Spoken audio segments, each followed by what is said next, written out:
Hey everyone. Today we're going to be looking at the Rape Gang Inquiry Report, specifically the sections I have not yet read. So basically everything outside of the first 100 pages and Appendix 1 and 2. So if you haven't watched my previous videos, the first video I made was basically from page 1 to I think page 15 or so, overview of the crimes basically. And my second video was the victims' testimonies, which is one of the hardest things, if not the hardest thing I've ever read, and the Appendix 1 and 2, basically the victims' testimonies or survivor quotations.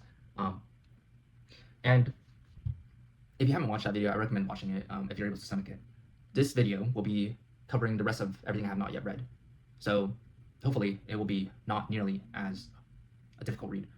But regardless, if you wanted to watch a video that consisted of everything, where somebody is reading over everything and giving their commentary perhaps, I recommend watching Asmongold. He's on YouTube. He is spelled Asmongold.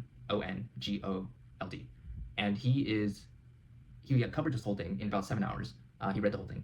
And so I would go to him. As for me, I will be doing something of a similar note. I will be reading, as I've done in previous videos, whatever I'm reading today, which is the rest of this, and I will be giving my commentary on the go. So expect incoherent rants, expect me being emotional or such. And I will be also referencing two AIs, or whichever AI I just happen to be using, if I need to ask questions about certain things, usually in reference to British vernacular or British details, like for example A&E. I didn't know what the heck that was, but now I know it's basically like the UK equivalent of an ER. And so basically the small things like this that are important to note. And yeah, I'll be basically just using that for that. And this video will probably go on for quite a while. I mean, by this time, if you clicked on the video, you would know, but hopefully I'll read it in a timely fashion. All right, let's get started then. Whistleblower testimony. Whistleblowers who tried to expose the rape gangs were systematically silenced, discredited, and punished. On occasion, their careers and reputations were also tarnished. Social care professionals, campaigners, and public activists who raised evidence of still ongoing grooming, trafficking, financial abuse of children in care, and institutional cover-ups faced suspension, defamation proceedings, dawn raids, asset freezes, fabricated charges, gagging bail conditions, and career-ending isolation. Authorities assured them that full investigations had taken place when none had occurred, and records were being destroyed. Senior officers and elected members acknowledged concerns as credible yet took no remedial action.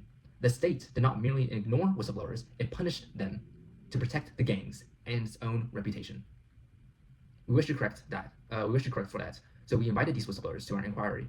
Below are some of their testimonies. Now, if you don't know my thoughts on this matter, it's pretty clear. It's castration, torture, and execution for basically everybody involved that is not a victim. Not just those who are, of course, the rapists, the child rapists, the gang rapists. All those animals need to be slaughtered, tortured first, or castrated and tortured first, of course. But also their communities, those who are protective of them, those who are complicit in them, and many of them actually were complicit in the rapes themselves. And these communities, they all knew about this. Their ethnic voting interests or the ethnic solidarity is what made them so valuable to the institutions, to the political leaders that also covered this up. And the same thing needs to be applied to them. That is castration, torture, and execution. As well as on the local level, police officers or care homes or whatever else covered up for this and participated in the rape of their own daughters. The rape of Britain's daughters, white girls, that's what it is. But besides my little rant right there, I'll continue. A social worker. Our whistleblower social worker is an experienced children's social care professional with nearly 4 decades of service. Her specialist work focused on leading care services and safeguarding highly vulnerable young people. In February of 2018, she raised extensive whistleblowing disclosures concerning financial abuse of young people, misuse of public funds, unlawful sanctions, illegal evictions, racism towards children in care. By the way, racism is frequently used in the context of white against brown, or white against whatever race. But in reality, in this case, as is well documented in the various testimonies of the victims, racism is often against white people. Specifically, in this case, by South Asians or Middle Easterns, or really anybody who is of foreign descent, against white children, against white girls. They call them pig dogs. The Muslims do, that is, because they despise pigs and they despise dogs, and they call British girls that, as they rape them in the masses on the industrial scale. They are the worst of, they're not humanity, they're not really humanity. I wouldn't consider them humans, I would consider them animals that need to be slaughtered, frankly. And it is a shame that that's not happening right now, but it needs to happen. And so anyways, as I was saying, in regards to these social workers, oftentimes actually they were either negligent, as in they didn't actually help the children who were being raped, or they were helping the gangs rape them. For example, care homes or foster homes or orphanages, there was documented cases where they literally sold the children placed in their care to Muslim gangs.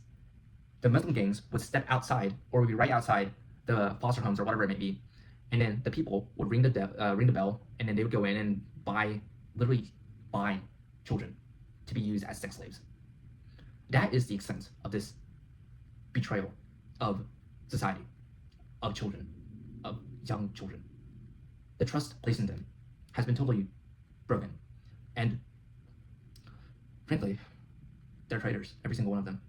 But anyways, I've been ranting at least twice so far.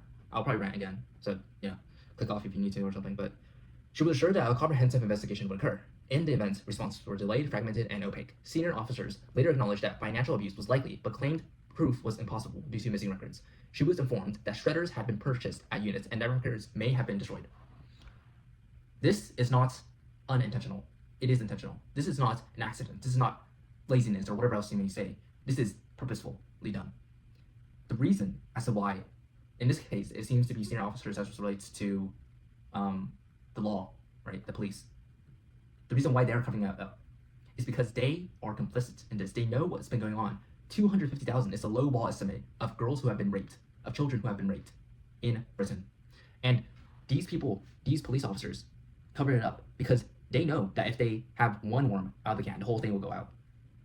It is a crime of what they've been doing. And the reason why they've allowed this to happen, by the way, is because they think it's racist to call out statistics, it's racist to call out facts, it's racist to pursue brown people or some bullshit. Sorry for cursing, but I will also be doing that. Because it's racist. Because, God, I'll make a separate video, a final video after all of this, but it is, every single one of them are traitors and need to be judged and punished accordingly, harshly, justly. Despite this, the disclosure was deemed reviewed without her ever having been interviewed. She described repeated safeguarding failures witnessed while she was interim co-manager of semi-independent units, including children with severe mental health needs placed unsafely, repeated missing episodes, untreated exploitation risks, and delayed police or mental health intervention. Her evidence illustrates escalating harm, including self-harm, because many of the girls try to kill themselves, basically, after they've been raped, repeatedly. Sexual exploitation, criminal exploitation, and unlawful housing practices. After raising these concerns, she experienced retaliation, including removal of payments, suspension based on unfounded allegations, and professional isolation. Senior leadership and elected members repeatedly failed to engage meaningfully with her concerns. Okay, so maybe the senior officers in regards to the care homes or whatever. Regardless, it's the same. She concludes that the local council prioritized reputational and financial considerations over child safety, leaving ongoing risks unaddressed. This is a microcosm of what is happening on the nationwide scale and really continental-wide scale when it comes to Europe, when it comes to the UK. People, that is, people in government, politicians, would rather prioritize the artificial fake BS line of GDP going up, numbers, immigration, making the economy appear not nearly as bad as it is, over the well-being and the safety of their own children, of their own daughters. They would happily sacrifice their daughters to these foreign men if it meant that, as Piers Morgan said in that infamous clip, for chicken curry or some bullshit. This is the most blatant, I don't even know, it's so perverse, it's so deranged that there's not really a clear example of this, as far as I'm aware, in history, where people would so willingly, leaders would so willingly sacrifice their own people to foreigners in such a manner. It's the most disgusting thing there is, most atrocious thing there is. I don't have enough words to say, but anyways, let's go ahead. Caven Vines, Rotherham campaigner. So in case you didn't know, Rotherham is basically where much of this first took place and where a major report came about from there. Caven compiled multi-agency records from 2003 onwards. So keep this in mind, the rapes started happening in the 1950s. So this has been happening and it is still happening for about 70 years now. And so it was only really in the last 20, in this case the 23 years, that this particular record has been compiled. What about all the times prior? Exactly. These showed that police, councils, and MPs knew about organized grooming by Pakistani Muslim gangs years before any public admission. And he still allowed it to go on. And I'll read the rest of this, but I'll give my response to this. Vines engaged with national media and provided evidence to senior officials. He states that one of the interviews in which he partook, namely with Sky News, was misrepresented, which led to defamation proceedings that rendered him bankrupt and ruined much of his life. He alleges perjury by MPs and a failure by police to investigate it. The pattern demonstrates that the early whistleblowing on institutional awareness produced retaliation rather than protection for victims. And you wonder why there's institutional backing. There's institutional protection of these foreign rape gangs.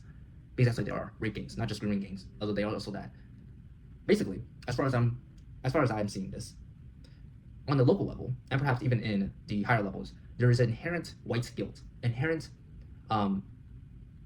white fragility, I guess you could say, or whatever you may call them.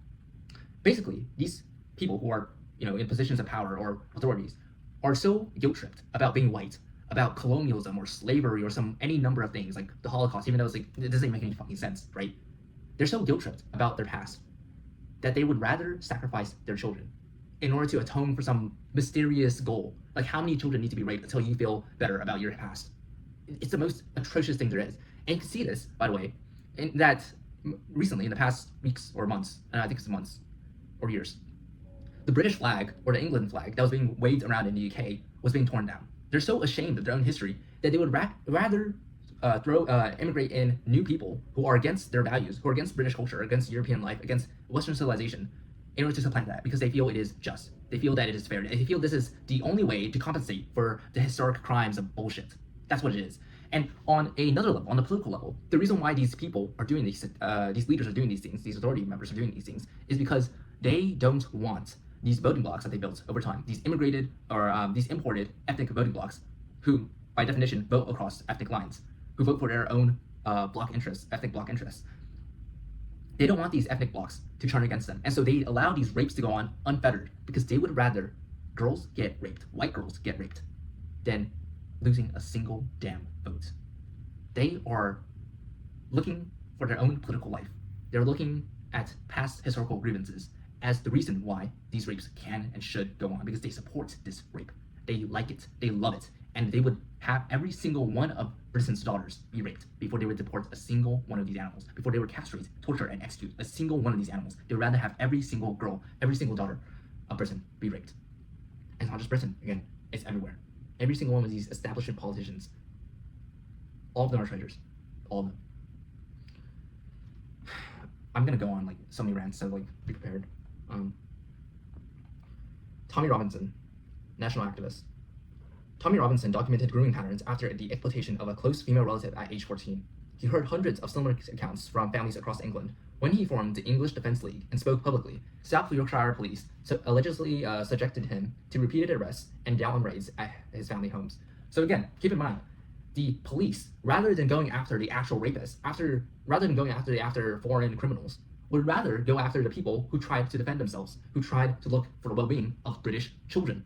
They are the animals, they are. And they support the importation of more animals.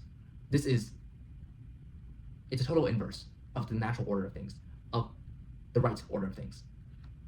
He reportedly also faced fabricated charges, asset freezes, and threats that forced repeated relocations.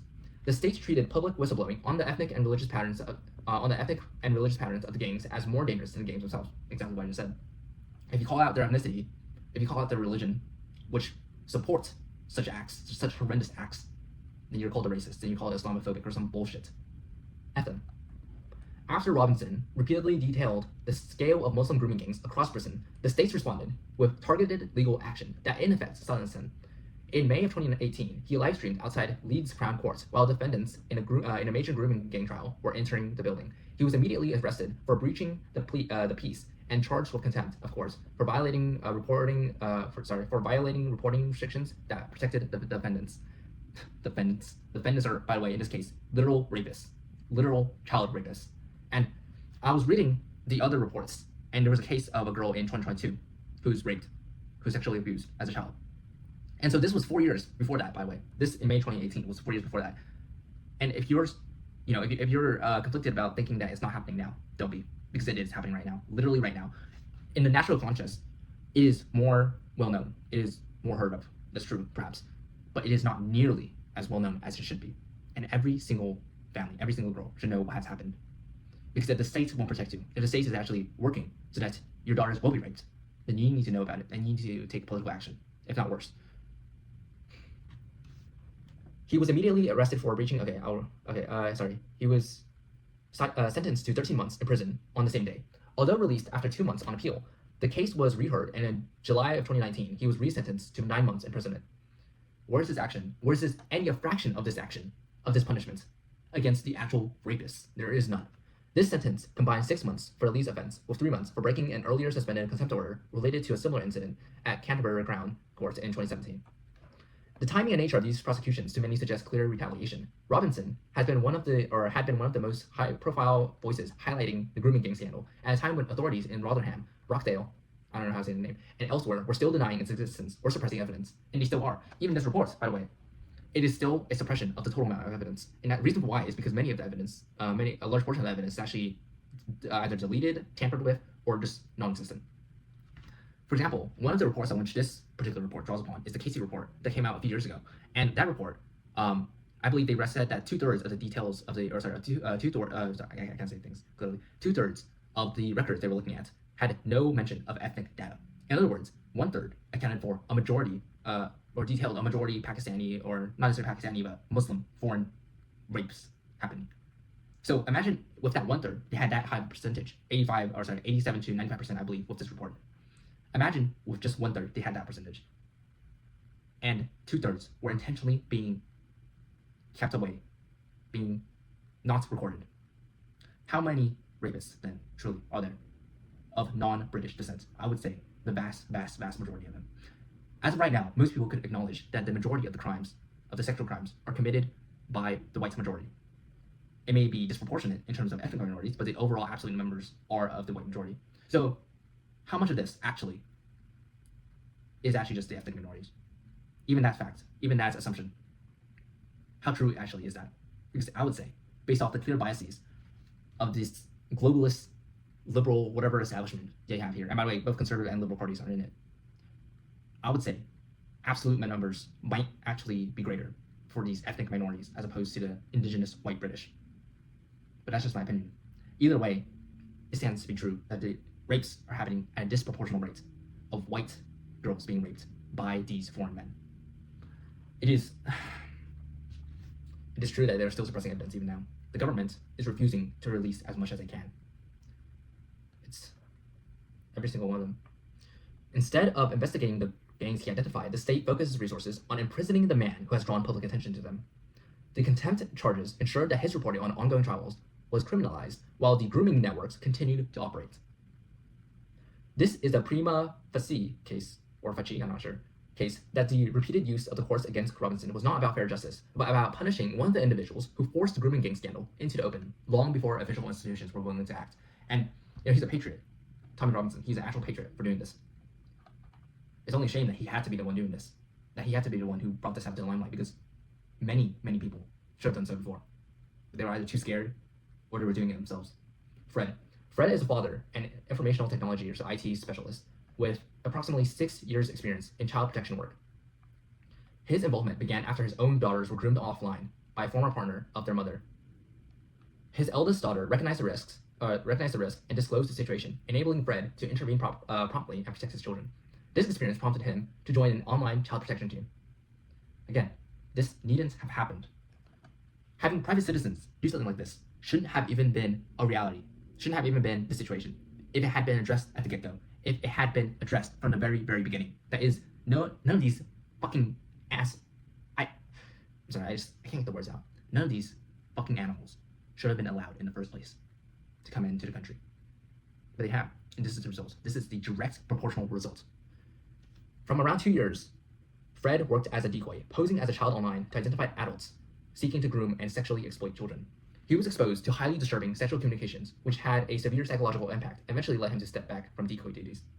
Imagine him as a grown adult being psychologically damaged from this. And all those girls, all those young girls, exposed to the same thing. What did they feel? Leveraging his professional background, Fred shifted his focus to developing tools for digital tracking, perpetrator identification, and forensic evidence gathering. His work is designed to produce court-ready evidence. He has collaborated with multiple British child protection teams and interfaced with various police forces, including specialist online child protection units. To date, Fred has assisted in the identification, tracking, and reporting of nearly 1,300 suspected child sexual predators. These cases have resulted in arrests, prosecutions, and convictions. At least 4 cases involved attempted child trafficking. And by the way, these child trafficking cases are not only limited to in the UK. In some cases, literal girls, literal women, literal children will be taken, white girls, by the way, will be taken by these fucking bastards to third world shitholes like the Middle East or South Asia to be forcefully, basically either sex slaves or forcefully converted into the Islamic religion to be a Muslim wife, basically. So you have child marriage, Islamic conversion, and sex slavery going on, having exported these children to elsewhere, to places where you still don't know how many are still stuck there. How many have already been raped so many times they're freaking dead. You don't know this, and the government is insistent on letting this happen. At least 4 cases, okay, I've already read that. He has also identified and provided technical data leading to the shutdown of approximately 30 deep web servers hosting large volumes of child sexual abuse material. Because again, in some cases, these Muslim animals, these sworn animals, would have these girls, besides just physically raping and prostituting them, would have them be webcam girls or basically prostitutes online. And having child sexual abuse material also works as blackmail against them, as was in the case of one of the victims' case. I remember her case was horrific, in which some bastards raped her and then filmed everything in order to get her to be raped again and again and again. And this thing happens not just with Kate, but on the industrial scale. Fred has observed that many offenders are repeat perpetrators, with some convicted multiple times. And this implies that these people, these animals, were let go on light sentences or not even actually put in prison or executed. I mean, they don't have the death penalty. Hopefully that's changing in the UK. But these people are allowed to do the same things over and over again. How many more children need to be raped by the same people, by the same person, in order for the state to act? Not enough, apparently. Not enough. In his view, rehabilitation is ineffective for this category of offender. Yes. And current sentencing practices frequently fail to act as a deterrent, with some individuals receiving only community orders despite strong evidence. They want to protect the rapists. They want the rapists to rape your daughters. They want more of these rapists to go into the country and continue raping your daughters. They want these rapists to take your daughters outside of the country to some foreign shithole in order to continuously rape them, hopefully forcefully impregnate them, and then have them give birth to future Muslims who would later come back into the country. And so, you know what I'm getting at? It is the most perverse thing there possibly is, and that doesn't even fully cover the extent of all this. And this is just the beginning. If you've never heard of any of the things I've just mentioned, please watch the previous videos. Please really just read it for yourself, and you'll try to stop after going through the first story, the first testimony. But do it, I'd say, for the sake of the girls. Because what they went through is not a millionth of the mental anguish that you'll go through. Sorry, what you'll go through is not a millionth of the mental anguish of what they've been, I can't say anything right now. What the mental anguish that you will experience reading this is not a millionth of what they've gone through. Not in the slightest. And again, I apologize for speaking like this, speaking kind of incoherently or tripping on my words. I don't really like to edit too much, but you know, I'll keep reading. Again, rehabilitation does not work for these people, these animals. Fred believes that online grooming could be substantially reduced or eliminated through existing technology and artificial intelligence. Such systems could detect grooming behaviors in real time based on established models. A recurring pattern in the cases Fred has reported is that the vast majority of suspects initiate contact with decoys, suggesting that they are actively targeting multiple children. Yes. And again, in the previous cases and previous testimonies, many of the girls were actually groomed because their friends were groomed. And so once these fucking animals knew that who groomed the girl, they found out who her friends were and then groomed them as well. He highlighted one specific case on one platform involving an individual who presented publicly as a Quran and Arabic tutor, linked to a mosque and teaching centers at 2 universities. Extensive digital evidence, including chat logs, IP data, and location information was submitted to the police. Despite this, the individual appeared to leave Britain shortly after, later resurfacing in the country and abroad while the investigation remained open. So again, earlier I mentioned literal sex trafficking of children outside borders, overseas, to foreign third world shitholes, to be raped for the rest of their lives. And the police will do nothing, and the authorities will do nothing. Fred expressed concern about the lack of apparent action in this case, despite strong evidence, and noted subsequent cyber attacks on his systems originating from the Middle East. Again, all these people, they are literally the same. You may have exceptions here and there, but as a rule, most of them are literally the same animals. Fred has faced direct personal threats, including a life threat from a serious repeat offender with prior convictions for abduction, torture, and rape. Fred provided this testimony to highlight the scale of online grooming, technological opportunities for prevention, and systemic gaps that allow predators or perpetrators both really to continue offending. Patriot, by the way, Fred. Demographics and culture. Perpetrators from Pakistani Muslim and other Muslim backgrounds formed the core of the rape gangs nationwide. They operated under an honor and shame clan code that treated non-Muslim girls, especially white working class girls, as property available for sexual use because these girls had no male protectors who could retaliate. These animals from these non-Western, third world shithole countries, once you import them, they will bring their own third world shithole mentality with them, and they will turn your country into that, and it will start with the most vulnerable, the young girls. The men began by showering the girls with attention, gifts, alcohol, and drugs. This then escalated to coercion, gang rape, and trafficking. They transported victims across towns, shared them with friends and family, again, the entire community, and sometimes forced conversions to Islam, followed by religious marriages, as I said. The Muslim men justified the abuse by describing white British girls as easy, trash, and morally inferior. The same networks targeted Sikh girls until Sikh communities mobilized collective male protection and forced the gangs to withdraw. British girls were not permitted such a defense. This religiously framed exploitation was repeated in every major town and city and beyond. Regarding the Sikhs, as far as I'm aware, they protected their own girls, and that's good, but they did not protect the British girls. Again, self-interest, ethnic voting blocks, ethnic interests. Britain has seen a series of high-profile convictions for organized group-based child sexual exploitation, commonly referred to as grooming gangs. I would call them rape gangs. However, the number of convictions amount only to a small proportion of the men who carried out the crimes, meaning many of these men were just let go. Many of these men were never targeted. These fucking rapists, that's what they are, were never targeted by the authorities or the police or whatever it may be. In cases where perpetrators of Pakistani heritage were named publicly in court records or reports, their names have consistently been Muslim in character. So imagine how many have not been caught, how many have not been had their been convicted or whatever it may be. I'd say most, if not all of them, are of the same ethnic background, of the same religious background, as of those who are named, as of those who are recorded right now. That is Muslim, that is foreign. These fucking animals need to be put down. According to the 2021 census for England and Wales, across around 93% of individuals identified as Pakistani by ethnicity also identified as Muslim, with only about 1% following another religion. The remainder have no faith recorded. Researcher Peter Lowe in Easy Meat 2016 compiled a comprehensive list of grooming gang convictions from 1997 to 2018, with updates in subsequent analyses, drawing from published court outcomes. Again, everything so far is known. There's so much that is not known. His examination of names indicates that approximately 87% of those convicted bore distinctively Muslim names, which was a figure echoed in related analyses, far exceeding the Muslim proportion, around 6% of the general population in Britain. So if 6% is committing, at the low ball estimate, 87% of the rapes, then you got a serious problem, to say the least. Oh my god. That is unconscionable. I don't know how a single society, how a single country allows such a thing to happen.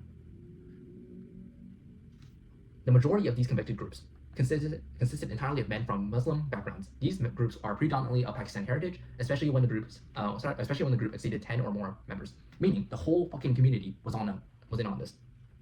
The larger group size dynamic of Pakistani perpetrators is on display in major prosecution and official reviews from locations such as Rochdale, Rotherham, Huddersfield, Oxford, Telford, and others.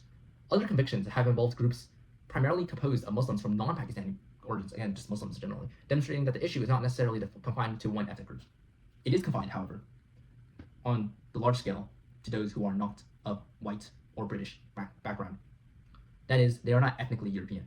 That is one of the most common corollary factors. 2 Somali origin gangs in Bristol, a mainly African heritage gang in Banbury, 3 Iranians in Chelmsford, 3 Syrian and 1 Kuwaiti in Newcastle, 2 Turkish men in Somerset, a Romanian rape gang in Rotherham. In that case, it is actually European. Again, not British. And again, the same thing. I don't care if they're white. I don't care if they're British. I don't care what they are. Castration, torture, execution. The large Newcastle Operation Sanctuary case involving 17 men and 1 woman from diverse Muslim backgrounds: Albanian, Kurdish, Bangladeshi, Indian, Turkish, Iranian, Iraqi, Pakistani, and Eastern European heritage. Nearly all published names were Islamic. Would you look at that? And again, Albania is in Europe, but they are majority Muslim.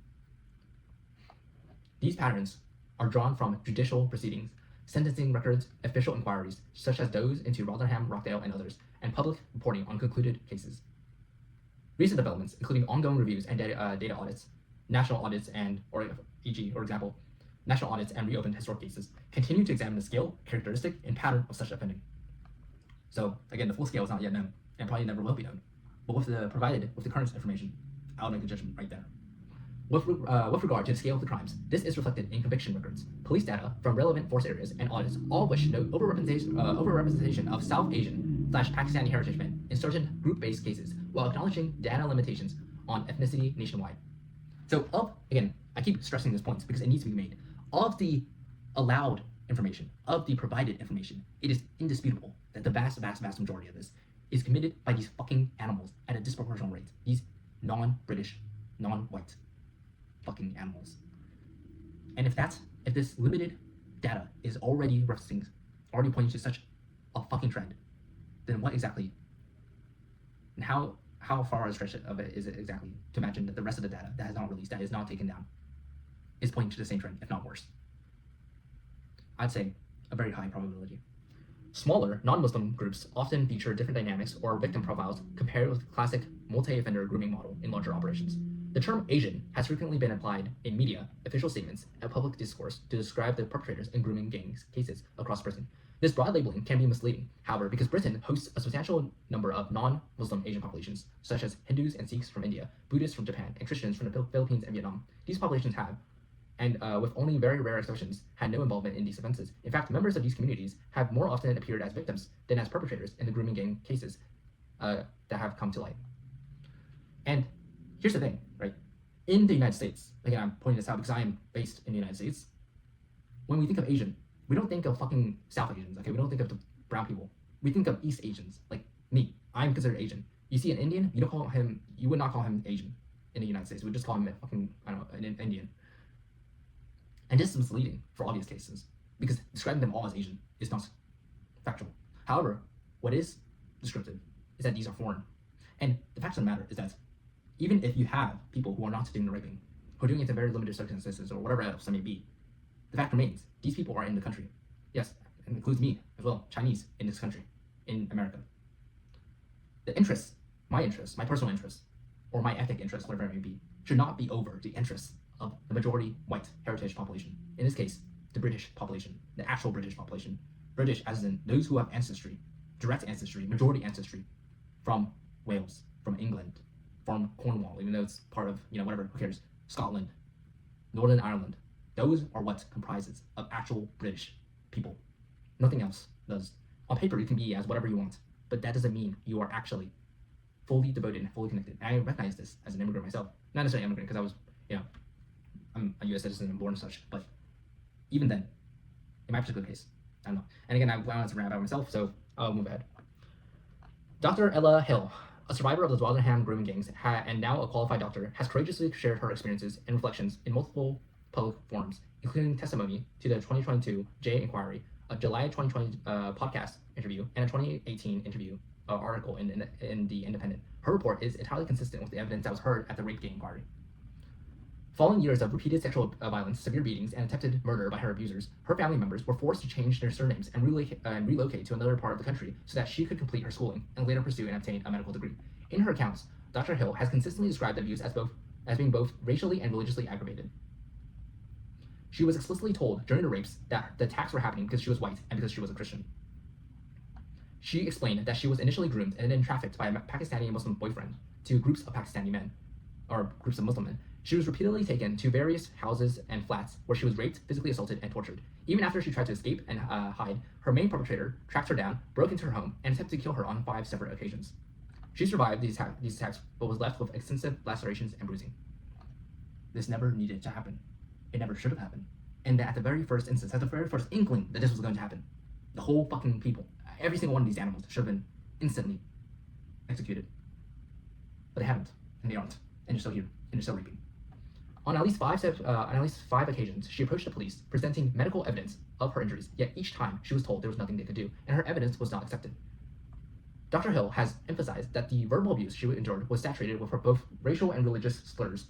While being beaten, she was repeatedly called a white slag, a white whore, a white cunt, and simultaneously condemned as a non-Muslim who deserved punishment for failing to follow Islamic rules. They come into the country, they rape your daughters, and the government says, bravo, keep doing it more.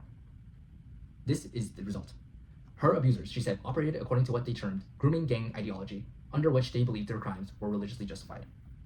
Because at the core of this, and again, not every Muslim is like this, but those who are actually religious, those who actually follow the book, their book, the Quran, and their faith, those who take it seriously.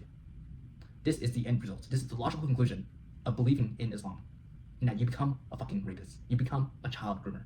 This is exactly what their fucking prophet does, and did.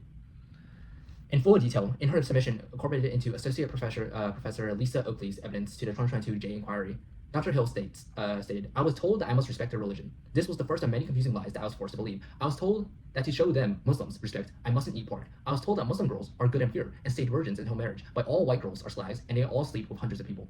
Because you fucking raped them, because you prostituted them out to hundreds of people. I was told white girls are trash, they are all whores. They are lower than shit under your shoe. They don't obey Allah, so they deserve to be punished.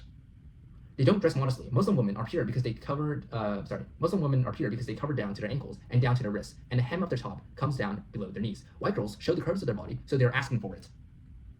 They should be raped as punishment for not obeying Allah. Kafir, non-Muslim, that is, girls are worthless. Sex with a kafir girl doesn't count as adultery. How fucking convenient. Only sex with a Muslim woman counts as adultery. If you're not a virgin before marriage, you should be beaten. Many times I was told that the Quran says, if one of your wives disobey her, you should beat her. This was often quoted to me before they beat me with their hands. They believed that they had a position of religious moral superiority over non-believers. They believed it was their duty to punish us, as they believed that doing so made them good Muslims. Again, those who are actually serious about their faith, those who are actual Muslims, those who are real Muslims. This is their ideology. This is the core of who they are. This is what they were taught by their mothers. They were taught that witches in Pakistan are blonde, so blondes are more evil, and they deserve worse punishment. I was told that in Islam, if a girl or woman looks at a man who isn't her brother, father, or husband, then that means she wants to have sex with him. Again, these third world, barbaric, animalistic mentalities, cultures, not really cultures, mentalities, are imported into the West. And guess what they do when you look at a white girl who's just walking down the street alone? Because this was allowed to happen. And the reality is that before all this, it was far more likely that a girl could walk normal at home or down the street at night or whatever it may be, and not be accosted, not be raped. But now that you have imported these fucking third world mentalities, this is what happens. This is the direct result of it. So I was told to look down at the floor while when I was around Muslim men. So when I did look at a waiter in a restaurant, I was taken away to be gang raped as punishment. I was told that according to their faith community, girls are old enough to have sex when they start their periods at age 11. Again, this is the genuine Islamic belief. This is what Muslims actually believe in, if they are serious about their faith. And more so, this is literally what their prophet did. Actually, their Muslim prophet did a little bit worse, I could say. He, I believe, had sex with a 9-year-old. So they're being generous here by raping only 11-year-olds. The reality is much younger, probably. And in many Islamic countries, they do marry and rape girls who are much younger than 11, much younger. Many of us had to endure the sexual act of dying. I don't care about that word. Which I'm now told is a religiously sanctioned way of molesting children according to some Islamic scriptures. You have to lie down on your back with your legs straight together and they straddle you and fuck between your thighs. I was beaten, strangled, suffocated, and my head held underwater, tortured, kicked, and raped over 100 times. I was told that if you don't scream when you're raped, then you're consenting to the rape, so that you should be stoned to death. So let me get this straight. If you don't scream, then you are asking for it. Then you're saying, this is not rape. But what the fuck? So you have to scream, but you're still gonna get raped. That doesn't make any fucking, oh my god. I was told that Muslim girls know this because the Quran says that Aisha's silence was her consent to the marriage to Muhammad. Again, Aisha, as I was mentioned earlier, was the 6-year-old that was married to the 54-year-old, or whatever how old he was, 50-something-year-old, Islamic prophet, the holiest man in the Islamic religion. This is exactly who they look up to, and his behavior is clear. He married a 6-year-old and then raped her at 9. It's fucking animalistic. So Muslim girls know to scream, but white girls don't. So that's their fault then, because they're not Muslim. What the fuck is this mentality? When I did wear a headscarf to try to protect myself from being raped, I was told to get it off, and they raped me again. I now know that all these so-called ways to protect yourself from being raped are rape myths used to excuse perpetrators' criminal behavior. It's not used to excuse it, it's used to justify it. And this is their core ideology. This is what they truly believe in. They threatened to kill my parents if my parents tried to stop me from seeing them. I was intimidated with guns and threatened with body parts being cut off with knives. When I tried to escape, I was told that I had offended their honor, so they had to spill my blood. They did this in an honor attack. All the sexual abuse that I experienced was linked to spiritual abuse or religious abuse. Religious scriptures were used as tools of control to force me to conform to their will. I was not allowed to question their religious beliefs. They used their religious moral authority and self-proclaimed elitism to control me through their use of scripture, forced confessions, and censorship of decision-making, requirement of secrecy and silence, isolation, excessive shaming and punishment around sexuality, and requiring unquestioning obedience. I experienced this as a deeply personal, terrifying physical, emotional, and spiritual attack. Every time they quoted scripture, it was very hard to argue with. To them, it was like I was arguing. To them, I was like I was arguing with God, their God. To me, it was actually like I was arguing with the devil. Sorry, I should repeat that for emphasis. Every time they quoted scripture, it was very hard to argue with. To them, it was like I was arguing with God. To me, it was actually like I was arguing with the devil. I would say that right. They used their so-called religious moral authority to do the most horrific immoral acts imaginable. The entirely typical experiences, sad as is typical, known as Sarah and Anna, both of whom were helped by the Christian Legal Center, provided further illustration of the religious elements reported in some grooming gang cases. Sarah endured a 12-year ordeal after being kidnapped from the street at the age of 15. 12 years of this.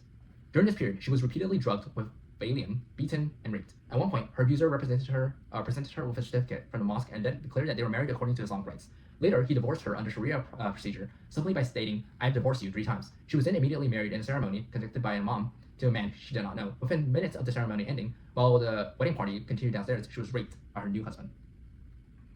Over the years, Sarah was subjected to 8 forced abortions, one of them 5 months into pregnancy. Again, they rape you, they forcefully impregnate you, and in some cases they make you give birth, or they abort you, or they abort the child of rape. When she accompanied her abuser to medical appointments, he required her to wear a hijab and walk 5 feet behind him. She was compelled to learn the Quran in Arabic and permitted to speak only Urdu and Punjabi. So Urdu is the main language spoken in Pakistan, and Punjabi is the main language spoken in northern India, so right across. So basically in that area, Pakistan and India. She was also made to cook and clean for gang members who abused her.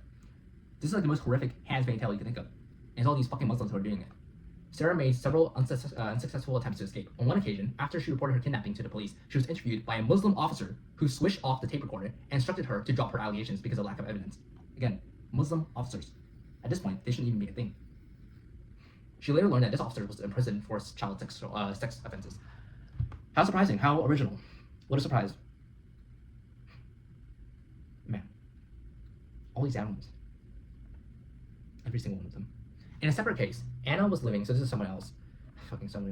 Anna was living in a children's home in Bradford in 2002. From the age of 13, she was raped and abused while in the home, and at age 15, she was forced into a Sharia marriage. Her social worker attended the marriage ceremony and permitted her husband's parents to foster her after she became pregnant.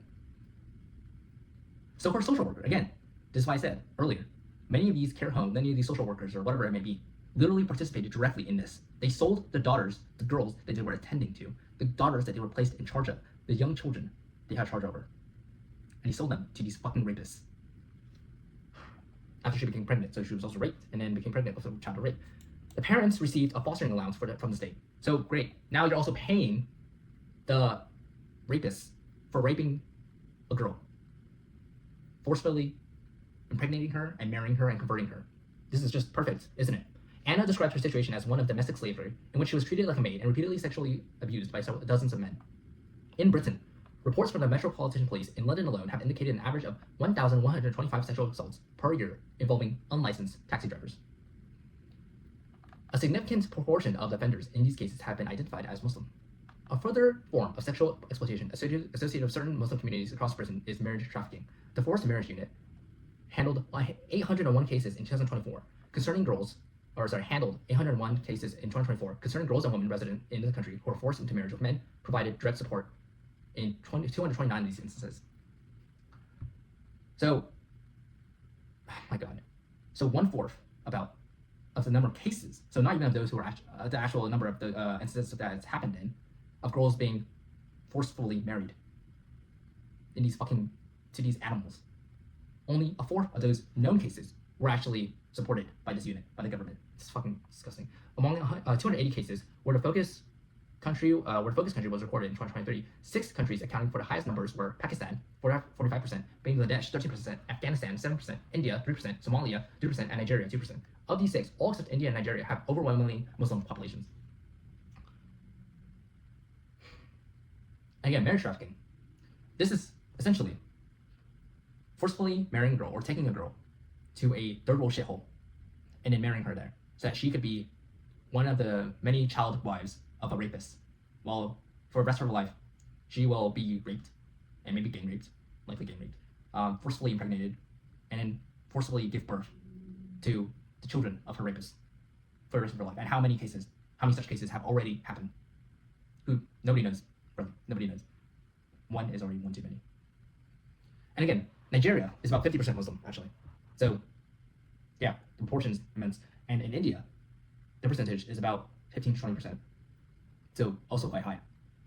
Now, that said, it doesn't matter what religion it is. But the fact of the matter is that regardless of your religion, regardless of your race, every single one of these animals and their communities need to be castrated, tortured, and executed. And that needs to happen on the industrial scale, because the rape of Britain has happened on the industrial scale. Earlier Home Office figures from 2009 show that 90% of forced marriage victims in Britain were Muslim. In more recent years, however, the FMU has ceased collecting or publishing data on the religion of those involved. I wonder why. And by the way, when we talk about forced marriage victims were Muslim, that means that Muslim people, Muslim animals, forcibly married a girl and converted her into Islam. And that's why 90% of the victims were Muslim. It's not because a Muslim girl who was born into a Muslim household was forcibly married or anything, although that probably does happen as well. This is specifically talking about white British girls who were forcibly converted into Islam and forcibly married. And FMU, just like many of these government institutions, many of these government agencies, don't release ethnic data anymore, or they never did. They don't release religious data anymore, or they never did. And the reason for that is because they know that if the true scale of things were released to the public, that the public would be in outrage, that they would be torn down, that the whole establishment would go down, because it should be going down. It should be fucking deleted, exterminated. The FMU has ceased collecting or publishing data on the religion of those involved, a shift that echoes patterns of avoidance. Yes, avoidance is a euphemism for it, seen during the grooming gang investigations. They don't want your children to know that the government is actually in favor of them being raped. An FMU report stated, forced marriage is not a problem specific to one country, religion, or culture. Really? Okay. The FMU does not record data on religion. No major faith in the UK advocates forced marriage. Really? Freely given consent is a prerequisite of Christian, Hindu, Jewish, Muslim, and Sikh marriages. What a fucking joke. You literally have to put that out there. This fucking government agency has to put that out there. If you need to put that out there in the first place, then you know there's a serious problem here. Why not just record the culture? Why not just record the ethnic data? Why not just record the religion? If it's so unproblematic for you, why don't you just do it? But you don't, because you know what it will actually review. And the actual fact of the matter is that this is happening for one specific culture, for one specific religion, on the industrial scale, and against white British girls, and white girls in general. My God. And again, Muslims, if they are the mainstream in the UK, they will not say such a thing. They will say, of course we have consent. But when it comes down to it, when you go to those places that actually practice Islam to the fullest of extent, that practice actual Sharia law, actual Islamic law, the things of which they are supposed to actually believe in, those who are genuine in the faith, then that will be the true Muslim. The Muslims you see, therefore, right now, they are fake Muslims, or they are Muslims who cleverly, and again, you may have friends, it does not matter, they're Muslims who would lower the bar, I guess you could say, who would be the grass in which the actual Muslims hide behind it, or hide underneath it. These Muslims that you see, these mainstream Muslims, who are progressive or liberal or whatever it may be, they're not actually that. They use these elements, these ideologies, to exploit you, to exploit the West, to exploit Britain and so many other countries. They are the grass, again, in which the snake hides in, and they also need to be cut down. Although forced marriage occurs in various communities and is not unique to Muslims, statistics show a clear overrepresentation, very clear overrepresentation of Muslims among those involved in forced marriage cases. It is also inaccurate to claim that Islam mandates a woman's consent to marriage. Very true. Islam, when you actually look at the core of it, does not care about consent. It does not care whatsoever. It literally preaches sexual slavery. I don't know why the West allows Muslims inside it. I don't know why they allow Islamic ideology to be perpetrated inside it, to be propagated inside it. It is the most abhorrent religion, amongst others, to be fair. but it is one that is directly antithetical to anything that the West stands for. Similar patterns of sexual offenses disproportionately involving Muslim men have been reported in other Western countries with significant Muslim immigrant populations. In other words, this is not only happening, again, in the UK, this is also happening in every other Western nation, even in the US, even here, even when the Muslim population only counts for like 1%. It is 1% too many. And again, I'm saying all this as somebody who has Muslim friends personally. On the individual basis, it may be exceptions, but for the rule, it is not. And even for the exceptions, those who think you are your friends, who think you don't necessarily know them. You don't. In the Netherlands, considerable media coverage has focused on so-called lover boys, who are predominantly Moroccan Muslim men. These individuals first seduce Dutch girls, often teenagers, and then coerce them into prostitution in order to profit from their earnings. According to a 2001 report by the Amsterdam-based child rights organization, approximately 5,000 ordinary Dutch schoolgirls aged 13 to 14, or 14 from typical family backgrounds, have been lured into prostitution by lover boys. The documentary film Lover Boys, directed by Julia Rook, follows the work of Ibrahim, a Dutch Moroccan social worker supporting both the perpetrators and the victims.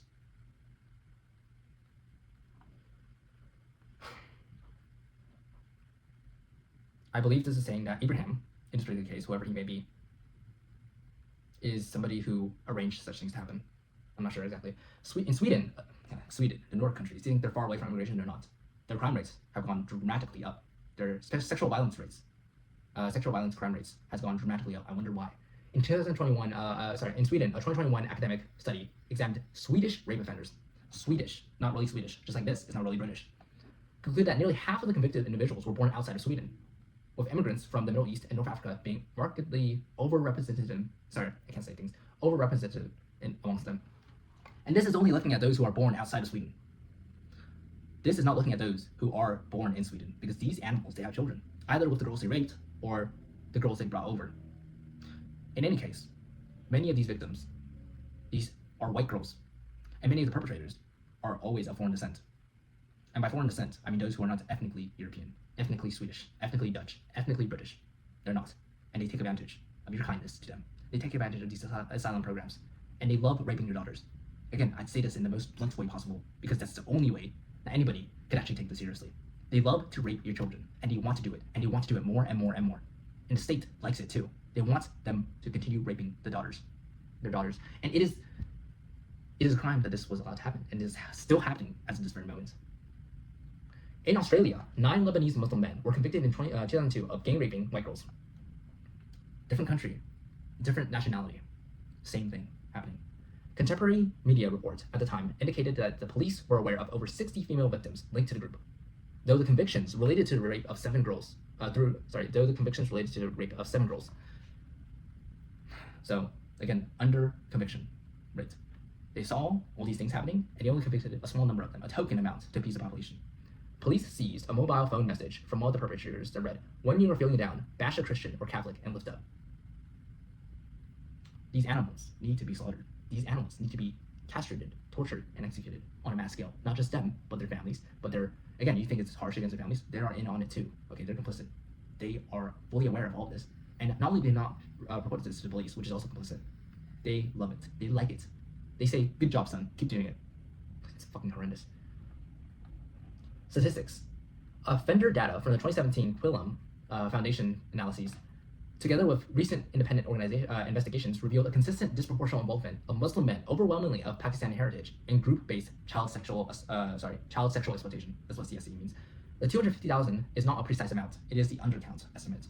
No such account exists because the British state has failed to record it. Again, as I said earlier, they don't want the full amount of rapes to have to be recorded, because if it were, it'd be in millions easily. But we may regard it as a conservative estimate that accounts for the organized, repeated nature of the abuse. Many girls raped hundreds of times by multiple perpetrators, and decades of institutional concealment.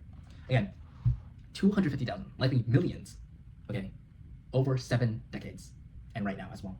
In just the UK, how many other Western countries have had this been happening to? Been happening? It is, I don't understand why. I mean, I do understand, and it's frankly disgusting as to why the West allows such a thing to happen.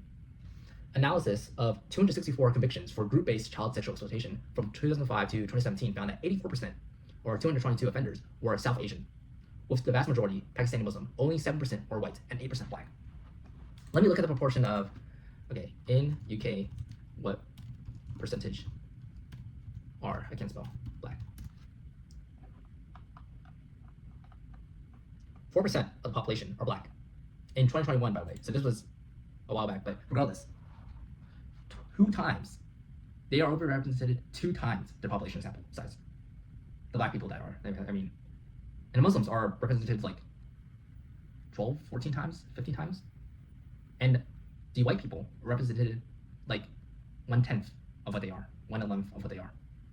So there's a clear underrepresentation of white people, clear overrepresentation of black people, and a huge overrepresentation of these fucking Muslims, of these South Asians, of these fucking foreigners. And in every single case, it is foreigners. Blacks are also foreigners. Only white people, and only really British people, are domestic. And any of those who also committed rapes or whatever need to be put through the same ringer. Castration, torture, execution. Additional context from expert commentary includes statements by Dr. Taj Hargi, an imam at the Oxford Islamic congregation, why is that even there, who observed that virtually every individual in these grooming gangs appeared to be Muslim, estimating that 95% of those are of Muslim faith.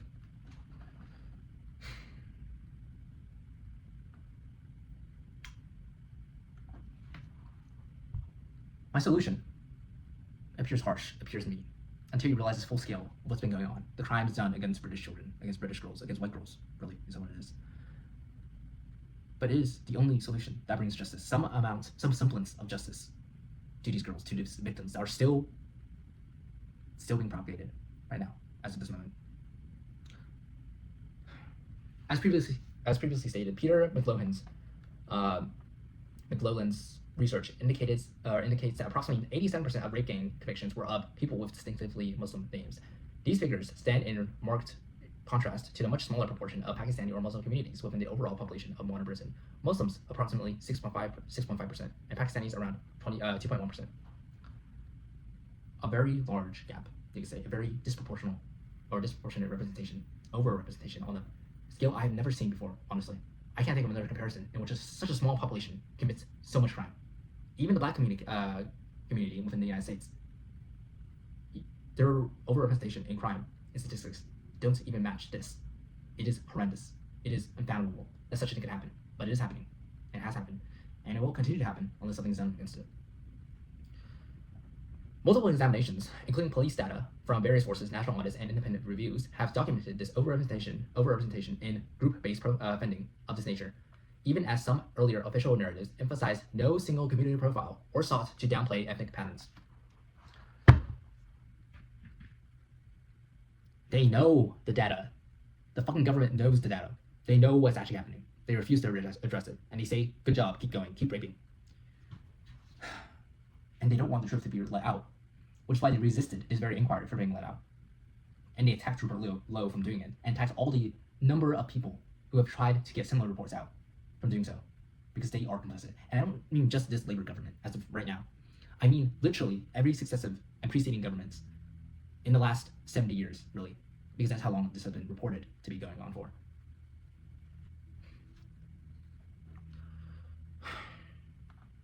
The number of reported rapes in the United Kingdom has risen substantially since 1997, since Tony Blair, I believe, when the era of large-scale mass immigration into the country commenced under Blair. Yeah, exactly. And again, this has happened decades before that as well. It just only recently has made the news, has made the headlines. But before that, I can almost guarantee you that it's been happening, again, with similar demographics doing it. Official police recorded crime data for England and Wales indicated that rape offenses stood at approximately 8,593 in the year 2000, a figure closely aligned with the levels observed in the late 1990s prior to the mass changes in recording practices. So, in 2000, basically, I'll keep reading, I'll get back to thoughts if needed. By the year ending March 2025, police recorded that rape offenses has increased to over 70,000. 70,000. From 8,500, let's just estimate to 10,000 to 70,000. Do you know how much of a percentage increase that is? Do you know? I might be doing the math wrong, but it's like 600 or something percent. I don't know exactly. I don't know what I say. Probably listed by the Office for National Statistics, reflecting a rise exceeding 800%. 800% increase in rapes. Offenses, by the way, offenses. In only 2 decades. In only 25 years. What the actual fuck is this? In 25 years, you go up 800%. Oh my god. 800% even after accounting for population growth of around 50% during the intervening years. And the population growth of 50%, is not because of natural births. Well, natural British births, native births. No, this is all foreign births. Primarily because you keep importing these fucking animals from the third world in there, I should say. And these people, not only are you importing them en masse, they're also having children who will also continue raping white girls. And then they'll rape them again and again until they get pregnant. And then, do you know what I'm saying here? It's, in stark contrast, Poland, which maintained relatively low levels of immigration throughout the same period, has shown a decline in reported rapes. You know why? Because Poland keeps low immigration. Wow, wonders. Polish National Police showed 2,399 recorded rapes offenses in 2000, falling to 1,127 by 2023, a reduction of more than 50%. So, basically, in the same time period as the UK increasing rapes by 800%, Poland decreased by 50%. I wonder what's the difference. Surely it can't be immigration, right? Surely. With a stable population of approximately 38 million, this equates to a per capita rate of around 3 rapes per 100,000 residents in recent years compared to over 100 per 100,000 in the United Kingdom. And again, that is a stark contrast. 3 per 100,000 versus 100 per 100,000. Don't think of the 100,000 as a large number and therefore forgettable. It's not. This is like 33 times lower than the UK. And again, we could do some back here, 2 places. So 1 in 1,000 people. This means 1 in 1,000 have at least been raped once in the UK. That's a number right now. And that's reported rapes. So the number is much higher. And of course, they could be raped multiple times. So, it's a lot worse than you think it is. These comparative patterns drawn from official sources highlight divergent trends between the two nations. And really, Poland, I guess Eastern Europe when you look at it, and all of the West. References include the ONS Bulletin on Sexual Offences in England and Wales for the year ending March 2025, the Home Office Historical Police Record Crime Tables, and Eurostat Police Reported Offences data alongside Polish national statistics compiled via Statista. I actually know that platform for the period covering 2000 to 2023. Per capita calculations further underscore scale of disparity when relative population size are considered. Because Poland has a population that is like almost half the United Kingdom. And also has a disproportionately lower rape rate. So don't even look at absolute numbers and think about it like that way. As many of those who are of a certain persuasion, who are ideologically captured in a certain direction, would often use absolute numbers as opposed to per capita. Well, per capita is really the only metric that you should be using when it comes to these things. These figures indicate that the rape gangs are a specifically ethno-religious phenomenon, with Muslims, especially Pakistani Muslims, significantly overrepresented. I don't know, I keep struggling to say that word. Overrepresented. Yeah. The influence of Islam. So, how many pages have I to read? Hopefully not too many, because it's already been like an hour and I've been so heated. The influence of Islam. Muslim treatment of non-Muslims worldwide. Britain is not a unique case. Yes. This sort of thing goes on anywhere that either welcomes mass migration from Muslim countries or contains long-established Muslim populations. This is a consistent pattern of sexual violence directed against non-Muslim minorities in settings where Muslims form the majority. Again, even within Britain, which is only 6% Muslim, by the way, you have this going on in the industrial sense. And the reason for that is because these fucking Muslims, they all gather around into one community, and they affect the surrounding communities. And not only that, but the state allows them to do so. Now, frankly, the solution is not to disperse them such that they're everywhere instead, because that would be also horrible. The purpose or the solution is that you round every single one of them up, and then you castrate, torture, and execute them. And then any of those who are not in any way connected to any of this, you just deport them. That's the goal, and that should be the goal, I should say. Across Britain, as we have noted, girls from Sikh and Hindu backgrounds have also been targeted by Muslim gangs. Unlike the white British majority, these non-Muslim immigrant populations were never prevented from organizing as a collective to protect their own. In doing so, as was their duty, the network of Sikh organizations drew attention to the appalling treatment of non-Muslims in Pakistan. We only need to look at the appalling treatment of girls from minority faiths in Pakistan, where Christian, Hindu, and Sikh girls are kidnapped, forced to convert to Islam, and married, to get an understanding of the underlying motivations. In 2018, around 1,000 girls in Pakistan seemed province alone suffered this fate. In many cases, perpetrators are granted impunity due to corruption and I don't know what this word is. Connivance? I kind of know what this means, like, you're working with them or whatever, or scheming with them, connivance with local officials. In April of 2024, UN human rights experts expressed serious alarm regarding the vulnerability of minority girls in Pakistan to forced religious conversions and forced marriages. Their press release highlighted that Christian and Hindu girls, in particular, face heightened risks of abduction, trafficking, child forced marriages, domestic servitude, and sexual violence.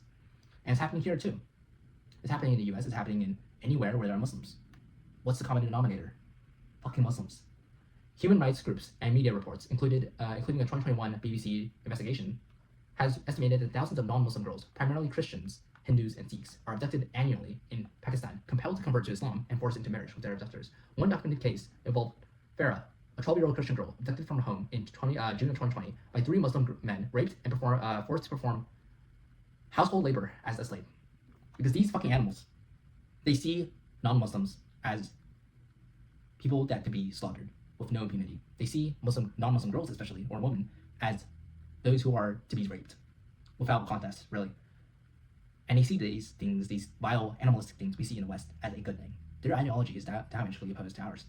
Their thoughts, their behavior, their every being is diametrically opposed to Western civilization, to Western people, because they are not Western in any sense of the word. They are animals, and they deserve to be treated like animals. Really, they are worse than animals. And in one particular case, a case of bestiality, you could say, there was a case in one of the testimonies where they would force these girls into cages to be raped by dogs. Yes. And they laughed about it too in the testimonies. You cannot imagine you cannot imagine this sort of barbarity, this sort of savagery to be on a such widespread basis. You can imagine maybe psychopaths or sociopaths, but this is a widespread thing that is happening, that is being thought of by these fucking Muslims. And the reason why is because their ideology supports it. It's because their culture permits it. It's because they instinctively, on a very innate and core level, are these things, are these animals, are these savage barbarians that shouldn't be in the countries that they are in. They should not be on the face of the earth, and certainly they should not be in the West. A common sequence in these cases sees a girl abducted, coerced into signing a conversion certificate, and swiftly married to a Muslim man.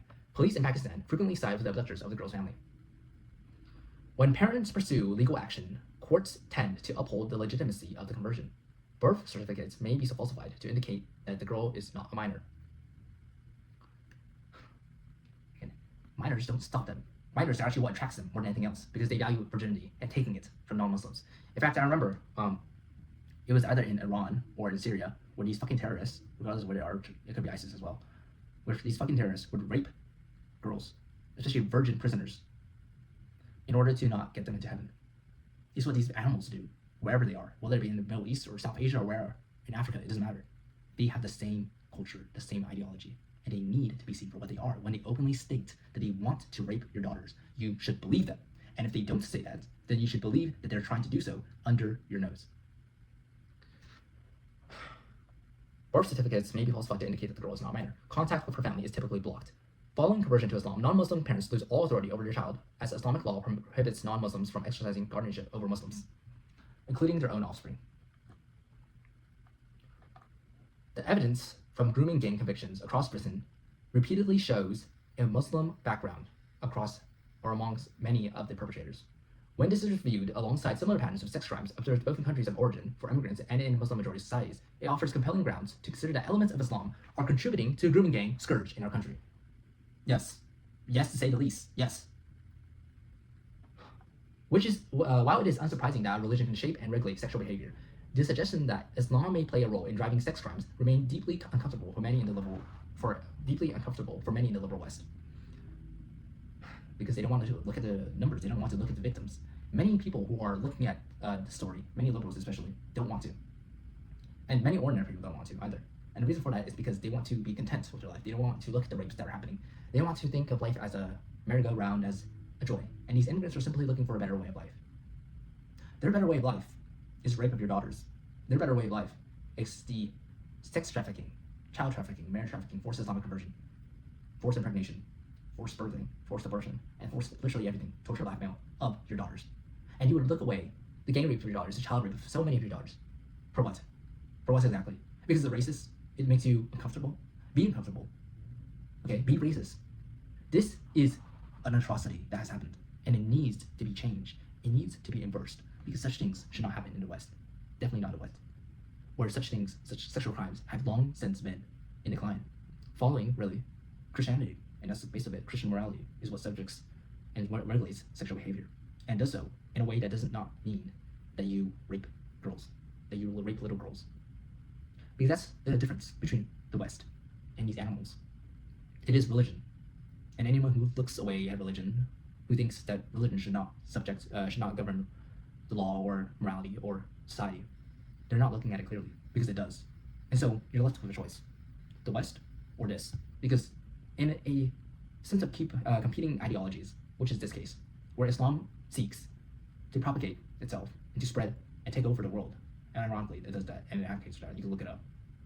So if you have an ideology that is universal and wishes to spread everywhere and take over the world in that way, and you have your own native ideology and religion that you refuse to advocate for, that you detest, then there's a pretty clear winner going on here, and they will never give up. Not like you in the West, not like those who are of the liberal persuasion in the West, who would rather throw away their own religion. This is the result. And again, you cannot just fill that void with secularism. Something will fill it, and that something will be Islam, unless you can prevent it. Not all Muslim communities or societies are influenced by Islam to the same degree or in the same manner. Minority Muslim populations may behave differently from majority ones. For instances, convictions of Indian origin Muslim men in grooming gang cases across Britain are noticeably rare compared with those of Pakistani origin or heritage. This disparity may be related to a demographic context. Muslims form only about 40% of India's population, with Hindus comprising about 80%, placing them in a minority position where social and legal constraints differ markedly from Pakistan, where Muslims dominate overwhelmingly and non-Muslims constitute a small, often marginalized minority. In such a setting, exploiting non-Muslim neighbors becomes far easier. Again, why are you importing these people at all? It doesn't matter if it's from India or Pakistan or anywhere. They're not European, they're not British. It makes some sense. If even one of these animals commit rape, none of them, or tries to commit rape, none of these animals should be allowed in. And in regards to the rapists who are of British background, who are actually British ethnically, again, castration, torture, execution. But these are the rapists that you're stuck with, because they are your people. And you can, of course, deal with them as you please. But you should be also applying the same logic to all these animals who are coming in. At least 8 theological aspects of Islam may contribute to cultural patterns that enable or normalize the sexual abuse of non-Muslim girls. These include 1. The doctrine of Muslim superiority. 2. The principle of loyalty and disavowal. 3. Male dominance over women. 4. Enforced seclusion and veiling of women. 5. Forced marriage, combined with the absence of a fixed minimum age of consent. 6. The perception of female sexuality as inherently dangerous or fitna. 7. The historic Sharia institution of slavery. And 8. The system of Dhimmitude. So, Sharia is basically just Islamic law. It is the way they do things. And it may sound evil, because it is evil, because it is inherently evil, that is Islam. The institution of slavery is often blamed in the West, and is perhaps a reason for the white guilt that so many of these politicians in the West use in order to justify the rapes that are happening. In order to say to rapists, come on, keep raping our daughters. You know, we're so bad for raping white people, for having a past of having slaves. But the reality is that these foreigners have a far longer history of being slave owners, of being slavers themselves. For example, Africa. They are the ones who sold their brothers, their sisters into slavery. They're the ones who did that. They went out and captured, and they did so for thousands of years. The ones in the Middle East, they are actually some of the biggest ones of slavers of all. They captured at least 1 million, if not more, Europeans, in the centuries past, in order to import them into the Muslim world. And why did they do that?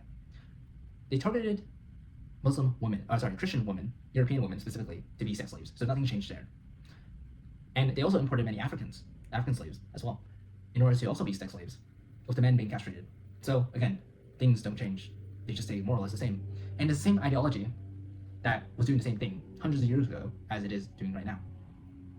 I wonder what's the common denominator? The ideology, obviously. The faith. Not really faith.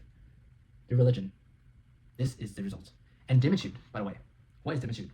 So, within Islamic societies, they treat non-Muslims as inferior and second-class citizens that need to pay a certain tax to the Muslims, that need to show servitude, that need to show the obedience to the Muslim majority. And this is being imported into Western civilization. These are all rooted in classical Islamic theology, up to and including Islamic jurisprudence.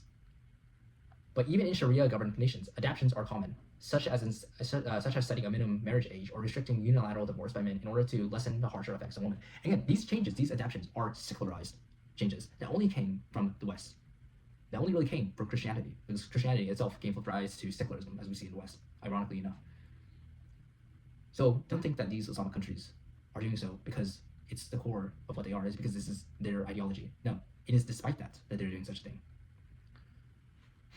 Because a truly Islamic society in the fullest sense of the word, there is no age of consent. There's no rule whatsoever. There's sexual slavery and degeneracy going on around, even as they proclaim that they aren't. This is what they are. Muslim supremacism. Right? Islam holds that those who are righteous and truly fear God, meaning Muslims, are inherently superior to those who reject God's commands, namely non-Muslims. This idea is captured in Quran 3:110. You Muslims are the best nation, raised up from humankind, commanding what is good and forbidding what is wrong, and believing in Allah. If only the people of the book, Christians and Jews, believed, it would be better for them. Some among them are believers, but most are perverted. This is an excuse, by the way, to justify the mass rape of British girls. Fucking animals. These animals are the ones who are perverted. These are the ones who are wrong, to say the least. These are the ones who are the worst of humankind and the scum of the earth. They need to be castrated, tortured, and executed. The verse positions Muslims as the finest community entrusted by God with the duty to enjoin good and prohibit evil. This responsibility can be understood as in authorizing Muslims to correct, compel, or if needed, punish non-Muslims, potentially through coercion or force. Other Quranic passages affirm Islam's ultimate supremacy over all religions, such as Surah 48:28. It is He, Allah, who has sent His messenger with the guidance and the religion of truth, Islam, to make it triumph over every other religion. Non-Muslims who refuse Islam are described in harsh terms, such as Surah 8:55. Surely the worst of animals, these are animals by the way, that is the Muslims, in Allah's sight are rejectors of Islam. They do not believe. And this gives them justification to commit rape. Because if they look at British girls, white girls, as nothing more than animals, then they are to be raped. Again, these animals as well, they also rape, again, animals themselves, like literal animals. I'm talking about these Muslims, by the way. They're literal documented cases. I know it's a stereotype, but stereotypes are usually based on kernels of truth. And so there are cases where Muslim guys, Muslim men, would rape goats or animals, like literal animals, like farm animals, for example. And the reason for doing so, I don't even know why, really. But if they could only rape animals, which is a hard ask, I know, then I would look at them much more favorably than if they were also raping literal children, literal girls. That doesn't matter though. They're still going to keep doing it because they're fucking animals. The concept of Muslim superiority is closely linked to derogatory views of non-Muslims. For instance, Surah 9:28 labels associators, a pejorative term encompassing Christians, Jews, and other non-Muslims, as unclean. These teachings can provide a religious justification that ulcers an abuser's conviction of their own superiority and facilitates the dehumanization of non-Muslim victims. In her July 2020 podcast interview, Rotherham survivor Dr. Ella Hill described abusive language and acts that embodied this sense of superiority. She recounted being made to bend down and kiss her perpetrator's feet as a deliberate act to underscore her inferiority. She also spoke of another Rotherham victim who, during gang rapes by dozens of men, was forced to lick their feet clean because they believed they were morally superior to her. Hill observed. It is a Muslim superiority thing. They believe that they have maximum moral authority to command the people beneath them to lick their feet. These animals are worse than dirt, the dirt that I tread upon. They're worse than the lowest of beings, these fucking Muslims.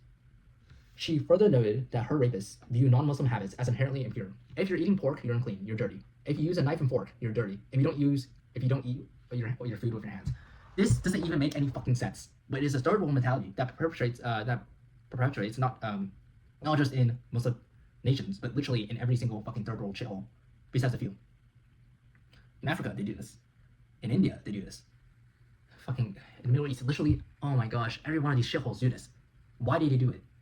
It doesn't even make any sense. It's more dirty, considering you guys don't even wash your hands. But that's besides the point. I only wish you weren't raping girls, okay? Is that too hard of an ask to have? Us and them mindset. The Islamic principle known as, I don't care, loyalty and disavowal, commands the Muslims to direct their love and allegiance towards what pleases God, while hating, avoiding, and distancing themselves from what displeases Him. Unfortunately, what they think God likes is raping girls. In essence, it calls for loving and supporting fellow believers and rejecting non-believers, which is why they have an institutional society and communities. This teaching draws on several Quranic verses, including let not the believers take the disbelievers as allies rather than of believers. Whoever does that has nothing from God, unless you guard yourselves as a precaution. You who believe, do not take the Jews and the Christians as allies. They are allies of each other. Whoever of you take them as allies is already one of them. Surely God does not guide the people who are evildoers, non-Muslims. Yet you see those in whose hearts is a sickness. They are quick to turn to them. Whoever takes God as an ally and his messenger Muhammad, and those who will believe Muslims, surely the party of God, they are the victors. There are a good example for you in Abraham and those who were with him, when they said to their people, surely we are quit of you and what you serve instead of God. We repudiate you, and between us and you enmity has appeared, and hatred forever, until you believe in God alone. These passages emphasize that Muslims should maintain strong bonds with the Muslim community while keeping non-Muslims at a distance and harboring enmity towards them.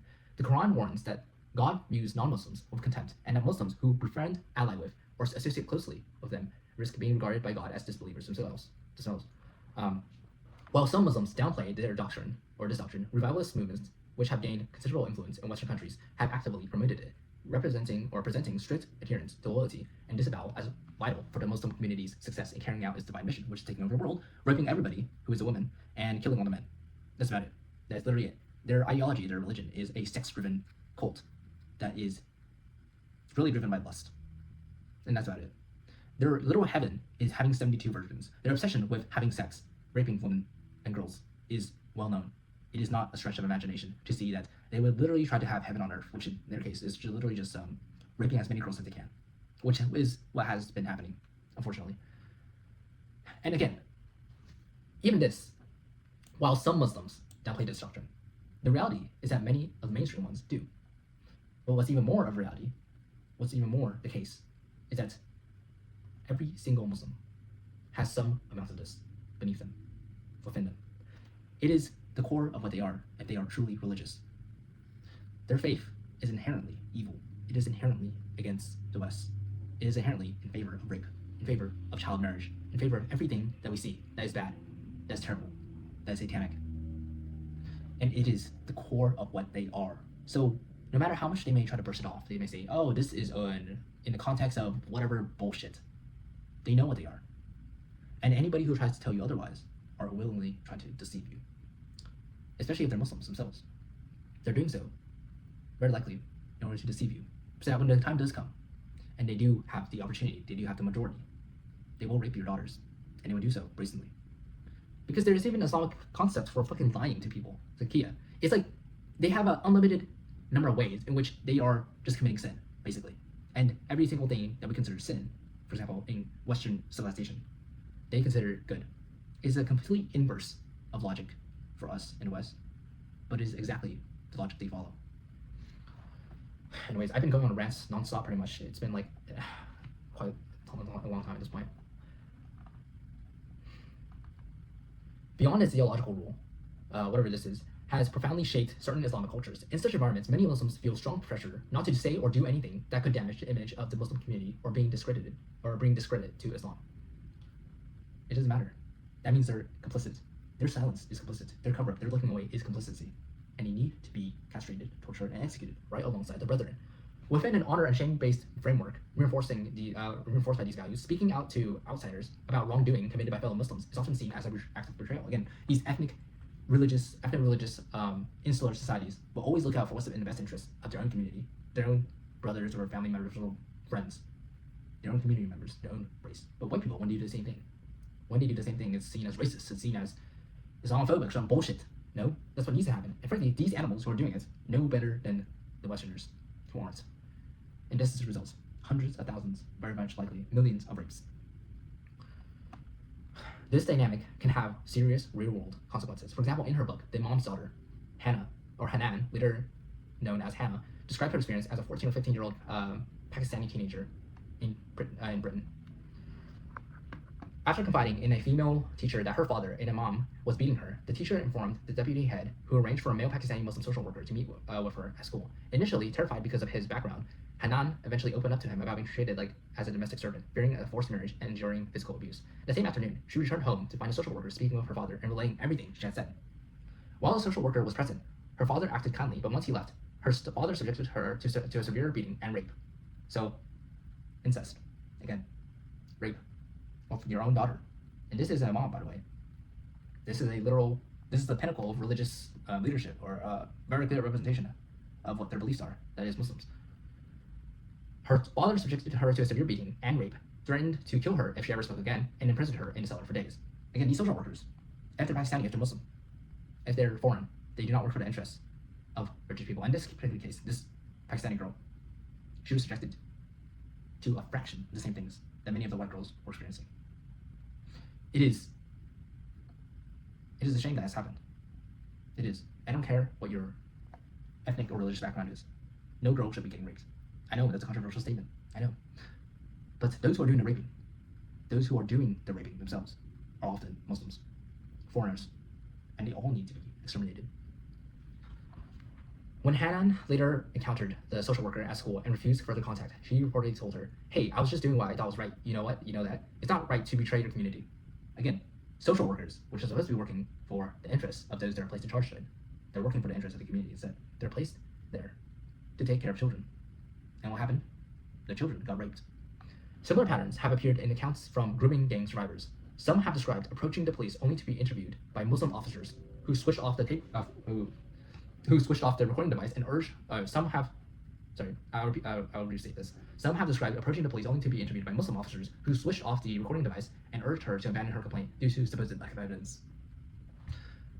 Muslims should not be in the police. Muslims should not be social workers. Muslims should not be in any sort of institution in the United Kingdom. And they should not be in the government, and they should not be in the United Kingdom, period. None of them should be. And foreigners should not either. It doesn't matter your background, it doesn't matter your religion. For the most part, it depends, of course. But the vast majority of people who are foreign descent, they do not need, and they should not be in the United Kingdom. They should not be in Europe, and should not be in the West. And again, I recognize this as somebody who is not of such heritage, as someone who is not of European heritage. I recognize this. Because if you don't deport, if you don't exterminate foreigners, what you'll have is a majority, soon enough, that will commit mass rape against their daughters on a scale unseen of before. So far, everything has been hidden for the most part in the limelight, even though they're brazen about it. It's been concealed from the public. But when the public becomes Muslim, when the public becomes foreign, then nobody gives a shit, because there's nobody to complain about it to. And the people, well, at this point, they're a minority. And it will happen on a scale hitherto unheard.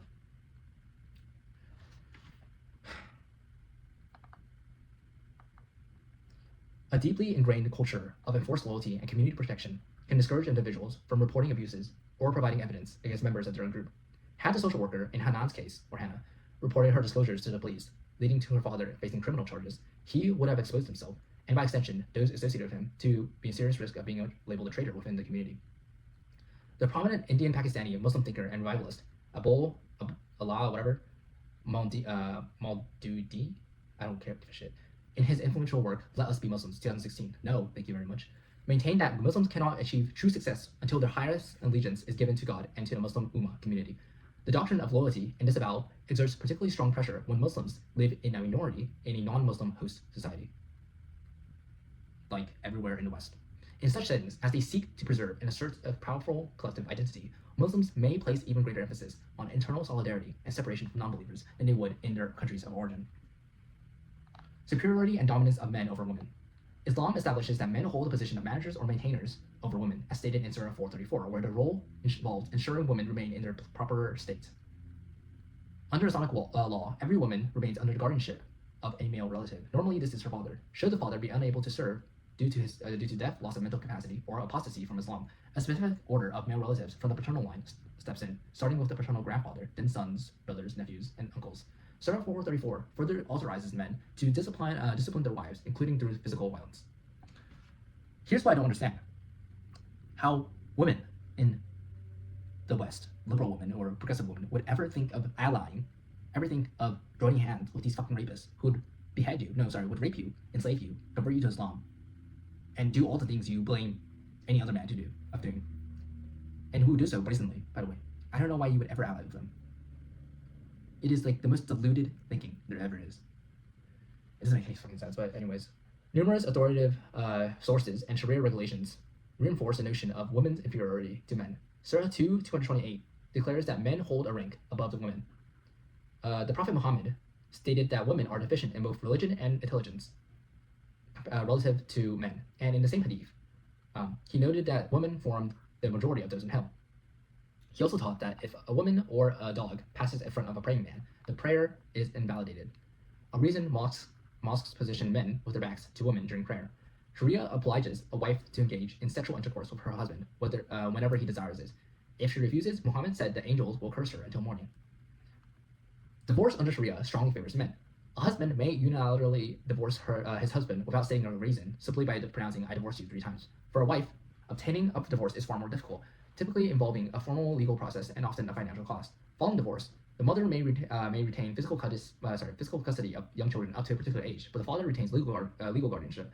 Moreover, if the mother remarries, she loses the right to have children from her previous marriage reside with her. Sharia rules on evidence further diminishes a woman's status, valuing a woman's testimony as half that of a man's. I'm familiar with some of these concepts, not all of them, but regardless, you think this is not mainstream, it is mainstream. Maybe not in the West, but when you look at Islamic societies in the Middle East, in North Africa, it is very, very common. And those who are insular societies in the West, those who are Muslim societies in the West, they are the same. They wish they could have this, they want this, they literally advocate for this, and you don't believe them. Listen to them when they say what they mean, and when they don't say what they mean, and when they try to deny it, listen to them clearly and carefully, because that is what they mean. Inheritance laws under Sharia generally allocates women half the share given to men. For example, a son receives twice the portion of a daughter. A wife or wives together, because they're allowed to have 4 wives, even though many of them also have concubines or sex slaves on top of that.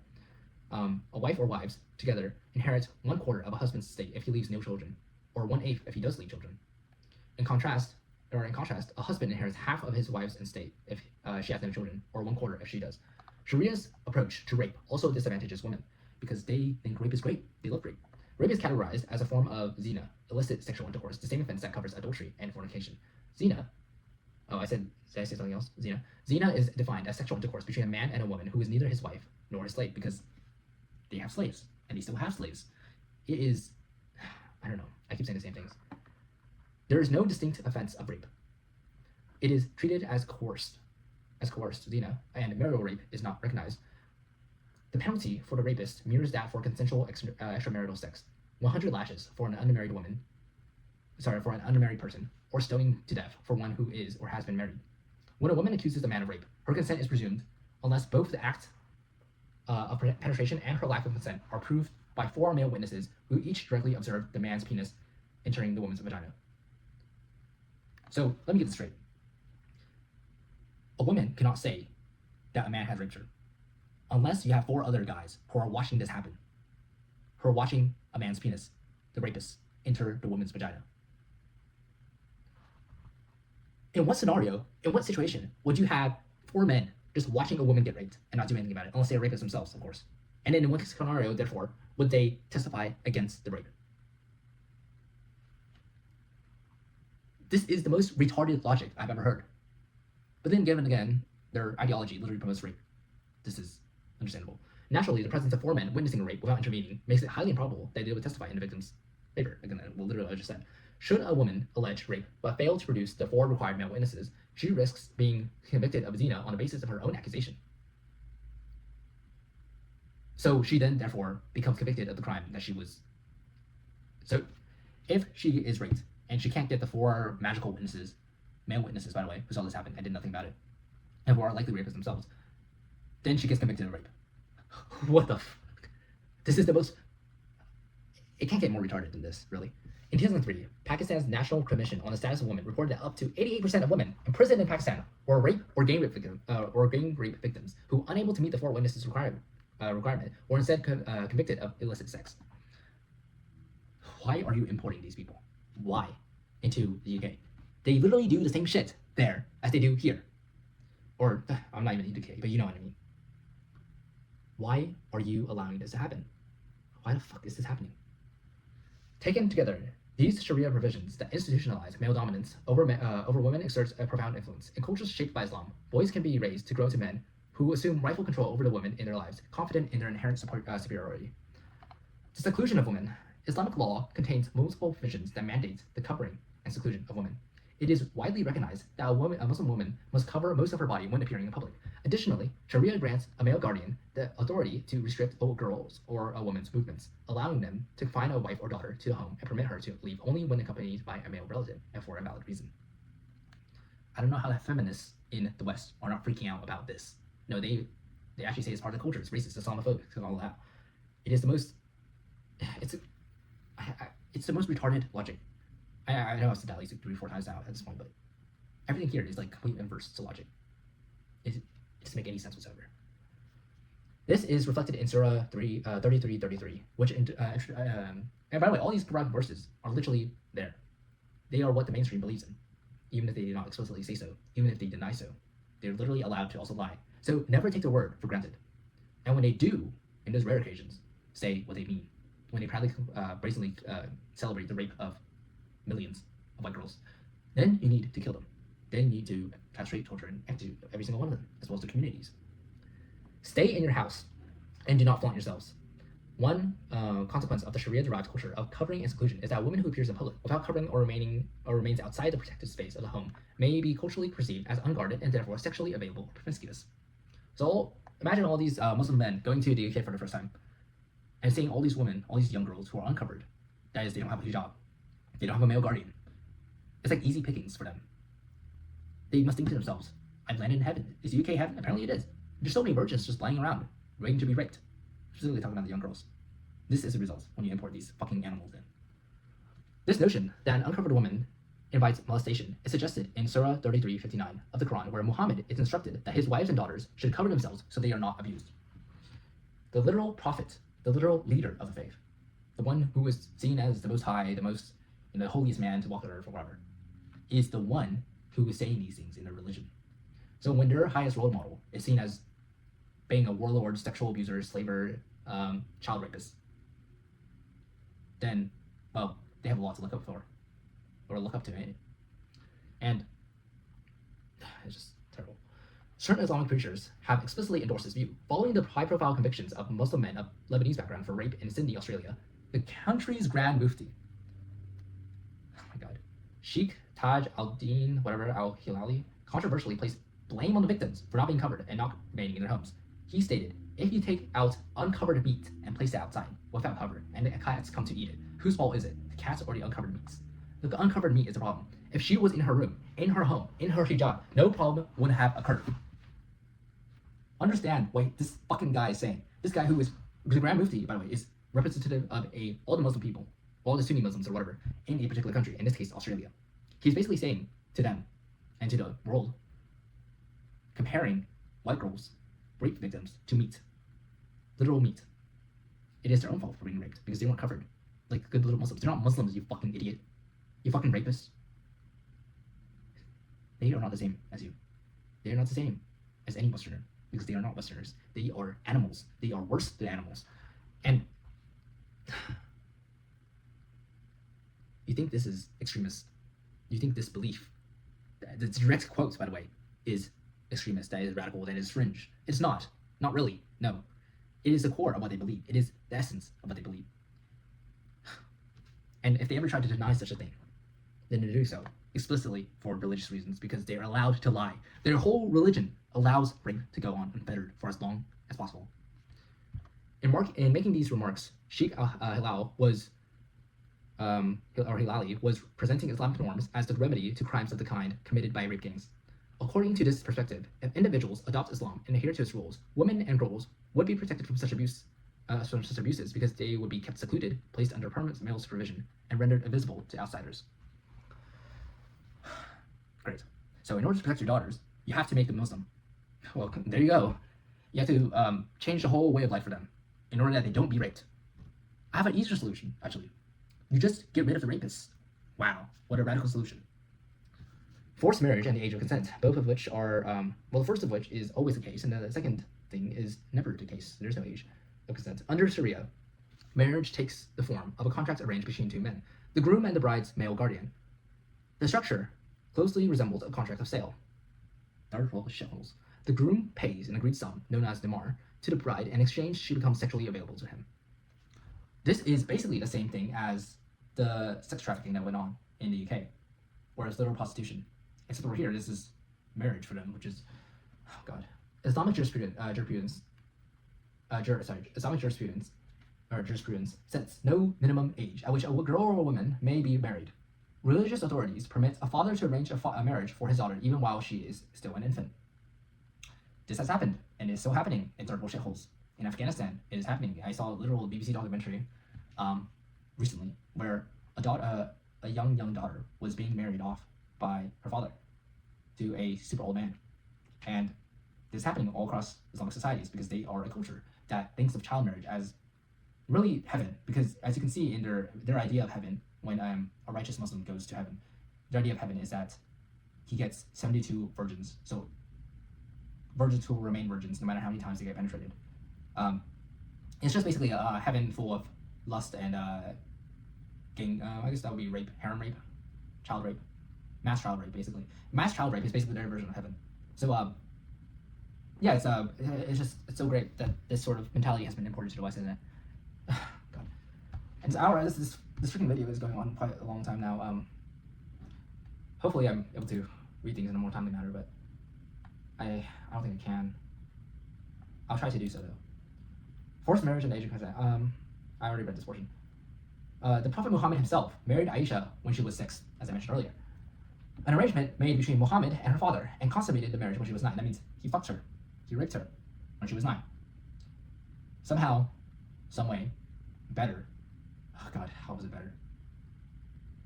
No, it's not better. I don't want you to make that comparison. The Quran itself addresses the remarriage of a divorced girl who has not yet reached menstruation. Or has not yet reached menstruation.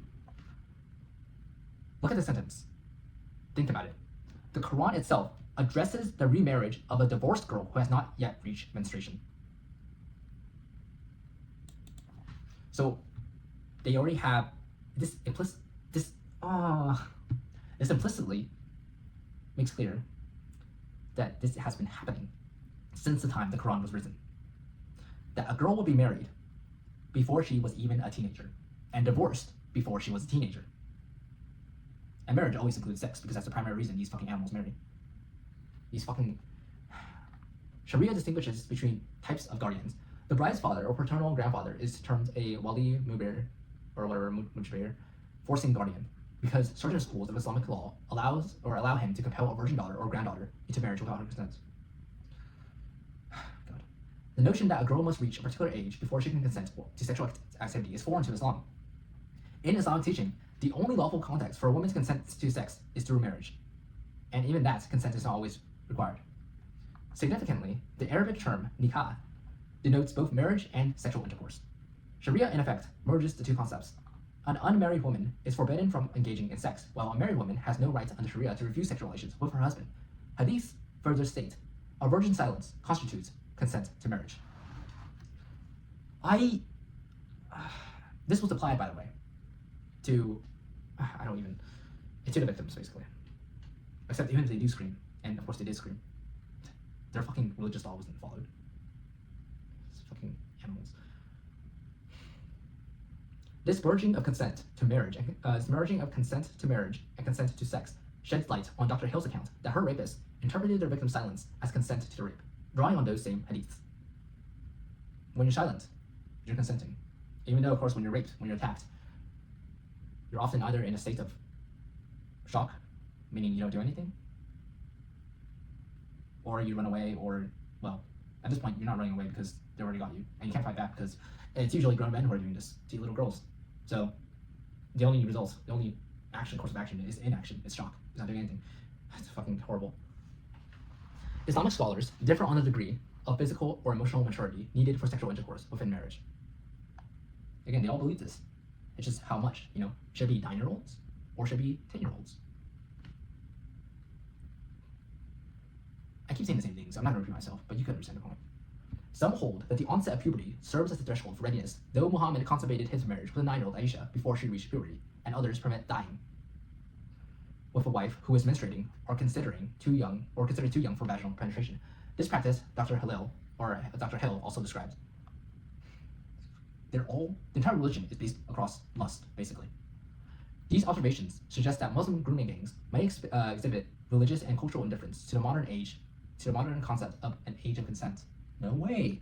You're telling me that a barbaric desert religion, Middle Eastern religion, who prizes sexual slavery, who prizes taking captives in war and raping women, who prizes and places their on top of their pedestal an idol of the Prophet Muhammad, who literally did all that as a warlord and raped little girls because he thought it was divinely ordained to do so. You think that sort of culture, that sort of religion, wouldn't do such things right now? No way. It is the core of their religion. It is what they believe in, and it continues to be what they believe in until Reformation, and that won't come, really. It is, again, some religions are inherently like this, and some religions aren't. In the West, you have Christianity, which don't have this, by the way. It is like the total inverse of all these things. But again, those in the West have rejected Christianity in favor of secularism. But secularism cannot fill, again, the hole that's left by Christianity. And when dominated by people, when confronted by people who are sure, who are certain in their beliefs, no matter how wicked, as is the case in Islam with Muslims, you will always be dominated. There is no comparison. It is... Anyways, I've really ranted on way too much. I'll try to read as much as I can. These observations suggest that Muslim grooming gangs may exhibit religious, to age of consent, if they don't care about the age of consent. In an interview, Andrew Norfolk, one of the first journalists to expose Britain's rape gang scandal, stated that although Islam prohibits sex outside marriage, all 4 schools of Islamic jurisprudence teach that a girl can be married when she reaches puberty, which on average in Britain is 11. When the Muslim Brotherhood government took power in Egypt, one of the new laws they were going to introduce was to lower the age of consent from 18 to 13. And disappointment was voiced by certain Salafi and Muslim Brotherhood scholars that it wasn't 9. These fucking animals. Islamic State had 9 as a permissible, so ISIS basically, ISIS had 9 as a permissible age for marriage. In other words, the permissible age for having sex with a child is 9 for ISIS. I don't think there's the same sense of wrongness and shame in some cases about having sex with a 12-year-old girl. Female sexuality. Is this the last one? There's like 2, 3. Okay, I think that's it. Oh, more, actually. This video will go on for quite a while, so... see. Hopefully I'm able to read this reasonably fast. Although it just needs to be read.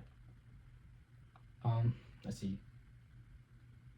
128. I'm sorry for saying this out loud, not editing it by the way, but I'm just thinking openly right now. So 128. So that'll be 52 pages. And then 204. I'll also read every one of these names, by the way. So 204 to that's 15. So 15 plus 59, or sorry, 52 is 67. Oh god, that's so dumb. But I'll be reading 67 more pages, and so far I think I've read maybe like 20 about. So I'll speed up the pace. I think I should be able to read it all in maybe 4 hours, 4.5 maybe, hopefully. I'll try not to rant as much if anybody's still listening, which, yeah, thank you if you are. Female sexuality. Islamic canonical sources portray women as possessing sexual desires that are at least as strong as men's, if not stronger, and view these desires as potentially harmful to men. Yeah, that's why men are always raping women, right? Especially Muslim men are always raping women. The Prophet Muhammad stated, "After me, I have not left any trial more severe to men than women."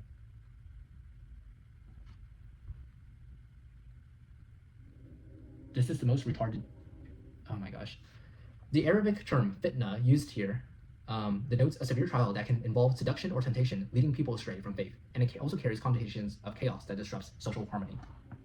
Muhammad further suggests that men are susceptible to sexual temptation, explaining that Allah has preordained a portion of zina, unlawful sexual intercourse, for every man. Allah has written for the son of Adam his inevitable share of zina, whether he is aware of it or not. So in other words, a man is allowed to have zina, which in this case is rape a woman, because he can't control himself. You never blame the victim. You always blame the victim. You never blame the predator, the rapist in Islam, as is seen as in so many examples prior to this, not just in Islamic countries, but in Western ones, with all the many victims of rape. It is, again, don't think of these victims as just single-time rapists, or being raped a single time, or by one man. No, they're always usually getting raped by multiple men for years, hundreds of men.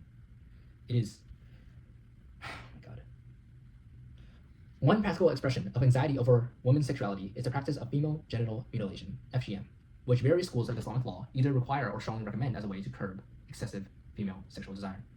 This is usually where people, Muslims, would cut off the clitoris of young girls at the infant stage, I mean, because the clitoris results in arousal, or is basically relates to arousal and sexual desire for a woman, pleasure basically, and so they will cut that for women. And they do this in many Islamic societies, like Somalia, for example. They do this on a mass scale. The reason for doing this is that they don't want women to feel pleasure when having sex, because they think it will lead to women wanting sex more and therefore being coerced or something like that. However, they don't do the same thing for men, like cutting off their penis or testicles, which frankly, if the Muslims do that, it would do the world a whole lot of good. I don't know, it would do so much good for the world if every Muslim just does that instead of this. If they castrate themselves, it would be the best thing they could ever do, I think. But because they don't, and the reason they don't is because they apply these laws, these religious laws, to women, but not to men. Because the entire religion is based around having sex with as many young girls as possible. It is a barbaric religion. It is a third world shithole religion, and does not deserve to be in the West, nor on Earth, frankly. Another reflection of the perceived danger posed by female sexuality is the strict separation of the sexes, enforced through practices such as veiling women's bodies, restricting them to the home, and the Quranic directive against men and women gazing at each other. Tell the believing men that they should lower their gaze and guard their private parts. This is pure for them. Surely Allah is aware of what they do. And say to the believing women that they should lower their gaze and guard their private parts and not show their charms. Dr. Hill described being subject to this rule in practice. I was told to look at the floor when I was around Muslim men. She was informed that if a woman looks at a man, that means she wants to have sex with him. Apply this logic to, again, I bring this up because Western feminists are the biggest supporters of importing these animals into the West and covering it for them. Bring this point up for any Western feminists. You will not get an answer. They will say it's racist or Islamophobic to say such a thing, but this is what they believe in, truly.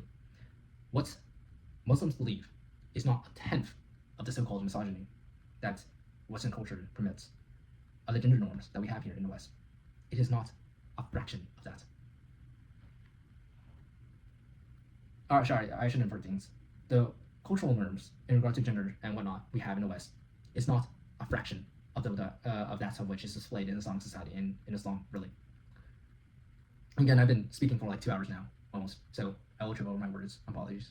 But anyways, I should really stop ranting because I'm like, I'm killing my time here. But let's proceed. Although female sexuality is seen as a source of fitna, Sharia assigns men regarded as more rational and better able to exercise self-constraint. The God-given responsibility to oversee and regulate women. Okay, sure. From this perspective, a woman who fails to comply with Sharia norms, for instance, by appearing unveiled and unaccompanied in public, represents a danger to social order. In such a framework, responsibility for any sexual assault she suffers is often attributed to her own behavior, especially when combined with the notions of the inherent impurity of non-Muslims. This outlook leads to non-Muslim women who appear uncovered and move freely without male supervision, being labeled as sluts who are eager to entice men. I literally saw a short video of a Muslim man in the UK who said that the 11-year-old rape victims were enticing the rapists into raping her. She was tricking the rapists into raping her. This is fucking disgusting. It's barbaric. It's every word I've said previously, and I will continue to say, because I have a limited vocabulary, to say the least. It is... I don't have enough words to say such a thing, but you get my points. Blame the child for being raped. Yeah. In this cultural context, a Muslim man who engages in sexual activity with such a woman bears no blame. The fault lies entirely with the woman, as I just said. Islamic teachings concerning the perilous nature of female sexuality and the moral inferiority of non-Muslims can reinforce and legitimize this pattern of attributing responsibility to the victim. Jihad and Sex Slavery like in ISIS. Sharia law, or Islamic Sharia, which is it's like the same thing, contains detailed regulations governing armed conflict, including provisions related to the institution of slavery. Slavery is the core of Islam. In Islamic law, slavery arises as a consequence of warfare against non-Muslims or infidels.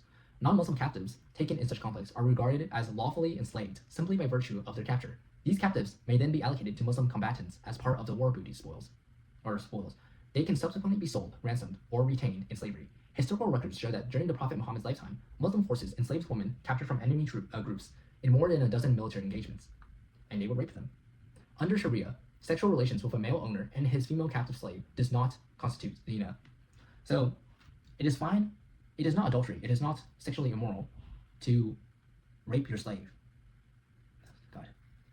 This is explicitly authorized in multiple Quranic passages and supported by numerous hadith precedents. In order, you probably know what hadiths are if you still watching at this point, but hadiths are basically just the sayings of Muhammad that are authorized, I guess, or well regarded. So, as in contrast to the Quran, which is written word, hadiths are spoken word. Moreover, Muhammad taught that a married non-Muslim woman captured in war is automatically divorced from her previous husband by the act of capture itself. As a result, sexual intercourse between her Muslim captor owner and the formerly married captive does not amount to adultery. How fucking convenient. At first glance, it may appear incongruous to connect the classical Islamic institution of slavery with the sexual abuse of white girls in contemporary Britain. It's not. It's perfectly congruent. It is perfectly logical, considering the Barbary pirates, which were Muslims in North Africa, considering the various Muslim empires who tried explicitly, and who did successfully, capture many European children, Christian children, to be sex slaves. Yet the historical record shows a long-standing pattern of Islamic enslavement and sexual exploitation of white women. Historians estimate that between the 16th and 19th centuries, so what I said earlier, approximately 1 million Europeans were seized for profit as part of the Barbary slave trade. In March 1786, when Thomas Jefferson and John Adams, shout out to America, inquired of Tripoli's ambassador to France why the Barbary states waged war on nations that had not attacked them, Sidi Hajj Abdul Rahman reportedly answered, "It was written in the Quran that all nations which has not acknowledged the Prophet were sinners, whom it was the right and duty of the faithful to plunder and enslave, and that every Muslim who was slain in this warfare was sure to go to paradise," which is raping 72 virgins forever and ever. He said also that the man who was the first to board a vessel had one slave over and above his share. Again, this was the same case hundreds of years ago. It was the same case thousands of years ago, and it's the same case today. Not just with ISIS, not just with terrorist groups or whatever. It is the core belief of these animals. In recent times, Islamic terrorist groups such as ISIS have openly asserted the right to revive Islamic slavery.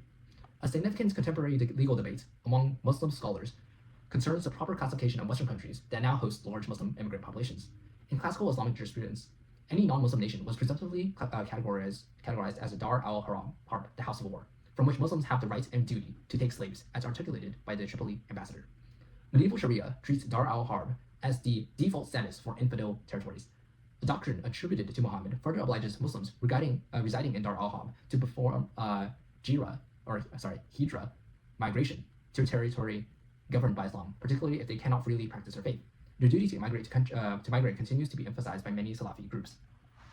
While, again, these are medieval, but not even necessarily medieval. These are 7th century religious practices, desert practices, nomadic, tribal warlord practices that are being practiced by 2 billion people today.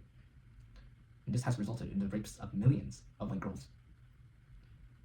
And I only wish they actually took their religion seriously, at least for this part, migration back to their Muslim nations. Unfortunately, of course, it also details that if they cannot freely practice their faith. So, therefore, the West should make it so that they cannot freely practice their faith. Unfortunately, the West has been way too accommodating to them. And as a result, millions of young girls have been raped. You accommodate them, and they rape your girls. That's about right. It's about what accurate for what has happened. It's a shame. More than a shame, really. In modern times, however, various adaptations have emerged to accommodate for changed realities. Also, now they favor immigration. I see. Some authorities now classify Western nations as Dar al-Dawa, House of Propagation, where Muslims enjoy freedom to invite others to Islam. In such circumstances, the obligation to wage jihad is thought to have been suspended. Other scholars maintain that an implicit covenant of security exists for Muslim migrants in the West. They are permitted to live and operate freely in exchange for refraining from jihad against the host society. Let me repeat this. They are permitted to live and operate freely in exchange for refraining from jihad against the host society.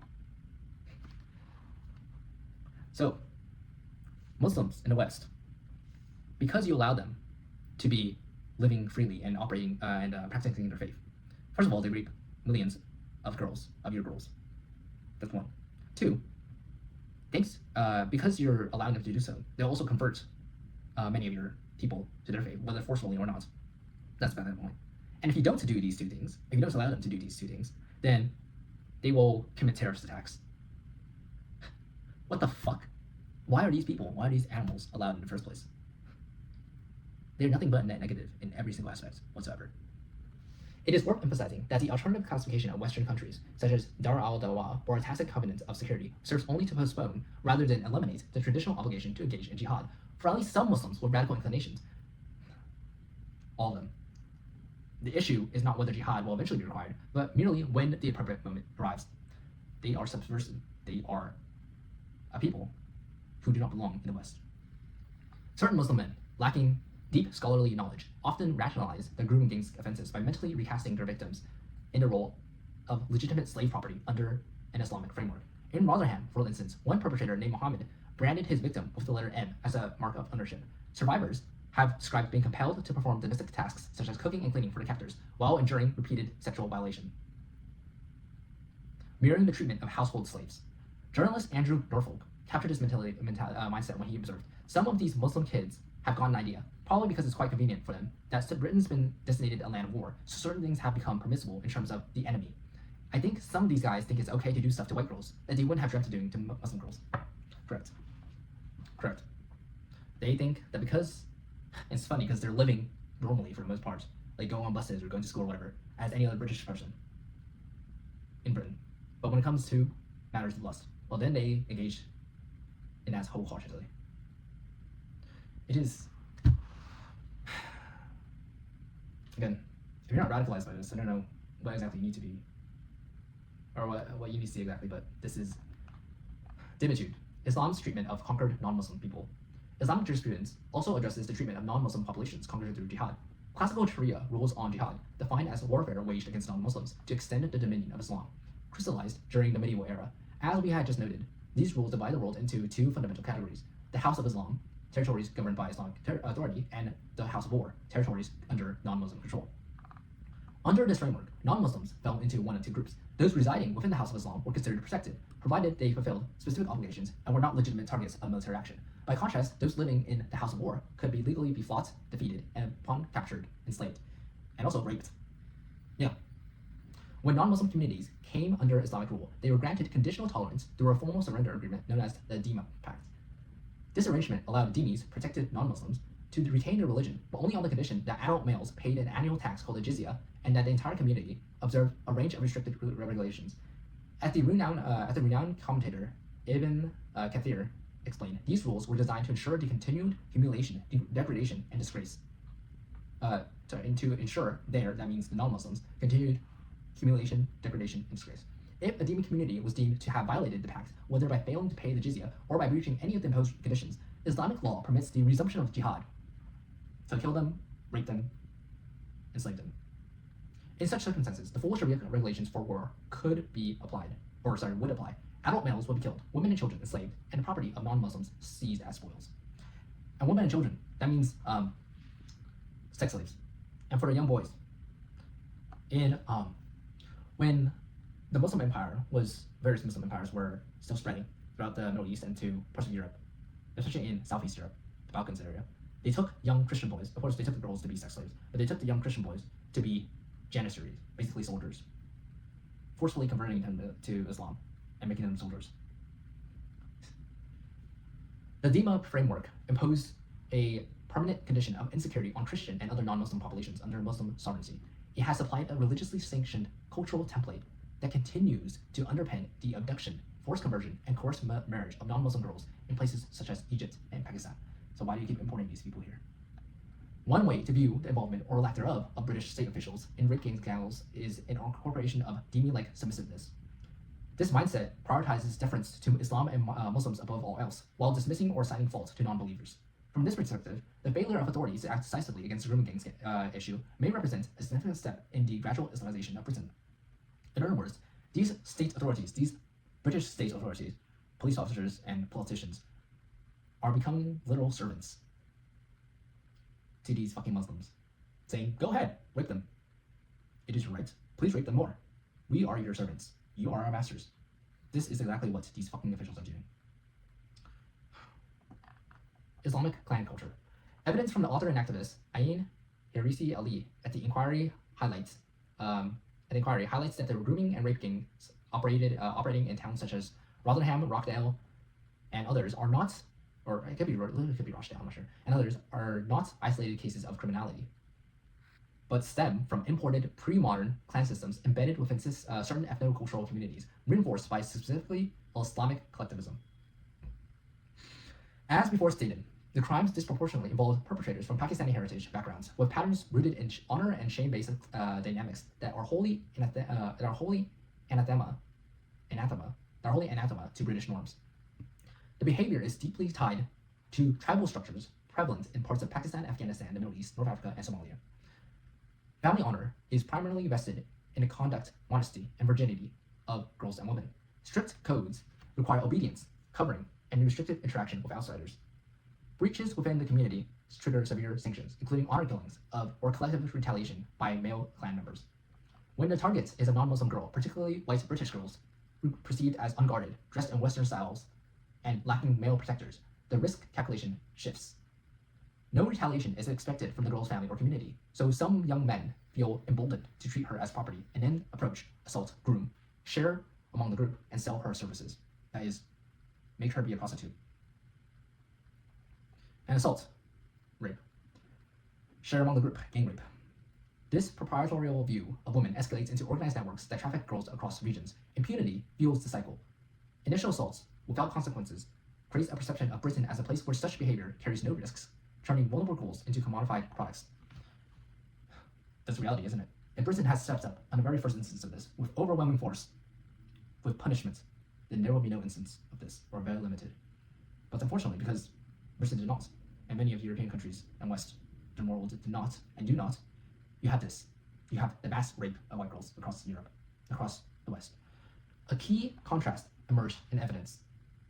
When similar gangs targeted Sikh girls, the Sikh community mobilized men to confront and deter the perpetrators effectively. Why? Because they're used to it. It's because they are from this third world shithole that the Muslims are from. And so it's nothing new for them. But Western culture doesn't have this problem, or it didn't have this problem until you imported these animals in here. And now you have to, God, white working girls, or working class girls, lacked equivalent collective protection, not least because authorities often silence concerns with accusations of racism, allowing the abuse to persist and expand into modern-day slavery. Even second, third, or fourth generation immigrants raised in Britain continue these patterns, acting as demographic clusters where the clan system reproduces itself and intensifies, regardless of the wider culture. Understand that. If you have a Muslim who moved to the UK and he rapes somebody, or he doesn't rape somebody, it doesn't matter, his children, whether born of the rape or not, will continue to do the same thing. And his children, and his children, and his children. Each of them raping white girls over and over and over again. Generational. It is generational. So generations of white girls have been raped, probably by the same family. Fucking hell. Ongoing immigration from such clannish foreign backwaters serve only to replenish and strengthen such communities. While the foundational system is tribal rather than purely religious, Islamic elements provide ideological justification, communal shielding, and strategic expansion. Perpetrators sometimes hide actions from families, mosques, and imams because the behavior brings disgrace to the community.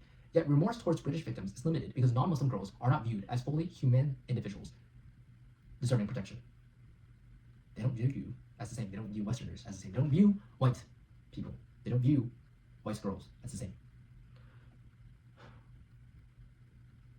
Yet remorse towards British victims is limited because non-Muslim girls are not viewed as fully human individuals deserving protection, but as unprotected outsiders available for abuse without moral consequences. This fosters widespread silence within affected communities. It doesn't matter.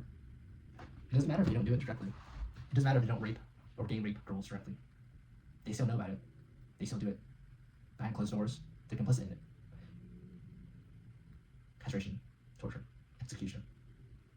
The inquiry evidence points to a fundamental clash of worlds. Across the West, our historical respect for the individual has, thanks to mass immigration, been overpowered by the more primitive attitudes that prevail elsewhere. True.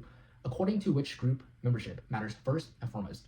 The elite's obsession with diversity has invited the latter to take advantage of the former. Scare words like Islamophobia and racism has been deployed to exploit the goodwill of Western host societies, paralyzing investigation and enforcement. Exactly what I said. Homegrown enabling factors. Islamophobia and political correctness. Concerns have long been raised that fears of accusations of Islamophobia has inhibited open discussion and effective action on group-based child sexual exploitation cases, particularly those involving grooming gangs. A series of reports and analysis from the think tank Policy Exchange have documented how the charge of Islamophobia has been deployed to challenge, intimidate, or discredit individuals and organizations attempting to highlight the issue. In a 125 research note titled The Rotherham Grooming Scandal and the Creators of the Islamophobia Definition, Policy Exchange examined connections between the scandal in Rotherham and the developments of a contested definition of Islamophobia by the All-Party Parliamentary Group on Muslims. The report highlighted the role of a key all-parliamentary, I'll just say APPG, staff member from Rotherham, Mubin Hussain, who in 2015 organized a community protest against South Yorkshire Police, accusing them of scapegoating Muslims amidst the grouping's investigations. Actions described by some local figures and inquiries as unhelpful to addressing the issue, or the abuse. Likely, he was abusing little girls himself, raping them, sex trafficking them, gang raping, child raping. It doesn't really matter. Just every single one of them. And then they go out and use your civil liberties that you've allowed in Western society to protest for the right to rape, while secretly doing it themselves. It also tells us a great deal about the politically correct institutional culture within Rotherham Metropolitan Borough Council that in attendance at a safeguarding strategy meeting dated the 6th of June 2000 was an anti-racism coordinator named Bubinipiter, whatever, Macau. I don't give a shit about their fucking names. Similar themes appear in Policy Exchange's June 2025 publication, How Not to Tackle Grooming Gangs, which argues the accusations of Islamophobia, independent of any formal definition, have been used to suppress exposure of the scandal and the pursuits of justice for victims. It recommends pausing government work on an official Islamophobia definition until the conclusions of the National Grooming Gangs inquiries are known. Correct. Otherwise, the government will just label calling grooming statistically used by Pakistanis or Muslims as Islamophobia, accusing that Muslims do it at a high percentage, at a higher rate than the whites do. That is Islamophobic. It's fucking... And you know they would undoubtedly do such a thing, given how much they covered it up. The government, the establishment, the globalist elite. Politicians have echoed these worries in relation to proposed definitions. Shadow equalities. Fucking what the hell? Minister Claire Coutinho, what the fuck is that name, has warned that adopting such definitions, particularly one framed as targeting expressions of Muslimness, could intensify a culture of censorship, potentially granting perpetrators greater impunity by making legitimate scrutiny of patterns in grooming cases more difficult or risky for police authorities and the public. She has argued that this risks repeating past mistakes or the fear of racist or Islamophobic labels contribute to delayed or inadequate responses. Yes, it is at least. God.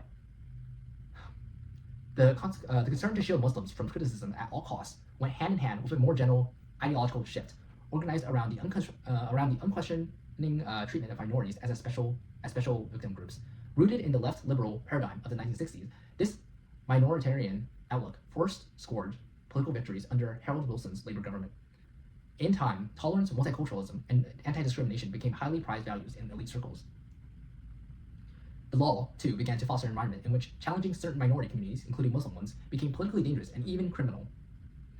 This enabled the grooming gangs to operate with impunity for years, 70 years, because authorities at every level, as we have seen, feared being labeled racist or Islamophobic, more than they feared failing the girls to whom they owed a duty of care.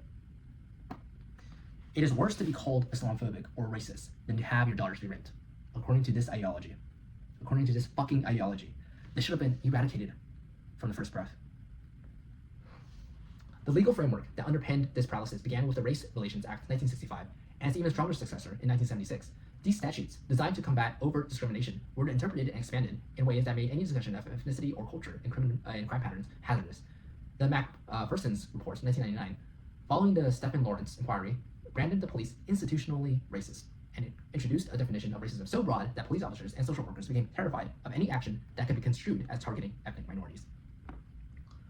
This is the same shit that goes on in the US, by the way, where because you're of a certain ethnic minority, because if you're not white, you're treated as always right. You're treated as just not understanding things and whatever bullshit. No, there's a clear statistical pattern with these things, especially of serious crimes like sexual violence, rapes, gang rape, child rape, of fucking sex trafficking. And it's clear that certain ethnic minorities are doing that at a disproportionate rate, extremely, extremely high rates. And targeting them is effective, but doing so is better.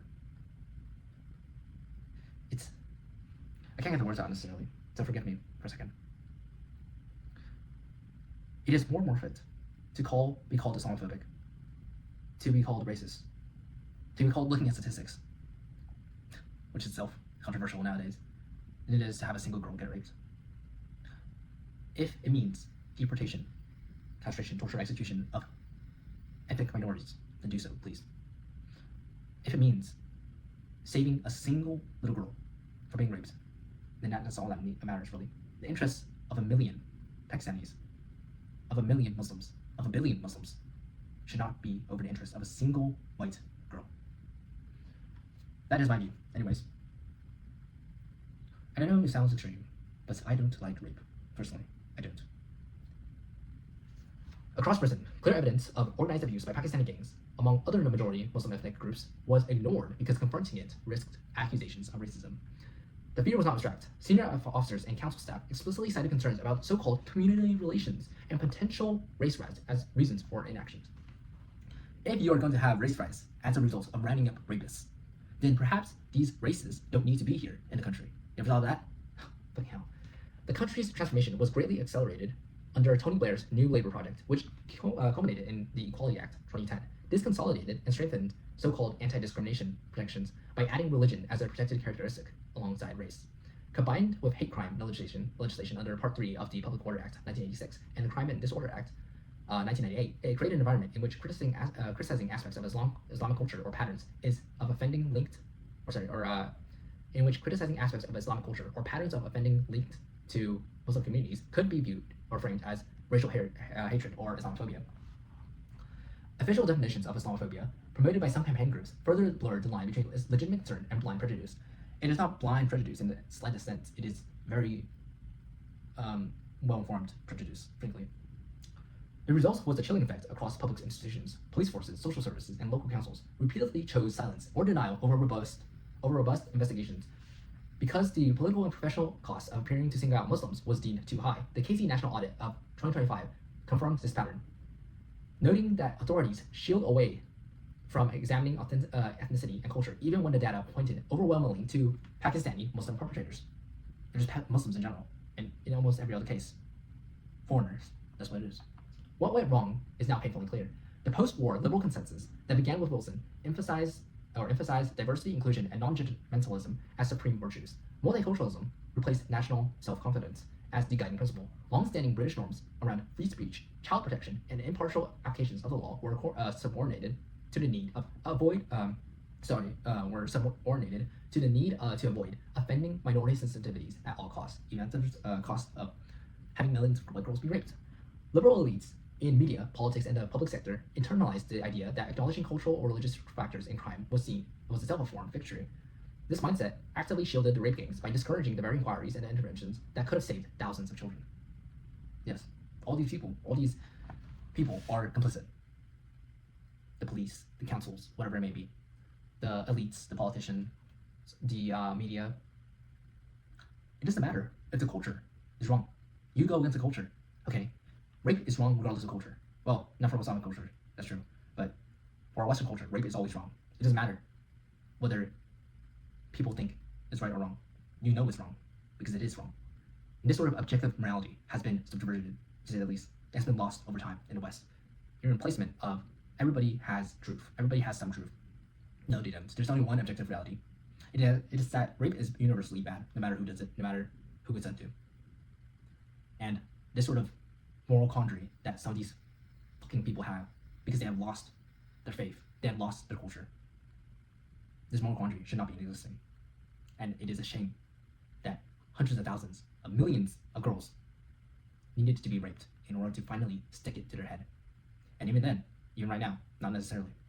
Until the country rejects the fear of being called racist and restores the courage to name uncomfortable truths, the conditions that allow these networks to thrive will remain. Correct. This inquiry records the damage without apology. Thank you. The paralysis of our institutions was not some fluke. It was predictable. It was the predictable outcome of decades of legal and cultural changes that placed sensitivity above justice. Exactly what I said. The law of the land has not merely failed the victims of grooming gangs, but actively enabled the perpetrators. For decades, statutes that should have delivered swift, exemplary justice were either ignored, diluted, or deliberately misapplied in a manner that protected organized networks of predominantly Pakistani Muslim men while leaving thousands of British girls without protection or redress. The legal frameworks governing organized sexual exploitation, commonly described in public discourse as grooming gangs, is extensive but fragmented. It consists of overlapping criminal offenses, human rights obligations, civil liabilities, and sentencing structures, while Parliament has enacted a broad suite of statutory provisions designed to criminalize sexual exploitation in all its forms. Serious question remains as to whether the law has been sufficiently coherent, proactive, or effective in preventing systematic abuse. Because no matter how many laws you write, no matter how many statutes you make, if there's no enforcement, the law is meaningless. You think these rapists are going to listen to the law? They don't. They don't even listen to police officers. In fact, they laugh at police officers saying, you can't even protect your own girls from being raped. So if there's no enforcement, there's no law. Unless there's enforcement, well, you're going to have this happening over and over and over again. At the core of the criminal law response lies the Sexual Offences Act 2003. This statute represents the principal legislative mechanism for addressing rape, sexual exploitation, and grooming. It criminalizes a wide spectrum of conduct, ranging from rape and assault by penetration to causing or inciting a child to engage in sexual activity and facilitating sexual exploitation. The Act also contains specific offenses concerning abuse of positions of trust, trafficking for sexual exploitation, and paying for the sexual services of a child. Collectively, these provisions were intended to modernize and consolidate earlier sexual offenses legislation. However, their practical operation in cases involving organized exploitation has often revealed structural limitations. The statutory framework presumes that the criminal justice system will detect and intervene early in abusive patterns of conduct. In practice, many cases of organized abuse have involved prolonged periods during which periods were groomed, trafficked, and repeatedly assaulted, raped, without meaningful intervention by authorities. Correct. No enforcement, no mechanism behind it, therefore rapes. Subsequent legislation, including the Serious Crimes Act 2015, wow, serious, expanded the concept of sexual exploitation to encompass a broader range of behaviors, including non-contact abuse and technologically facilitated exploitation. This expansion reflects an evolving understanding of grooming as a process rather than a single criminal act. Nevertheless, legislative reform has largely been reactive. Again, they see the rapes going on, they say, oh, I guess we should make a new law. It has tended to follow public scandals rather than anticipate systemic patterns of abuse. Only when the pressure mounts on the public side does the government ever pass legislation. And the legislation is weak because there's no enforcement. It is the most pony and show game there ever is. Or whatever you call that term. As a result, the legal framework often appears to be piecemeal rather than strategically designed. Because these politicians, they allow this rape to happen, and they will continue to allow this rape to happen until they've been put out permanently. And I do mean permanently. In cases involving organized sexual exploitation, prosecutors frequently rely on a constellation of offenses rather than any single overarching charge. Perpetrators may be convicted of conspiracy to rape, trafficking for sexual exploitation, arranging child prostitution, and a variety of associated offenses, including drug supply and false imprisonment. Such cases demonstrate that the criminal law is capable of imposing severe sentences, including life imprisonment should be way worse, where the offending is particularly grave. These outcomes tend to occur only after extensive investigations and multiple failures of early intervention. So basically, if you want to rape young girls in the UK, you can continue doing so for a long time, pretty much, until the law eventually catches up to you. By which point, well, you had your fun. Fucking animals. The law's capacity to punish extreme wrongdoing is therefore clear, but its capacity to prevent such wrongdoing remains contestable. And your capacity, the law's capacity to even punish wrongdoing is not clear at all. It's not. You guys don't have the death penalty. You guys don't have torture. You guys don't have castration. You guys don't have these things which you see as barbaric. But these barbaric acts are exactly what prevents rapes from happening. Because if you don't, if you just have, let's let you stay in jail for like years or whatever, or until you die, then that's not going to do anything. Literally nothing. You have to do this on a wide scale. You have to do this for every single one of them. Not just rapists, but the community. Another critical dimension concerns trafficking and modern slavery legislation. You didn't need to have this legislation in the West, but somehow you do because you import people who are literal slavers. The Modern Slavery Act 2015 criminalizes human trafficking for sexual exploitation and provides for life sentences in the most serious cases. What case of sex trafficking, of rape, is not serious? What the fuck? The intention in passing it was to recognize that organized sexual exploitation frequently involved coercion, movement of victims, and exploitation for profit. However, critics argue that the conceptual overlap between trafficking offenses and traditional sexual offenses have sometimes created uncertainty in charging decisions. The distinction between trafficking and exploitation is not always straightforward, particularly when victims are groomed into apparent compliance rather than transported by force. This ambiguity may complicate prosecutions and reduce the deterrent effect of the law. It's actually quite simple. You just get rid of all the groomers. You just get rid of all the rapists, and then it won't happen. Like, you don't even. It's so clear what needs to be done. The legal framework also extends beyond criminal liability to encompass civil and human rights obligations. Fucking hell. These human rights, by the way, they are intended for Western peoples. They are not intended for non-Western peoples, because non-Western peoples, non-Western cultures, like these fucking animals, they will take advantage of your Western kindness, of your human rights, and use it against you. They will rape your daughters while saying, it's my human right to do so. Fuck them. Every single one of them. And I mean this, seriously. I'm sorry, I'm just ranting again. I really need to finish this soon. But you understand my thoughts. Article 3 of the European Convention on Human Rights imposes a positive duty on the state to investigate credible allegations of rape and serious sexual assault.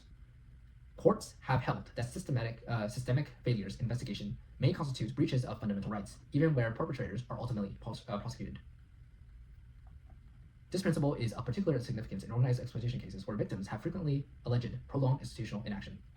The law, therefore, recognizes the state authorities may bear responsibility not only for direct wrongdoing, but also for failures to prevent or respond to rape abuses. Yes times a million. These officials, these politicians, they are held responsible, and they need to be held responsible. They are responsible for the rapes of millions of girls. Despite this extensive legal architecture, the operation of the law in practice has been inadequate, to say the least. One recurring criticism is that the legal framework places significant emphasis on individual criminal acts while insufficiently addressing patterns of organized exploitation. Rape gangs typically operate through networks characterized by manipulation, coercion, and economic exploitation.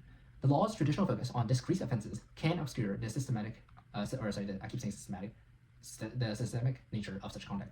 Although conspiracy and trafficking offenses partially address this gap, there remains no single statutory offense that fully captures the phenomenon of organized sexual exploitation as a distinctly structured form of criminality. Again, this didn't need to happen. You didn't need laws for this to begin with. If you had a culture that was around, well, not allowing these animals to be in the first place. A further difficulty lies in evidential challenges. Grooming often involves psychological manipulation that undermines the credibility of victims in the eyes of investigators and juries. The legal concept of consent remains central to many sexual offenses, yet it can be ill-suited to situations involving vulnerable children conditioned by their abusers to acquiesce. While courts have recognized that apparent consent may be illusory in such contexts, the statutory framework continues to rely heavily on more straightforward forms of evidence. This has at times created barriers to prosecution and contributed to perceptions that the law inadequately reflects the realities of coercive exploitation. I think this is kind of neglected by the fact that you have adult men, or Muslim men, or foreign men raping young girls. I don't think consent is a question here, because a little girl cannot give consent. But that's just me. That's just me being raised in America. Fucking hell. Moreover, the law's reliance on post hoc punishment raises broader questions about preventative capacity. Statutory offenses are designed to respond once exploitation has occurred or is eminently planned. Preventative mechanisms such as risk order and safeguarding duties exist, but their effectiveness depends on institutional vigilance, and interagency cooperation. Where such cooperation fails, the legal framework offers limited remedies beyond retrospective accountability. This is insufficient to address organized exploitation that occurs over extended periods. failure to invoke existing sentencing powers. The Crime and Disorder Act, 1998, and Sentencing Council guidelines explicitly permit and in cases of demonstrated hostility require an uplift in the imposed sentence where an offense is aggravated by racial or religious hostility. Evidence in grooming gang trials have repeatedly shown to precisely this. Victims described as white slags, white trash, kafar bitches were told they were only good for men like me to fuck and use like trash. Perpetrators shouted Allahu Akbar and boasted of racial supremacy.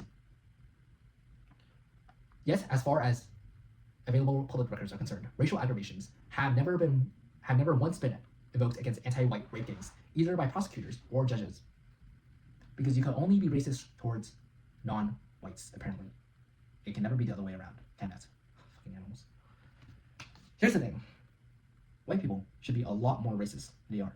In fact, they would be better off, drastically, if they were racist, even only a little bit. And I recommend being racist as much, if not worse, or to a larger degree than these animals are racist towards you. Much higher degree. Much higher degree. If you're racist, then these rapes would likely not happen. If you're a racist, then these people wouldn't be in the country. If you're a racist, then the whole world will be better. This is in stark contrast to what tends to happen whenever white criminals are held to account for interracial crimes. Prosecutors did not hesitate, for instance, to pursue aggravating charges against Darren Osborne after he murdered a crowd of Muslims with his van in 2017. Sentencing Osborne to life imprisonment with a minimum tariff of 43 years, the judge cited Schedule 21 to the Criminal Justice Act 2003 to confirm that a murder done for the purpose of advancing a political, religious, racial, or ideological cause counted alongside a terrorist connection as an aggravating form in or factor in Osborne's crime. So again, they will do this, they will prosecute white people who attack non-whites, but they will never do the opposite case because they are always protective of their fucking minority groups. Sentencing in rape gang cases, meanwhile, has remained at the lower end of the scale, often 4 to 12 years. 4 to 12 years for men convicted of raping dozens of children over years, rather than life sentences or 20-year tariffs. Defending merited. What the actual fuck is wrong with Britain? 4 years off, or 12 years off, it doesn't matter. Life imprisonment is not even enough. Fucking hell. You rape hundreds of girls, of young white girls in the UK. You sex traffic them. You torture, you forcefully convert them, you bury them. You do all these things to these young girls. And you get 4 years. Yeah, okay.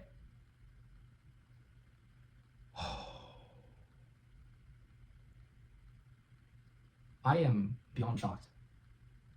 I am beyond disgusted. This creates an incentive structure. Because at the very best case, you only get 4 years off. Right? Or 12 years off, really. The worst case is you get 12 years off. And then on that, how many years of good behavior before you get let off again? You do all these crimes, and then you let out almost immediately, and you do it again. And frankly, life sentences are not enough. The death penalty by itself is not enough. Castration, torture, execution on the industrial scale. Not just the rapists, but their communities, but their families. And I say this, again, knowing everything here, it sounds extreme, because it is extreme, because it's the only way you can deal with extremism is by being unyielding in your justice. Except this is not extremism. This is mainstream belief for these animals. And of course, this is only of the ones that have been convicted. How many have not? Shadow Minister for Justice Kieran Mullen drew attention at our hearings to the fact that many of those involved in rape gangs serve as little to a third to half of their sentence. So if you've been convicted for 4 years, you could actually literally be left out in a year. 1 year for raping. Fucking hell. Worse still, foreign national perpetrators, many from Pakistan and other Muslim majority countries, were rarely deported after sentencing, despite clear powers under the UK Borders Act 2007. Instead, they were housed, fed, and upon release, allowed to reoffend or return to their communities. God. What in the actual fuck? This section right here, this fucking paragraph here, right here, makes me so unbelievable angry. So I can't even say things right. I might just did an Asian stereotype right there, like an East Asian stereotype. It makes me so unbelievably angry at all of this. Here's the thing. I don't think these foreign nationals or any of these rapists should be deported. I think they should be fucking executed. castrated, tortured, and executed publicly. Yeah. As opposed to letting them go out in the world and do it to other European countries, other Western countries, or coming back later. No. Solve the problem right there permanently. And housed, fed, and allowed to return to communities to continue raping. Is this basically just like a vacation for them? Fucking hell. In Quilliam Foundation's analysis of 264 convictions, 2005 to 2017, the overwhelming majority of perpetrators received terms that bore no relation to lifetime harm inflicted. Even in high-profile cases such as Rotherham and Rochdale, ringleaders received effective tariffs that allow release after serving less than half their sentence. This leniency persisted despite the organized, predatory, and repeated nature of the crimes. Cultural defenses and judicial relativism. Two things that should never go together. Never. British courts repeatedly allowed cultural background to function as a de facto mitigating factor. In one Bristol case, documented in the Quilliam report, a defendant argued that forcing a girl to have sex with his friends was simply Somali culture and tradition. And that culture and tradition is not only wrong, but it should never be in the UK, in the West. In Rotherham, a litigant claimed Western girls' clothing invited and provoked abuse. They're literally using your empathy for these in your multiculturalist bullshit attitude, your tolerance, to excuse raping girls, young girls, white girls. This is what they're literally saying right here. These arguments were entertained rather than dismissed outright. Judges and defense counsel cited cultural sensitivity to rape. Are you fucking kidding me? To avoid empowering the far right. Oh my fucking god. Or damaging community cohesion. The very phrase used in the case review to explain why cases were shelved pre-2012.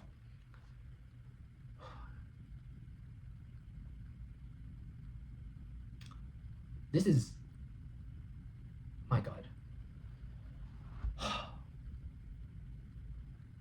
I thought the last, no, these are both these paragraphs makes me unbelievably angry, and yeah, I can understand why people don't like to watch these videos, like in general. I mean, because you're detailing not just sort of crimes, of course, the graphic crimes that never should have been allowed to happen, but also the lack of accountability on a massive industrial scale. Cultural sensitivity, bullshit. Empowering the far right, bullshit. You know what empowers the far right more than anything else here? When you allow these rapes to go on unfettered for decades, and when it finally comes out, then God, yeah, I hope the far right is finally in power. The actual far right, mind you. And I hope, here's the thing, if the far right had actually been in power this entire time, for the last 7 decades, none of this shit would have happened. None of these fucking victims would have been made. And none of these people, these animals, would have been imported. It causes damage. This causes generational damage. Atrocities committed against girls. Community cohesion.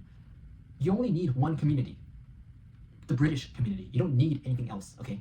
You don't need these fucking animals, these foreigners in their own community. No, you only need one community. And that is British. That is English. That is Welsh. That is Scottish. That is Northern Irish. Nothing else in Britain.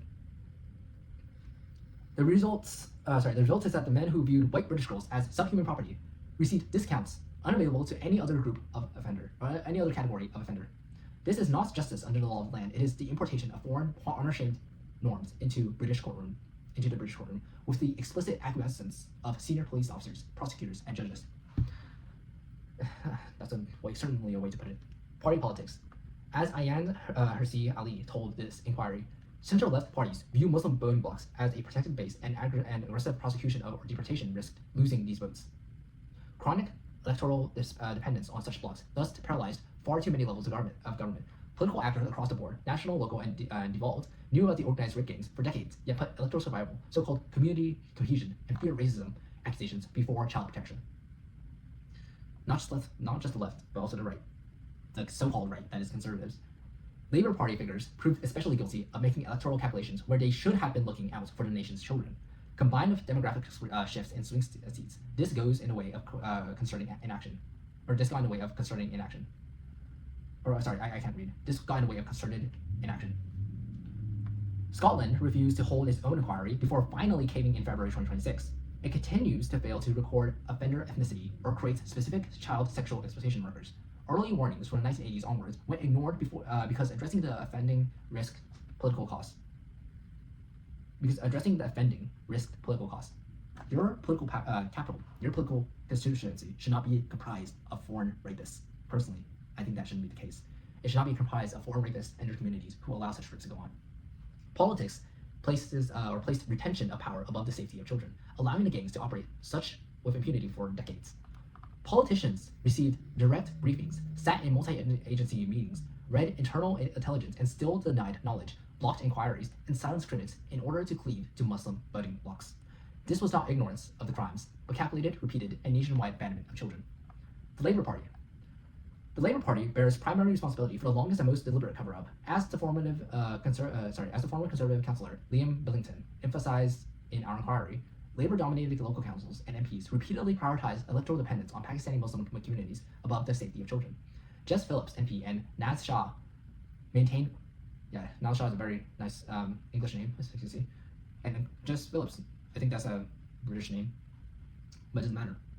That would be a traitor right there. Maintained public silence on the ethnic and religious patterns of the gangs while their constituencies suffered. Evidence shows Labour politicians prioritized avoiding far-right empowerment narratives and ensuring so-called community relations over protecting victims. In Oldham, Labour councillors and leadership received one of our whistleblower social worker disclosures on trafficking inside council-run and semi-independent units, yet retaliated against the whistleblower and took no remedial action. So, in other words, whistleblowers are punished. Victims are punished. The criminals, the rapists, they're rewarded, basically. The same pattern occurred in Rotherham, Rochdale, Telford, Burnley, and Peterborough. Labour councils surrendered the streets, ignored parental support reports, and allowed perpetrators to operate, among other reasons, because Muslim voting blocs were electorally vital.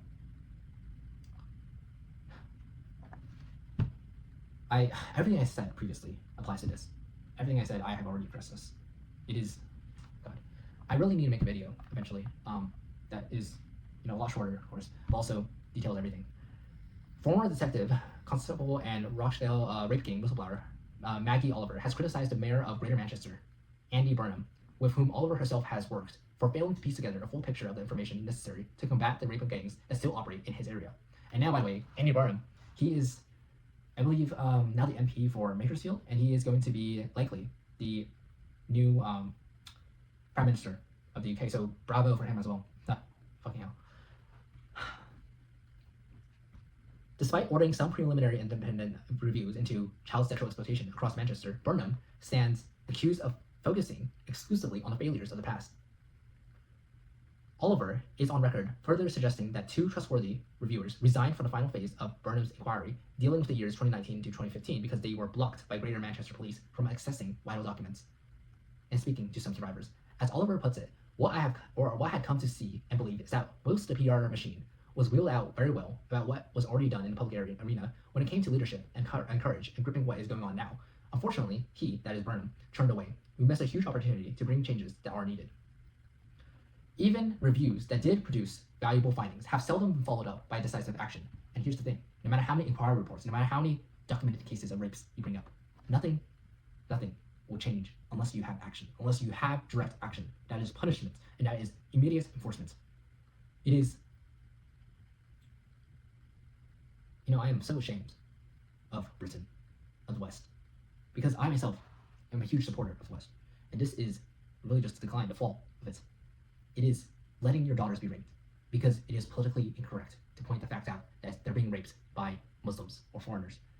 It's so much more than that, but I digress. I'll just continue.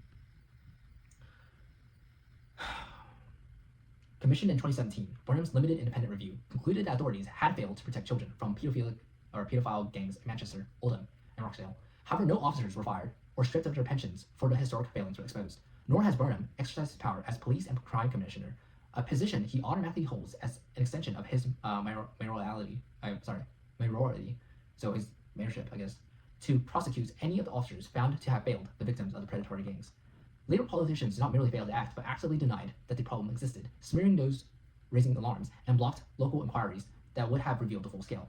They sacrificed thousands of white working-class girls to its electoral alliance with Pakistani Muslim communities and to the general reputation of multiculturalism amongst the public. Such institutional paralysis was not accidental, but political, for even when a few Labour politicians, such as Sarah Champion, did speak up, they were dismissed. In Rotherham, Rochdale, I don't know how to say that name, Oxford, Telford, and dozens of other towns, Labour-controlled councils and police forces repeatedly shelved investigations, actively covering up for the rapes, threatened whistleblowers with racism accusations, and instructed officers not to record the ethnicities of perpetrators. The 2014 J report exposed how labor counselors and senior officials in Rotherham dismissed the systematic rape of 1,400 girls because to do so otherwise risked alienating the Pakistani community. This pattern was repeated nationwide. This betrayal continued into government. In January of 2025, Labour MPs voted en masse against a Conservative amendment calling for a national statutory inquiry into grooming gangs. The amendment was defeated 364 votes to 111. Sir Keir Starmer and his front bench abstained or opposed the measure, dismissing public concern as far-right agitation. It took sustained external pressure, including the damning Casey National Audit, this independent inquiry, and public outrage to force a U-turn in June of 2025. Even then, the government watered down the local inquiries with reports that plans for 5 separate reviews were quietly dropped to avoid offending Pakistanis. This is the most, I keep saying this is the most or whatever else, but you know my understanding, you know my thoughts about the matter. Jess Phillips, appointed safeguarding minister, had much to do with his show of contempt by the Labour Party. Survivors resigned from their victim panel in disgust, condemning the process as a sham. Phillips apologized for delays. Survivors resigned from her victim panel in disgust, condemning the process as a sham. Phillips apologized for delays, but retained the full backing of Sir Keir Starmer. Under her watch, ethnicity recordings remained patchy, and the anti-white aspects of these horrendous crimes continued to be downplayed. This is the same Labour Party that has consistently weaponized accusations of Islamophobia to silence anyone who stated the obvious, that the gangs were and remain overwhelmingly Pakistani Muslim men. As a result, the nation has suffered decades of state-enabled child rape on an industrial scale. Yes, exactly that.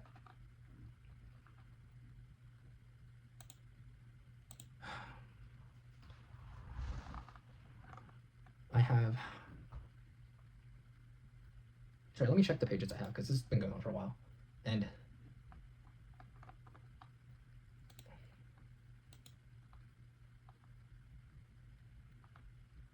this is going to make me really angry. Pregnancy, abortion, and children born rape. So right now I'm on page 146. I'm sorry for doing this, by the way, but I'm trying to make sure I have enough time. 146. So that's, I know I'm doing this on, but I'm not sure if anyone's listening, but skip ahead if you need to.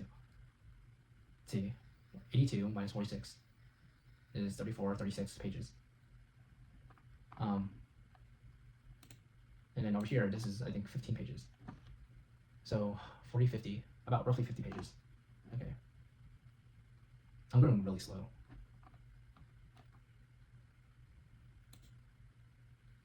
It's already quite late, actually. It doesn't matter.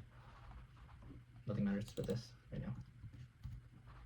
National Inquiry. The Labour government's so-called independent inquiry into grooming gangs, announced in December 2025 and chaired by Baroness Anne Longfield, is a masterclass in institutional evasion. Its draft terms of reference, finalized in March of 2026, deliberately confined the scope to group-based child sexual exploitation and abuse in a handful of relevant local areas. The inquiry is explicitly time-limited, targeted, and proportionate, and framed as an exercise in examining failures in practice and obstruction by statutory services. There is no mandate to examine the national scale of the problem. The overwhelmingly ethnic and religious profile of the perpetrators, the honor and shame-based cultural drivers, or the role of political correctness and electoral cynicism.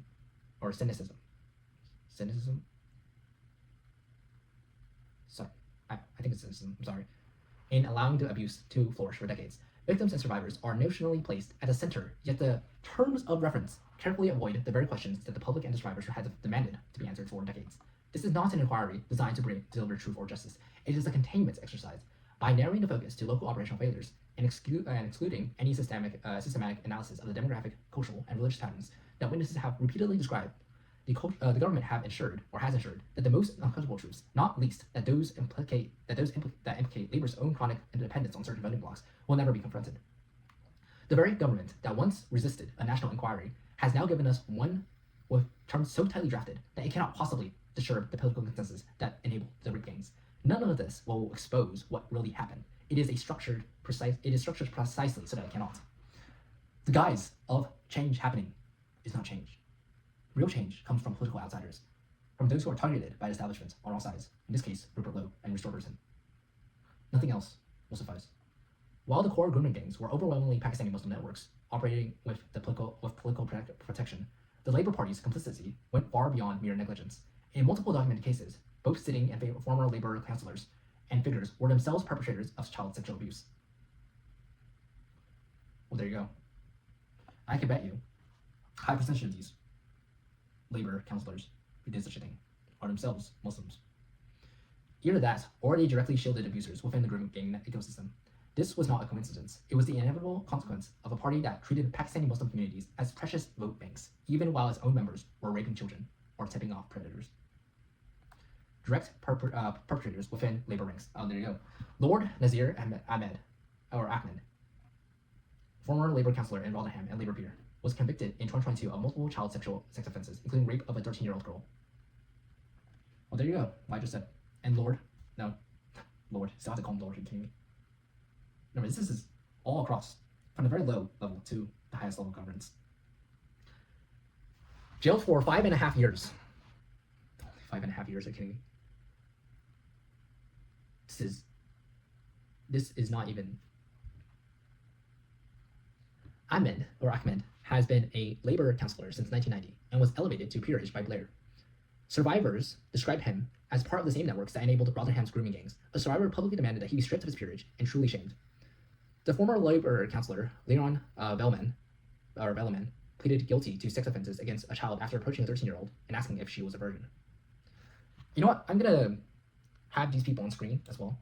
And I'll just look at their faces for a second. Oh, sorry. My Wi-Fi actually went out because I was just... Apologies. No, the reason why I want to look at them, I just want to look at their faces. Their sick faces.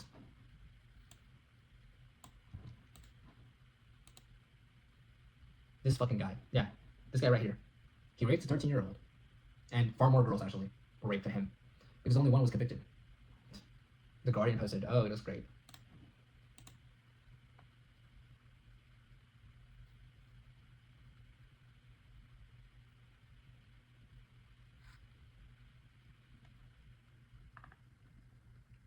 And then let's look at the other guy.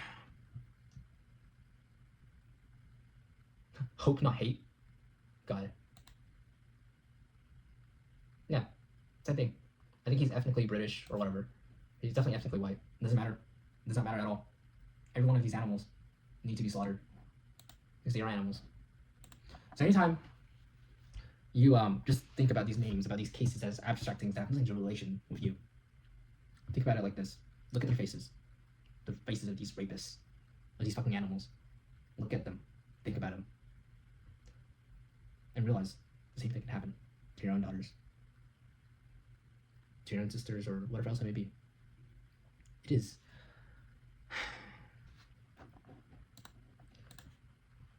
The Labour councillor, Carol Clark, faced formal complaints after allegedly warning her pedophile son of his impending arrest in a grooming-related investigation while simultaneously voting on grooming gang matters. Oh, hey, that's convenient, isn't it? And I'm going to put her face as well here. And these are all traitors. Every single one of these are traitors. I don't know which one this is.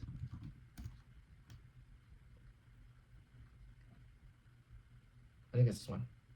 I'm not sure. I'm actually not sure. Oh, yeah, it doesn't matter. But you get my point. You can look it up if you want, if anybody's still watching. But the former Labour MP, Ivor Kaplan, was arrested for grooming a 15-year-old child in 2025. I will also get his picture. Actually, I'll just like...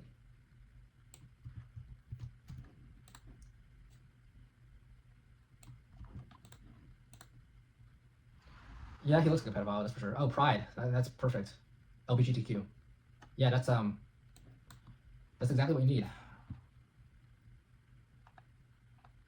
I have no idea where she is, by the way, it doesn't matter.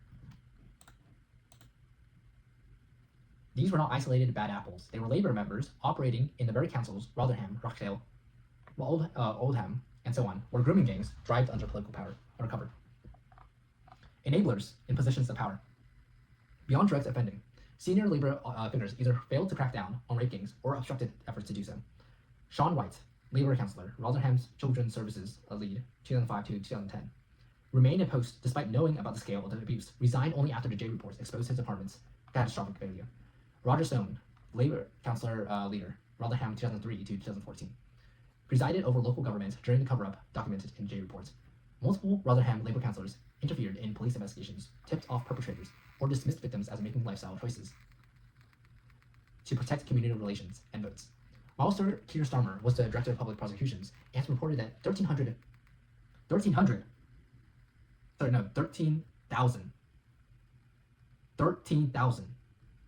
suspected rape gang members and pedophiles were left off with warning letters. And he right now, actually he has just resigned. As stated earlier, the mayor of London, Sadiq Khan, repeatedly insisted there were no grooming gangs operating in the city. He described evidence from whistleblowers as politically motivated.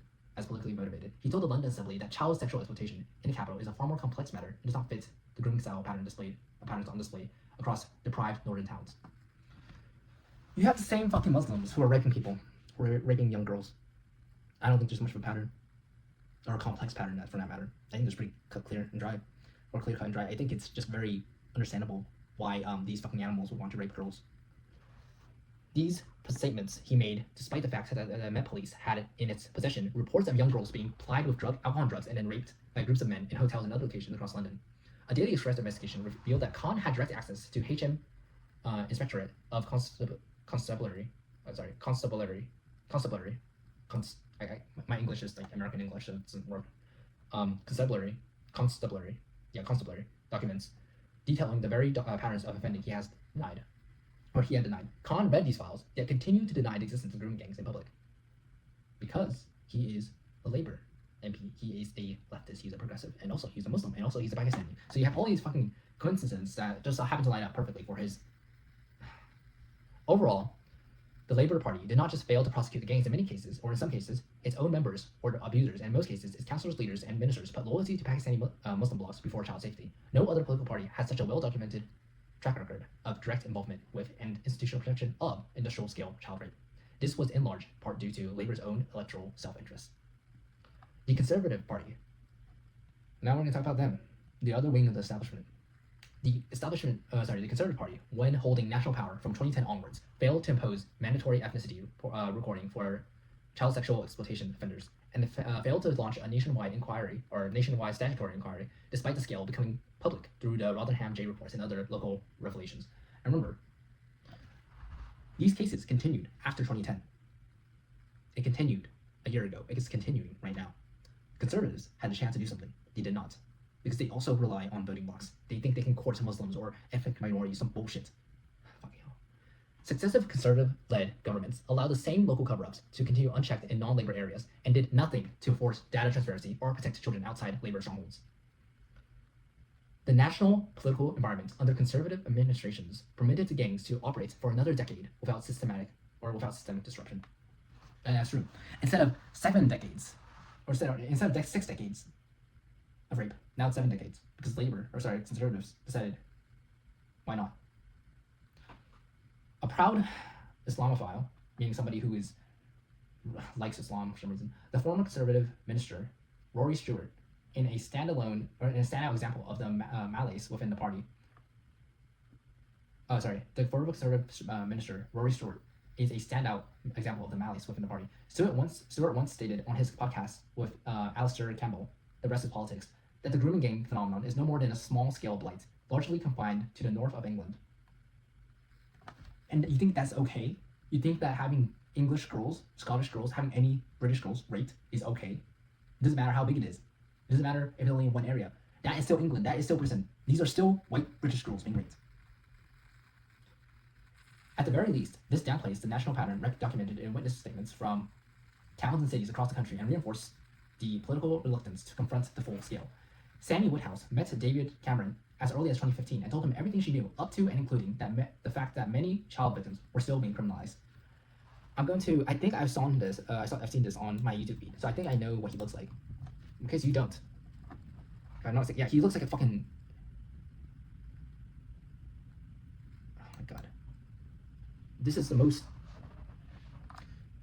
Sorry to use this language, but cuck. The biggest cuck I've ever seen. He looks like such a wimp, it's actually not even believable. But don't take his appearance, or his weak appearance, as consolence, or as, what am I saying? As the fact that he's not actually a fucking permitter of all these rapes. As he's not complicit. don't look at his weak, frail form and think he is not directly responsible for this as well. Because he is. Animals. A number of prominent figures within the Conservative Party have become more vocal about the rape gang phenomenon, amid the issue's rising political salience. Exactly. Because it's become more permissible to talk about it. Because it's just simply how bad everything is. It's simply how many girls have been raped. If they don't talk about it, the Conservative Party would have been dead. And right now it's still dying. That's really, a thing. But basically, the only reason why I'm talking about it now, and why I didn't talk about it in decades past, is because it's politically convenient to do so now. Even so, Conservative Prime Ministers from David Cameron to Rishi Sunak did very little in government. Scottish politics. John Lamont's MP's evidence to our inquiry shows the same reluctance operated north of the English border. Successive Scottish governments across parties, but with clear Labour influence in earlier periods, refused to commission a dedicated national inquiry into grooming gangs, failed to introduce specific child sexual exploitation markers, and fell short of routinely recording the ethnicity of offenders. This data gap prevented development of any proper national picture and enabled rape gang networks to continue unchecked in both urban and rural Scotland. And this is the part that will make me incredibly angry, so hopefully it's not too long. Oh, okay, so one page is gonna be bad. Pregnancy, abortion, and children born of rape. Gangs deliberately use pregnancy as a tool of control. Girls as young as 4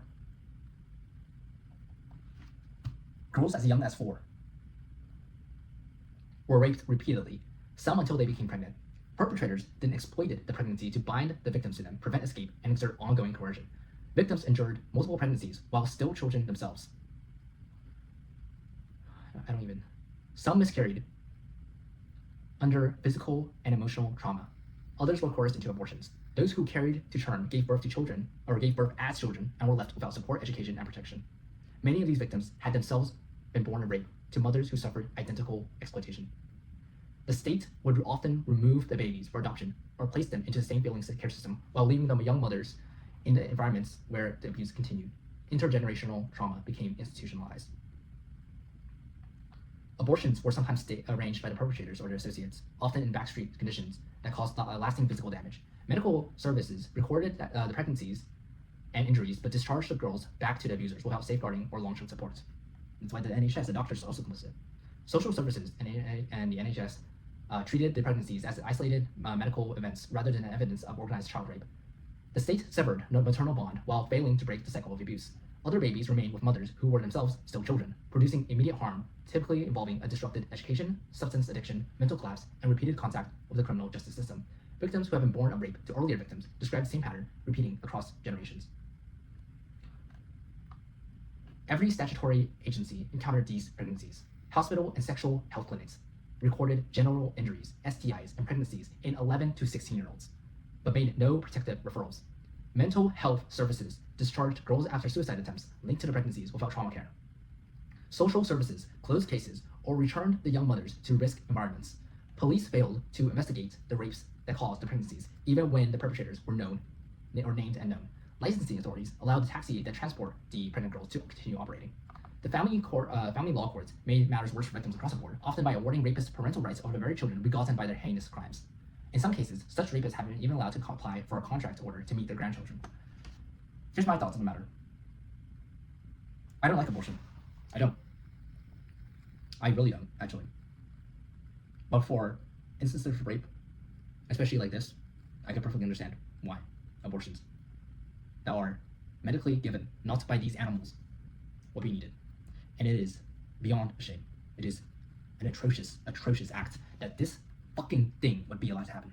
That these girls will be raped on a continuous basis, as young as 4, until they're fucking pregnant. Because these animals, they are literal beasts. They are nothing. They are worse than worms. There's nothing I can think of that are worse than them. Exactly. This only really solidifies my opinion, my thought, my theory, that the only possible solution to this is torture. It's castration, torture, and execution. That is the only way. The only way.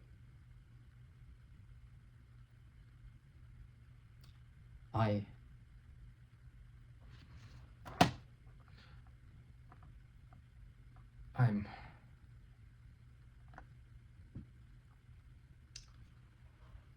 young white girls were systematically raped over and over again by foreign men, by foreign Muslim men, again and again and again, until they became pregnant.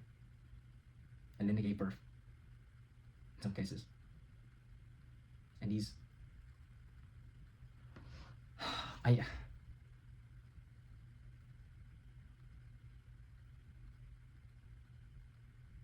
of course the state knew all this.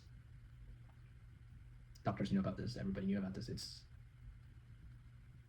It is, I don't have the words necessarily, because again, everything I said previously applies to this as well. It does.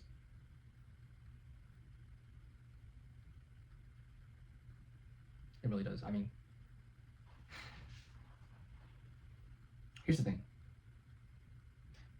If you're still with me so far, I don't know what you are necessarily, but you're still with me so far, you might be wondering why I don't advocate for it even more. Because the true solution, the most extreme solution, that I won't venture into necessarily, is to do unto them as they have done unto you.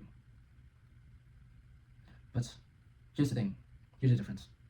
And it's why I only advocate for castration, torture, and execution of their entire communities, of course, but not this to them. Not rape of their children, not rape of their daughters, not the sex trafficking and gay rape and all that of their daughters, no. I don't advocate for such a thing. But why? If it is truly equal in measure. Because their girls, their children, in and of themselves are innocent as well. Not necessarily the boys, because, you know, they've been raised as such. But the girls especially, their girls, are innocent in such matters. They are raping anybody is wrong, as I said earlier. Doesn't matter by who and with who, and to whom. I don't advocate for doing unto them as they have done to British people. But frankly, I could understand if Brits do that eventually. And I know my voice is only opinion. You know, I'm on the other side of the Atlantic or whatever it is in the world. But do not be like them. Be just. And do punish them as much as you can. But don't punish those who are innocent. Because those girls, whether they are not white, whether they are not British, whether they are not Christian or whatever else they may be, they are still innocent. Because those girls, they're just girls. Now the rest of them, the rest of those animals, you know, I already gave my thoughts on the matter. I really would be more emotional when talking about these things, or talking about this section, if it hadn't been a fact, or if it hadn't been for the fact that I've already read so much of the victims' testimonies and all that. The other ways. Impacts on survivors. I thought this was going to be an easier read compared to the victims' testimonies, and you know, in some cases it is. It is more, but it's not exactly that much easier, because while the victims' testimonies were, you know, get them narrating the stories more or less, this is still laying out such horrific crimes in detail, and it is not easy whatsoever.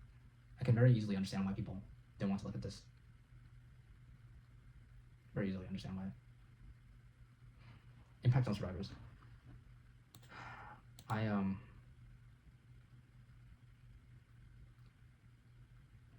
think I only have 40 pages.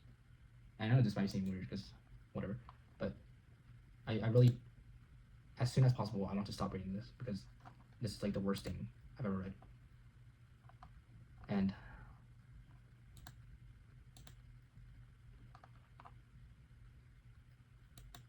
so that's 30 pages plus 15, so 45. Okay, hopefully I can read it. Hopefully this will go on for some time, I think. Maybe 6 hours? Oh dear.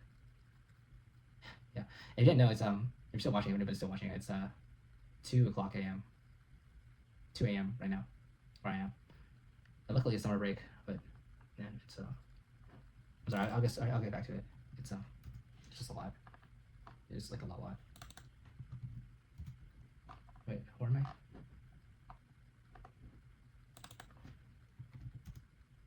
I don't think I'm here. Give me a second, please. Impacts on survivors. The rape gangs destroyed the lives of hundreds of thousands of children, millions. Survivors live with permanent physical and psychological damage that no institution has ever properly addressed. They carry lifelong PTSD, complex trauma, addiction, chronic pain, interrupted education, criminal records, lost children, and live with permanent fear. Many attempted suicide, and sadly, some succeeded. Others lost their own children to the same system that failed them. The state did not merely fail to protect these survivors, but it compounded the harm by criminalizing them, discharging them from the hospital without support, removing their babies, and leaving them in environments where abuse could continue. The evidence shows a national pattern of lifelong devastation inflicted on children who were raped, trafficked, impregnated, and then left abandoned by every agency meant to help them. And here's my thoughts about abortion, because I wasn't perhaps as clear as earlier.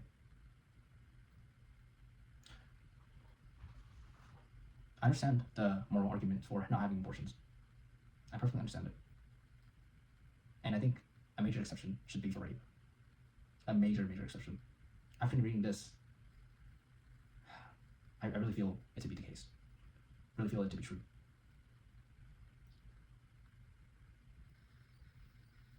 It is a shame because pregnancy is supposed to be supposed to be a good thing, it's supposed to be a positive thing. But in the context of rape, in the context of mass industrial rape, as like this is just terrible all around. It is.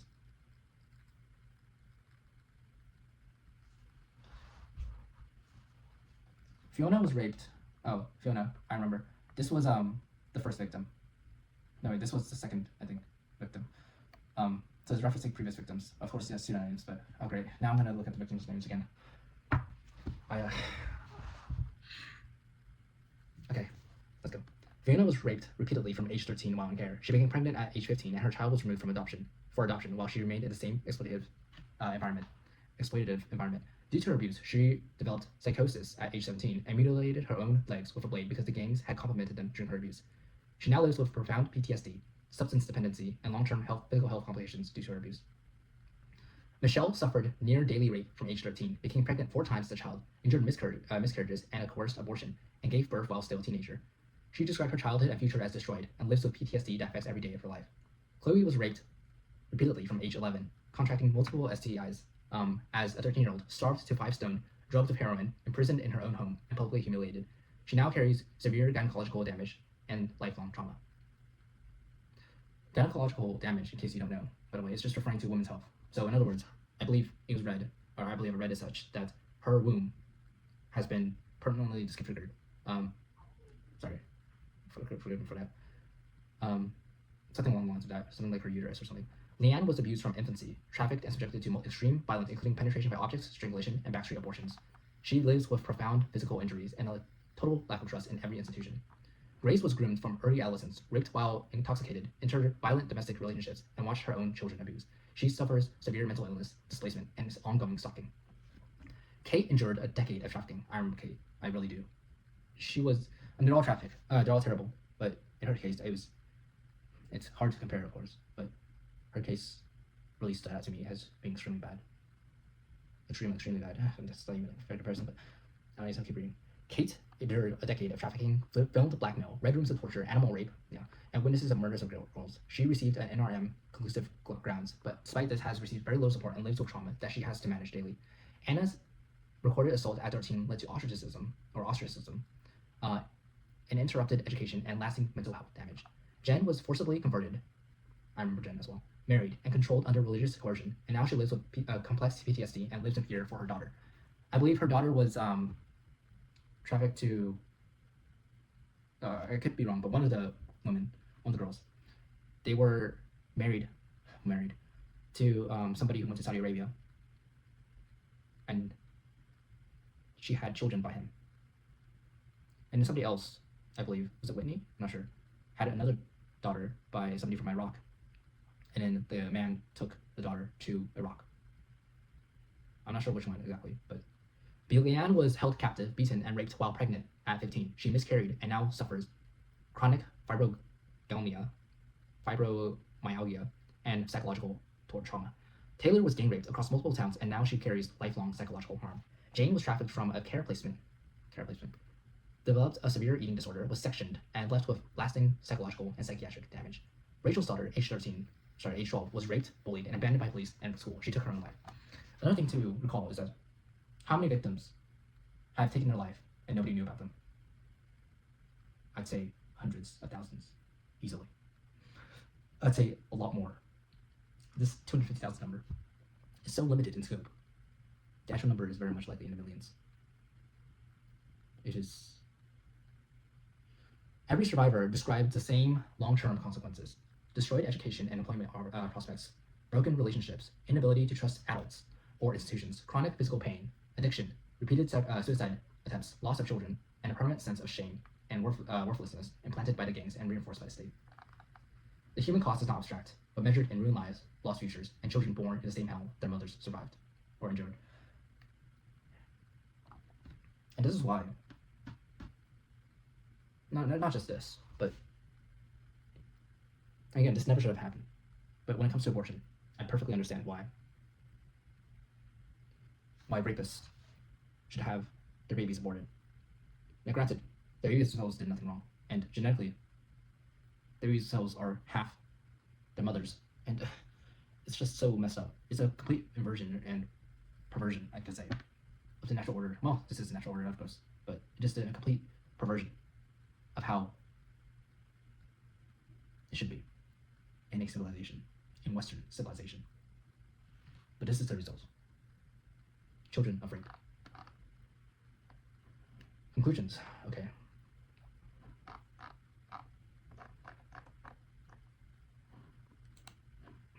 The evidence from high-profile convictions and compiled data on group-based child sexual exploitation indicates a clear overrepresentation of Pakistani Muslim men as members of the rape gangs.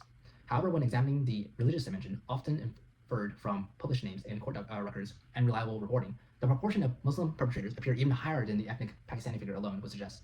Analysis of conviction lists, such as those compiled by researchers reviewing cases from the late 1990s onwards, have found that approximately 90% of those convicted in relevant grooming gangs bore distinctively Muslim names, a stark contrast to the roughly 6% Muslim overall population.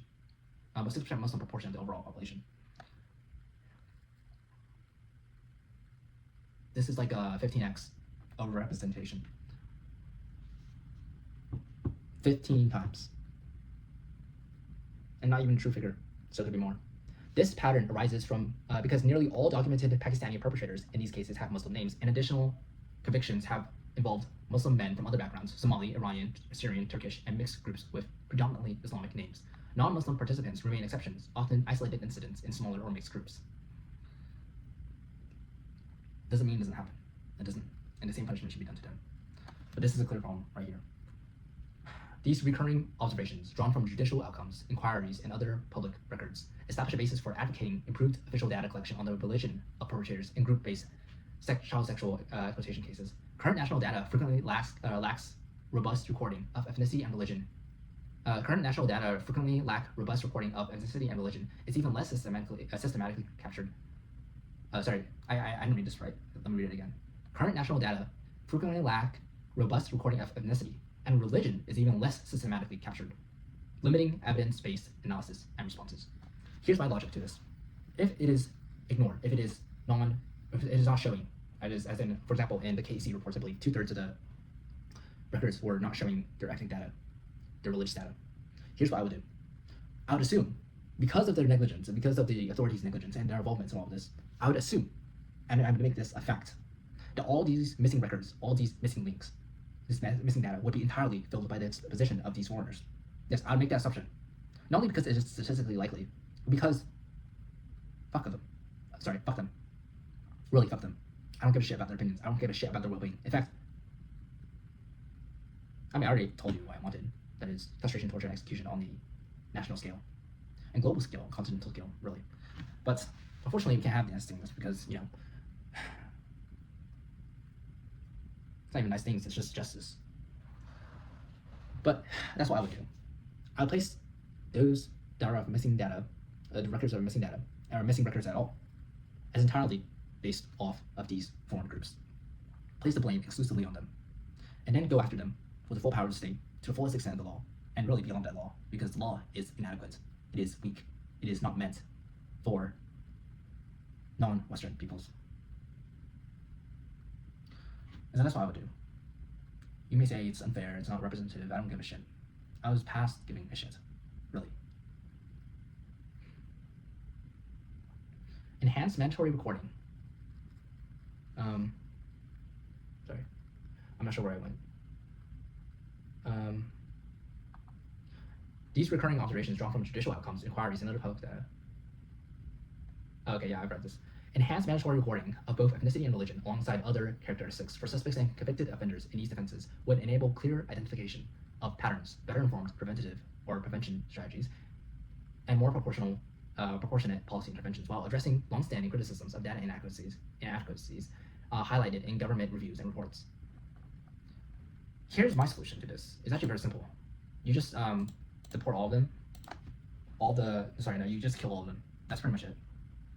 Again, it sounds harsh, but it's extremely easy. You don't have to go through all these hoops, all these things. You just say they all do it. They're all guilty, which they are. And then you castrate all of them, you torture all of them, and you execute all of them. Again, it sounds harsh, because it is harsh. Because guess what? These animals deserve far worse than that. They do. But in a Western society founded in Christianity, you don't rape their daughters because they rape yours. No. A truly vengeful society, and many societies would probably do what I'm about to say, because they are from third world shitholes, is what they're meant to do, or what they are ingrained to do, is do 10 times worse, not just an eye for an eye. And that would be in the entire annihilation of the cultures, societies, their complete ethnic cleansing, basically. And I know it sounds like Hitler, but guess what? The reasons for why these politicians, these fucking politicians in the West, why they allow such things to happen, is because they have white guilt. Because that's just voting blocks. Personally, on a private basis, or perhaps on a public basis, both, it doesn't matter. They have white guilt. They feel guilty for Hitler or some bullshit, for the Holocaust, for World War II, and for colonialism, for slavery, for all of these crimes that they think they did, their ancestors did. And so whenever their daughters get raped, whenever their daughters, it's just, no. Instead, go after them. Don't give a shit. It doesn't matter. Be labeled ethnic, racist or Islamophobic. I don't give a shit. And neither should you. You should go as hard as you can. Because at this point, going as hard as you can will not result in much of anything. But it's better than nothing. That's for sure. And here's the thing, right? I urge you, whoever's still listening at this point, I urge you to look for the only political solution right now that is restore prison. Nothing else is nearly sufficient. And even restore prison, honestly, from the language thus far being quoted by Rupert Lowe, it is not nearly as much as I would like it to be, but I think it's the best political solution, for sure, and really the only political solution, because anything that falls short of it, and this is already the bare minimum, what this guy's doing, is I'm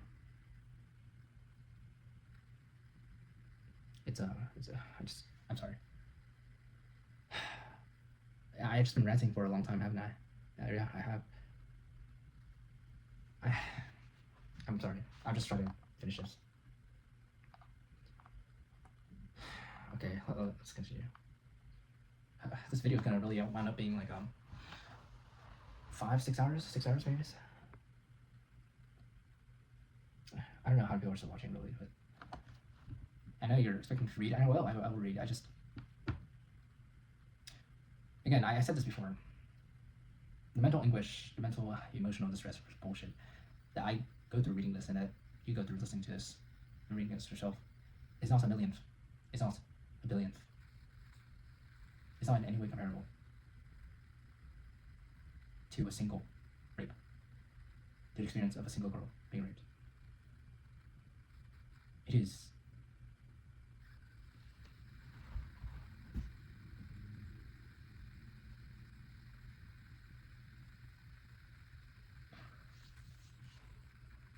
and you're probably wondering why, if you're still listening at this point, why I'm not cutting things out. I'm not just editing it. I'm just not. I'm too tired to, and too lazy to. But this is my genuine experience. This is my genuine reaction. And perhaps you feel solidarity in that. You feel, if you're still listening, you feel solidarity in that. And I just feel so helpless, really. And I'm glad, at the very least, that this is being spread. This news is becoming more mainstream, because it should be. But I still feel so powerless. You know, if I were able to have all these fucking rapists, all these animals rounded up in one spot, I would, well, you know what I would do, but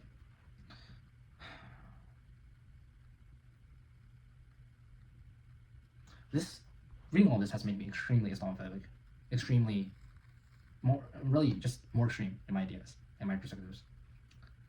I think it's probably the same for you. Anyways, enough yapping. I'll get back to it. And you know, I said this before, and I'll say this again probably eventually later. But I'll put out a full response video to everything at the end. That is everything, like a video after I read all this. I didn't think I needed to read this to begin with. You know, I thought I read the worst of it, but really. Anyways.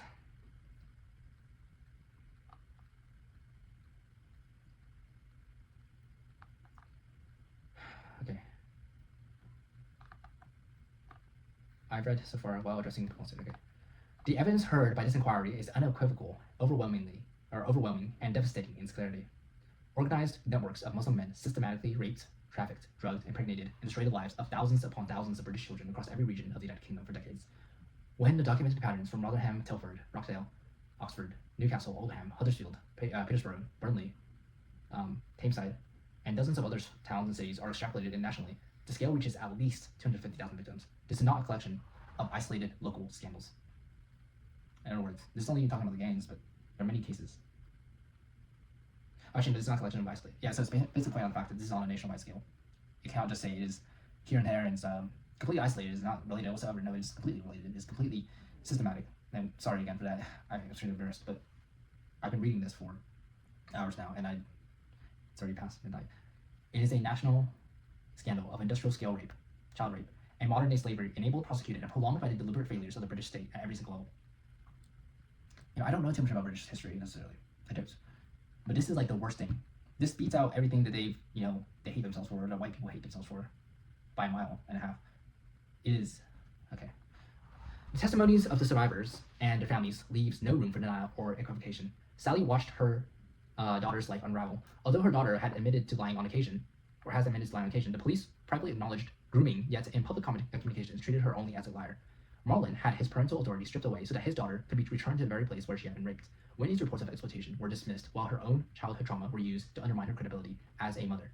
Rachel saw her 12-year-old autistic daughter discouraged from pursuing justice, bullied relentlessly, and ultimately driven to her death by an overdose after the authorities failed her at every turn. Fiona, Michelle, Chloe, Marie, Grace, Kate, Anna, Jen, Leanne, Taylor, Jane, Lily, and so many others describe the same relentless pattern: repeated rape, gang rape, blackmail, and filmed abuse, pregnancies used as weapons of control, miscarriages, coerced abortions, and the birth of children who entered the world already condemned to the same cycle. These were not all vulnerable children, in the narrow sense that the authorities preferred to believe. Some came from stable homes, middle-class homes, and loving parents. The perpetrators targeted them precisely because they were unguarded by the collective male protection that some minority communities could mobilize. The gangs operated under an honor and shame-based clan code that treated non-Muslims, especially white working-class girls, as property available for sexual use. They transported victims between towns, shared them amongst brothers and friends, forced conversions to Islam followed by unregistered religious marriages, and justified abuse by describing the girls as easy meat, white trash, or morally inferior. The same networks targeted Sikh girls until Sikh communities responded with collective male protection. White girls received no such defense. And I know that at this point, if you're still watching, you probably are familiar with all these things being read over and over again. And yes, that's true, because it needs to be emphasized over and over again to as many people as possible. That is the only way, really, that any action can ever come. If the people themselves are able to understand the sheer depth of all of this that has been happening, if you're able to understand it, then hopefully there will be change. If you can't, if not enough people are convicted, if not enough people have the courage to look at this report, then there's no hope for change, and you're only condemning millions and millions of girls to be raped. That is, more girls to be raped. And you're also taking away the justice from the girls who have survived thus far. Every institution that existed to protect children instead enabled gangs. Police forces across England and Scotland discouraged reporting, criminalized victims, destroyed evidence, allowed no rapists to walk free on bail, and in some cases actively participated in or shielded the networks. Social care removed parental authority, placed children in trafficking hubs inside children's homes and semi-independent units, closed cases despite clear evidence of exploitation, destroyed records, and retaliated against whistleblowers. The NHS recorded genital injuries, multiple STIs in 13-year-olds, pregnancies caused by rape, and suicide attempts, yet discharged the children back to their abusers the same night with no safeguarding or trauma care. Schools watched older men collect girls at the gates, heard disclosures of rapes in toilets, and excluded the victims rather than protect them. Taxi licensing authorities renewed permits from the very drivers who formed the logistical backbone of the trafficking networks and collapsed in the face of organized protest when basic safety measures were proposed. The media self-censored the ethnic and religious pattern for fear of being labeled racist. Social media platforms became the primary tool for initial grooming and distribution of rape videos and coordination between perpetrators. Politics, especially the Labour Party, bears the heaviest responsibility. Councillors and MPs sat on the very authorities that covered up the abuse. They were briefed as early as 2003 through the crop multi-agency group, yet later denied knowledge. When finally forced to act, the Labour government produced a national inquiry whose terms of reference are so tightly drawn, limited to group-based child sexual exploitation in a handful of relevant local areas, time-limited, and deliberately excluding any systematic examination of the demographic, cultural, and religious drivers, that it cannot possibly confront the truths that this inquiry has heard. Labour did not merely fail to protect children, it actively obstructed justice, suppressed ethnicity data, voted against a proper national inquiry, and sacrificed tens of thousands of white working-class girls on the altar of multiculturalism and electoral arithmetic. Yes, yes, and yes. And I would say, not just tens of thousands, not just hundreds of thousands, I would say millions at this point. It is. The Conservative Party, while in national government from 2010 onwards, also failed. It did not impose mandatory ethnic recording, nor did it launch a nationwide statutory inquiry, despite the Rotherham J reports and other revelations. Rory Stewart, a former Conservative minister, publicly described the issue as a small problem confined to the north of England. He downplayed the national reality and thus showed the attitude of, at the very least, a section of the party. Scottish politics mirrored the same reluctance, refusing a dedicated inquiry and failing to record offender ethnicity. The human cost is incalculable and permanent. Survivors carry lifelong PTSD, complex trauma, addiction, chronic physical pain, interrupted education, criminal records, lost children, and unrelenting fear. Many have attempted suicide repeatedly and some succeeded. Others lost their own children to the same feeling system that failed them. The gangs used pregnancy as a deliberate weapon of control, and the states compounded the harm by removing the babies from adoption or placing them in care for adoption, or placing them in care while abandoning the young mothers in environments where the abuse continued. Intergenerational trauma has been institutionalized. The state recorded the injuries, the STIs, the pregnancies, and disclosures, yet chose votes, so-called community relations, and fear of racism accusations over the protection of British children. Whistleblowers who tried to expose the truth, such as a social worker, Caven Vines, the social worker, of course, is in quotations because it's anonymous. Caven Vines, Tommy Robinson, and countless protective parents were suspended, bankrupted, subjected to dawn raids, asset freezing, and gagging orders. The rule of law failed, and racial and religious aggravation was almost never applied to the few that were convicted. Foreign national offenders were rarely deported, and sentences bore no relation to the lifetime of destruction inflicted. Quote. No matter, even with my proposal of what needs to be done, that is castration, torture, and execution on a community-wide scale, on a national-wide scale, on a global-wide scale, they will never bring back the innocence of these girls that have been raped. That will never bring back the childhood, never bring back anything for these girls. But it is the best that can be done. It is the only thing that can bring any semblance of justice. And here's the thing. Why did I say castration for all of them? I say castration for all of them because they do not deserve to continue existing. That is their bloodline, their ethnicity, their race. It sounds like ethnic cleansing because it is ethnic cleansing. Because they deserve to be ethnically cleansed. I've had enough. I don't give a shit. I don't care if they are an ethnic minority that's racist. If it's not all of them, I don't give a shit. I really don't. The majority of them should be castrated so that they never again reproduce. They should be tortured as well, publicly. Slowly, of course, so that their mind does not fully break, but verges on it constantly. Until eventually, they're executed publicly, of course, as well. And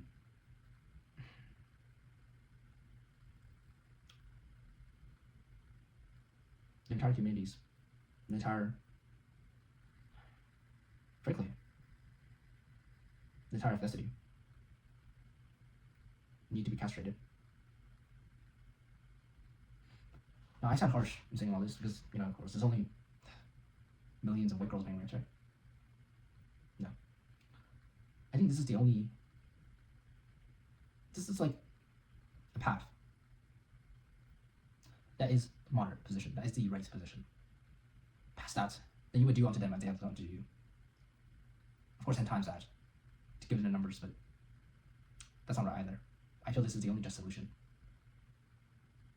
in every aspect. But, of course, I'm just giving my opinion. And, I enough of a rant, I'll keep going. By the way, the reason why this video is so long is not because content is necessarily that long, it's because I keep ranting, I keep giving my commentary. But hopefully you appreciate it. I hope. This inquiry has heard the testimony, it has seen the documents, it has recorded the name of the officers, social workers, counselors, ministers, and institutions that failed. The evidence is now overwhelming and irrefutable. The rape gangs did not operate in the shadows, but with the active or passive consent of the British state. The betrayal was total. Recommendations. Now, I can start with the get-go. No, I'll read the whole thing. I can already say that whatever you recommend, whatever Rupert Lowe, Restore Britain, recommends, it's not anywhere near close to justice. Recommendations. The evidence presented to this inquiry by victims and whistleblowers demonstrates beyond reasonable doubt that the rape gangs operated with either the active or passive consent of the public authorities. More or less every institution failed. The state knew the patterns, recorded and then often destroyed the evidence of harm, and chose political convenience over child protection. Any government that aspires to restore justice, eliminate the gangs, and protect the next generation must implement the following recommendations. Only then can the British state begin to make up for its profound betrayal of hundreds of thousands of British children. Criminal justice response. Victims must be placed at the center of the criminal justice process. They must have the right to be informed of all decisions, to attend sentence hearings, and to submit victim personal statements that carry statutory weight. Independent sexual violence advisors must be funded nationally and assigned to every grooming gang victim from the moment of first report. Sentences. Current sentencing guidelines are grotesquely inadequate. Inadequate for organized child rape. Again, none of these guidelines, none of these laws needed to be in place until you brought the people who did these things. And really that's the biggest problem of all. That's why I say the total elimination, eradication of their people, of their kind. The Sentencing Council must be required by statute to revise the guidelines so that the group-based child sexual exploitation starts at a starting point of life imprisonment with a minimum term of 50 years for ringleaders and 25 years for participants. Not enough, my man. I know you're doing your best. That is Rupert Lowe. I know you're doing your best and you're not working hard today, I know. Term for 50 years, meaning you can get out in 50 years, potentially. No. Just plain no. Very, very plainly no. Racial or religious motivation, multiple victims, trafficking across counties, pregnancy caused by rape, and use of filming or blackmail must each be spelled out as statutory aggravating factors that push sentences toward their maximum extent. I agree with that, but my view of what a maximum extent should be is far different, and my view of a minimum extent is far different. Concurrent sentencing must be prohibited where multiple victims are involved. Cumulative sentencing must be the default. Not just multiple victims, any victim, any attempted victim. Concurrent sentencing basically means that if you are convicted of, for example, rape and murder, and 25 years in total, it's 25 years for that, for rape, and 50 years for murder, for example, you'll be serving those two at the same time, meaning in 25 years, you'll be fully served for rape, for instance, and then in another 25 years, you'll be fully served for murder. They don't add up, so it doesn't amount for 70 years, it amounts to basically just 50 at the end of the day. And of course, you can get out at 25 because why not, you know? So that's just an example, but that's basically what concurrent sentencing means. And fucking hell, it should not just be multiple victims, it should be any attempted victim. It should not be sentencing based off years, in my view. It should not. It should be by punishments. And the punishments will always have the end conclusion, that is, in death. A number of politicians, including Rupert Lowe MP, have also called for a referendum on reintroducing the death penalty for the most heinous crimes. The most heinous crime. Rape is already a heinous crime. There is no most heinous crime. The death penalty should not even be a question in regards to all these animals, including the communities. There is a case to be made that there is more than a proportionate, that this is more than proportionate when rape gangs are concerned. More than proportionate. The death penalty is the minimum proportionality. God, it's not proportional. The true proportionality is, I don't even want to say it because you already know what I said. Immigration, deportations, and denaturalisations. Every foreign national convicted of group-based child sexual exploitation must, at the very least, be deported. Here's my issue with this. Deportation. No. You don't understand. Deportation should be reserved for immigrants who haven't yet done crime and who aren't complicit or implicitly aware of all these things. For those who have done these crimes, who have done any crime, on a community-wide scale, they must be castrated, tortured, and executed. Having them be deported is not a valid solution. They will return later because, again, successive governments are usually weaker, and they're more prone, especially like Labour or whatever left-wing parties there are, they're prone to changing the laws to suit their needs or looking away when immigration happens, whether legal or illegal. So you have the potential for repeat offenders to come back in and repeat the same things over and over again. No, I don't think that's a good idea. Second, having deportations is a leeway. It is a pat on the wrist, or is a what do you call it? A pat on a what do you call it? Yeah, a pat on the wrist, basically. A slap on the wrist. It is nothing compared to the damage they've done. A plane ticket off the island, off Britain, away from Europe, or not necessarily even away from Europe. A plane ticket off Britain. That's the minimum. That is awfully nice to them, and it just makes no mention of their assets or anything else. No. Here's the thing: even if they never come back to the UK, they're likely to go through to another European country, another Western country, and do the same things there. Especially considering that this has already been reported there. And you may think to yourself, well, it's their problems. It's exactly what every Western country thought. What every Western leader thought. Not only of their own populations, but other populations across the West. And I'm sure it's what the leaders of the UK thought about those girls who were being raped. It's really their own problems, they thought. And no, this needs to be looked at as a collective issue. And collective responsibility needs to be taken. And collective accountability and collective punishment needs to be taken. Again, it sounds harsh. It sounds mean. It sounds disproportionate. But this is extremely proportionate, a response. This is a very fair reading. Because a truly proportionate response would be 1-for-1, trading blows. And to do that, you would need to do unto them as they have done unto you. And that is something that I would not advocate for it. Simply because the morality of which, again, I'm ranting, but to cut short, the morality, I've already said this again, but I'll repeat again, why not? The morality that underlays Western civilization, that underlays British civilization, and all other civilizations derived from Christian morality, is one in which such actions is animalistic, no matter who does it. It is a crime. It is evil, and nobody should be doing such things. But, all that said, again, I've said the same things over and over again. It's gone on for 3 hours now, more. I'll try to finish this as soon as I can. Hopefully not rant so much. Immigration, okay, every foreign national needs to be deported. I already said that. It's not sufficient in the slightest. Any British citizen convicted of these offenses who hold dual nationality must lose their citizenship automatically upon conviction, rendering them liable for deportation. This ought to apply retrospectively to those convicted in the past, too. Yes.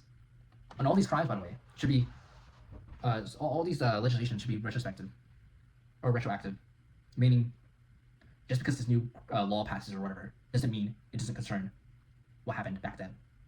So basically, there's this thing in law, going on a rant, look at that, where you pass a crime or you pass a law that only applies to future cases.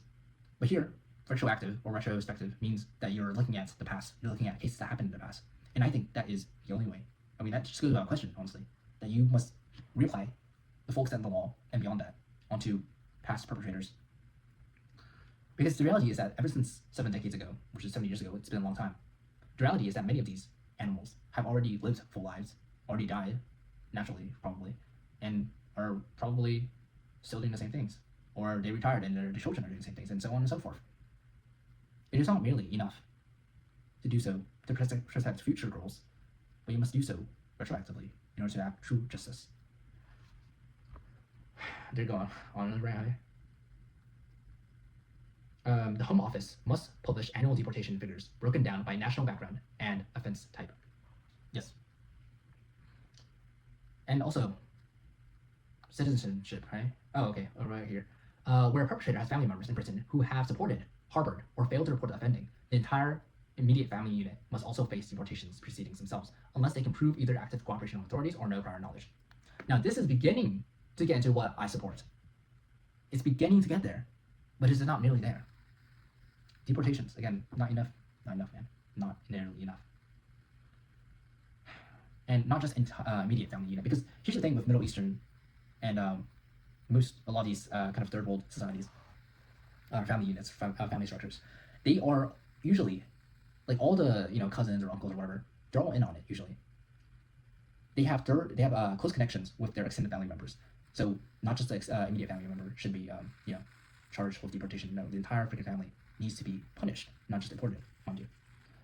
The evidence from witnesses' convictions in the Casey audit shows a clear overrepresentation of Muslim men, particularly of Pakistani heritage, in these organized networks. The inquiry has not ignored this. Mosques, madrasas, and community organizations that have harbored or failed to report perpetrators must face investigation and, if found guilty, be closed, to say the least. The immediate deportation, I would just say close all of these things, regardless. Because you think these Muslim communities don't know about what's going on between each other? No, they fully know. The immediate deportation of anyone nested within such subcultures, promoting attitudes that dehumanize non-Muslim girls, must be pursued. The nations of the world are not identical. Ultra-selective border control, attentive to general patterns in sending countries, is therefore also vital to the long-run happiness and continued existence of host peoples across the West. Correct?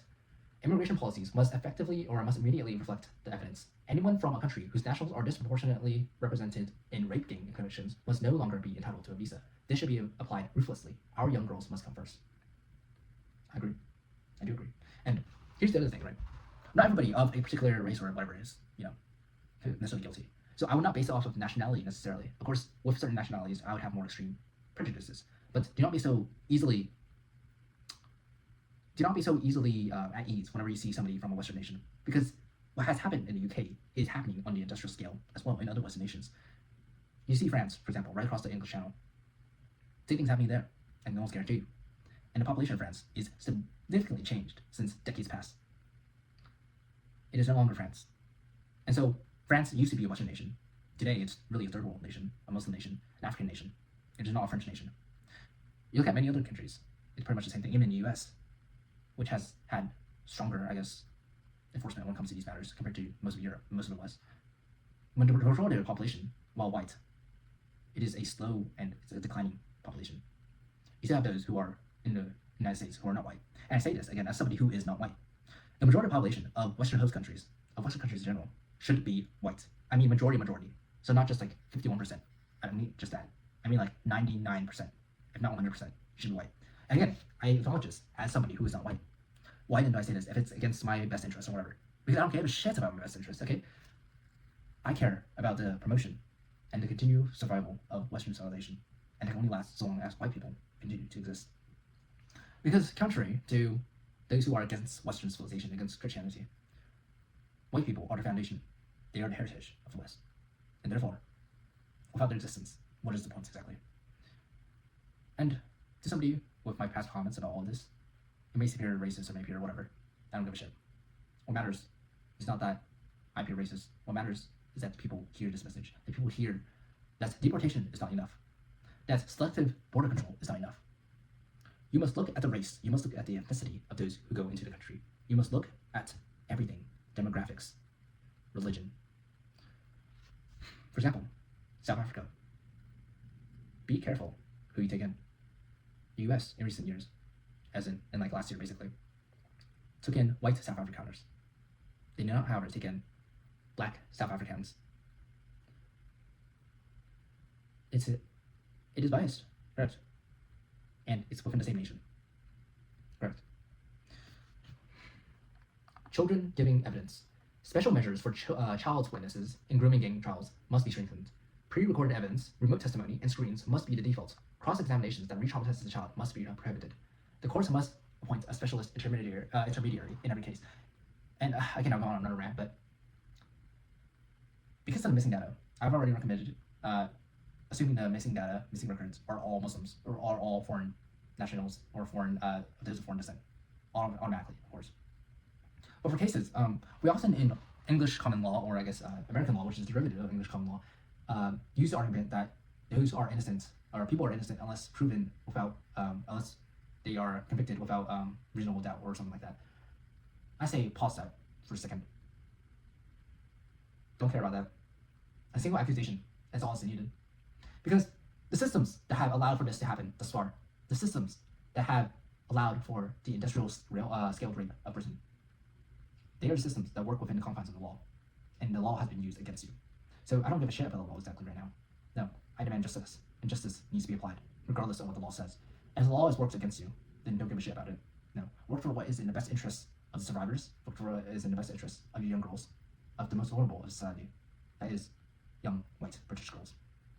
And do so, brazenly, without question. Do not care about these laws, about these words on a page that have been used to manipulate you, that have been used to not punish the rapists who laugh openly about their late convictions, who laugh openly about the benefits given to them. These are the same people who exploit the laws openly, who exploit the legal system openly. No, do not play by their game, I would say. Don't. And so that's why I say, suspension of all the common civil liberties afforded to British people, to a British citizen, and do not apply those at all, in any case, to those of foreign background. It may sound harsh, because not all of those who are of foreign descent are necessarily in this. Those who are not of British descent, for example, are not necessarily of this. But for the sake of Britain, for the sake of your children, I urge you to push for this. I do, really. The Crown Prosecution Service. The CPS must create a dedicated national unit for group-based child sexual exploitation with specialist prosecutors trained in trauma-informed practice. Charging decisions must no longer be influenced by community impact or fear of racism allegations. Failure to charge a clear case must be reviewable by the Attorney General and should result in criminal liability for those who do not carry out their duty. Overseas Task Force. It has been established that organized gangs, chiefly of Pakistani heritage, have not only groomed, raped, and tortured thousands of women and girls across Britain, but also have trafficked such victims overseas, particularly to Pakistan and other countries. Evidence from independent hearings, early day motions in Parliament, and of course survivor testimonies presented to this inquiry serve to suggest as such. The intention by perpetrators was to exert near total control, prevent disclosure of the abuse, obstruct homegrown investigations, and continue inflicting abuse in environments with weaker safeguards. The full extent remains under investigated due to historical institutional failures by police, council, and social services, often linked to concern over racism allegations or inadequate cross-border cooperation. This must be rectified. It is therefore recommended that a dedicated task force be established within the Foreign, Commonwealth, and Development Office, working in close liaison with the Home Office, police forces, and National Crime Agency and international partners. This unit should prioritize the identification, location, safeguarding, and urgent repatriation of affected British women and girls. That means enhanced consular support, intelligence sharing on missing persons recorded in known grooming hotspots, targeted reviews of passports and travel records linked to known perpetrators, and diplomatic pressure on destination countries for victim extraction and evidence gathering. This is actually a point that I did not cover fully, but I'm glad that it's being addressed. Of course, it's only a proposal, so it's a recommendation, so it's not necessarily going to be concrete. And given the state of politics in the UK, it's very unlikely to be concrete. Yet, this is something that needs to be addressed. How many girls and women have been kidnapped abroad? How many? Many, I would say. And many specifically to non-Western countries. Third world shitholes, where they are likely forcibly married already, maybe multiple times, converted, impregnated over and over again with no such, even with the existing weak safeguards of the British police, they have no such thing in these third world shitholes. And I cannot imagine their fate. Their fate must be, I don't know exactly even. Their fate is truly, it's still not even investigated.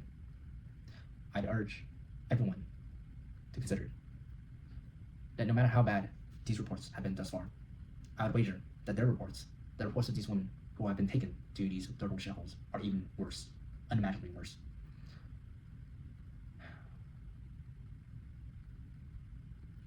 But anyways, I'm glad that this is at least being discussed. Compensation. A national compensation scheme for grooming gang victims must be set up at once. Something similar already exists in the form of criminal injuries compensation authorities, established in theory to seek compensation on behalf of victims of people physically or mentally injured because of a violent crime in England, Scotland, or Wales. The SICA does so by suing authorities or perpetrators directly, but has proven time and again to be unfit for purpose in all sorts of ways. Despite providing evidence, that had helped to convict the leader of a Rotherham-based rape gang, Samuel Woodhouse was refused compensation by SICA on the grounds that she had consented to her own abuse.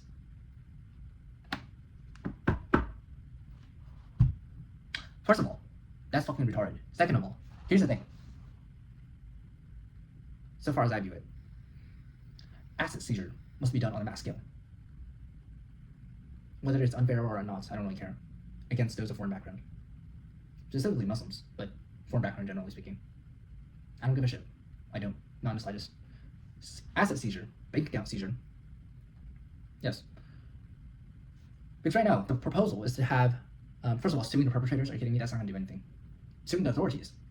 Now, suing the authorities, does that mean you're reverting taxpayer, you're diverting taxpayer funding, I should say, from the authorities towards this, or is it on an individual basis? That's what I want to know. Because it's on a, if you're suing the salaries or something like that, then I don't think that does anything. That's just taxpaying money on taxpaying money. Of course, I don't know the details. I don't know all the lawsuits. I don't know anything. But so far as I'm aware, the best course of solution, or the best course of action, in my opinion, would be asset seizure on a mass scale. And this includes property, this includes possessions, this includes bank details, both domestic and foreign. You have the MI6, you have all these intelligence services, you can surely do these things. And don't give a shit about the stock market. If the stock market relies on the industrial rape of your children, then it's a fucking sham. In our view, awards should be updated to reflect the lifelong harm documented in survival testimony, including loss of education, employment, mental health, physical health, and family health, life. The scheme must be funded by a levy on all convicted perpetrators' assets.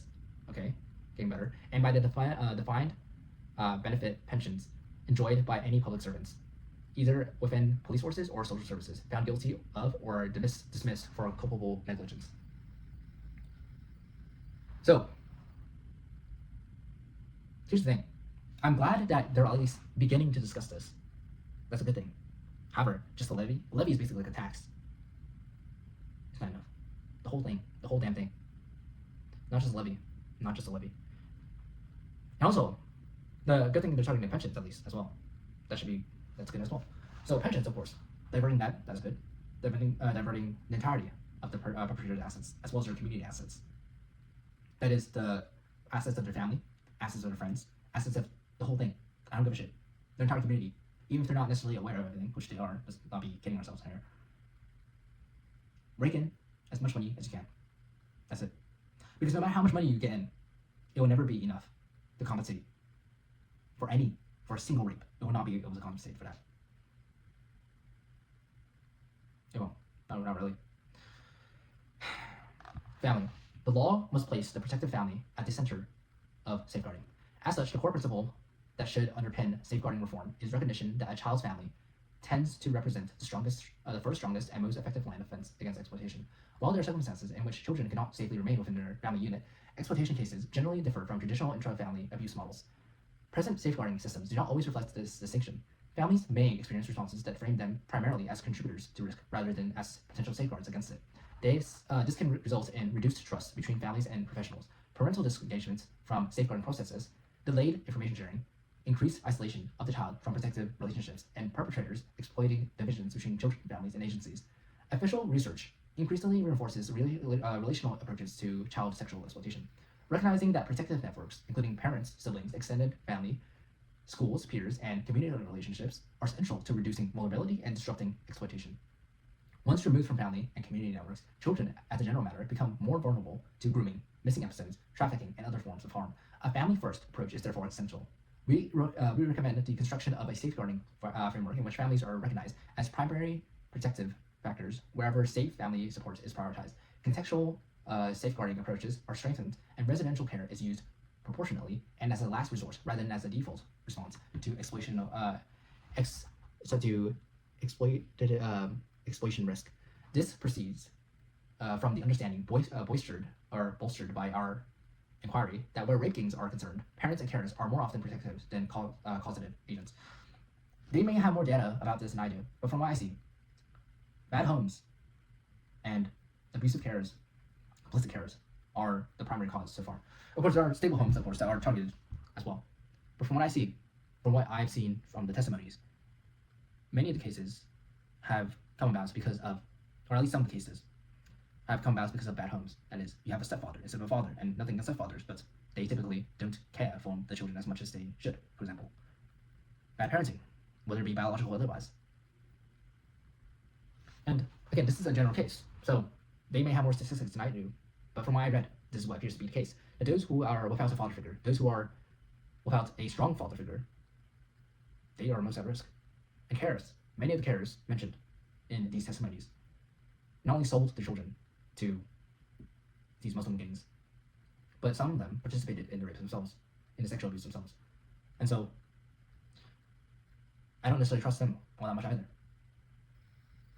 It is a total societal-wide problem that needs to be addressed, really. And all of it starts with the incentive structure. Or rather, not the incentive structure, but the causal factor of all this, and that is the population that's doing most of this in the beginning. And that population, well, it's warned entirely. It's that population needs to be eradicated, one way or the other. And I prefer eradication, as in permanent eradication, as opposed to just deporting them. Because deporting them, again, I'm ranting on, so I won't repeat myself. But you already know what I think. Needless to say, this family-first approach should never prevent decisive intervention in cases where home environments are deemed unsafe. The point is that safeguarding authorities must first establish the unfitness of some family environments before residential placement becomes the response. Parents ought also to have a statutory right to be informed of all risks to the child, to receive copies of all assessments and plans, and to challenge any decision that undermines or removes their parental responsibility. Financial and practical assistance, including emergency housing relocation where needed, must be made available to any parent reporting grooming indicators. The state should not interfere with a family's ability to protect themselves from harm. Legislative response. This is already almost 5 hours, jeez. Okay.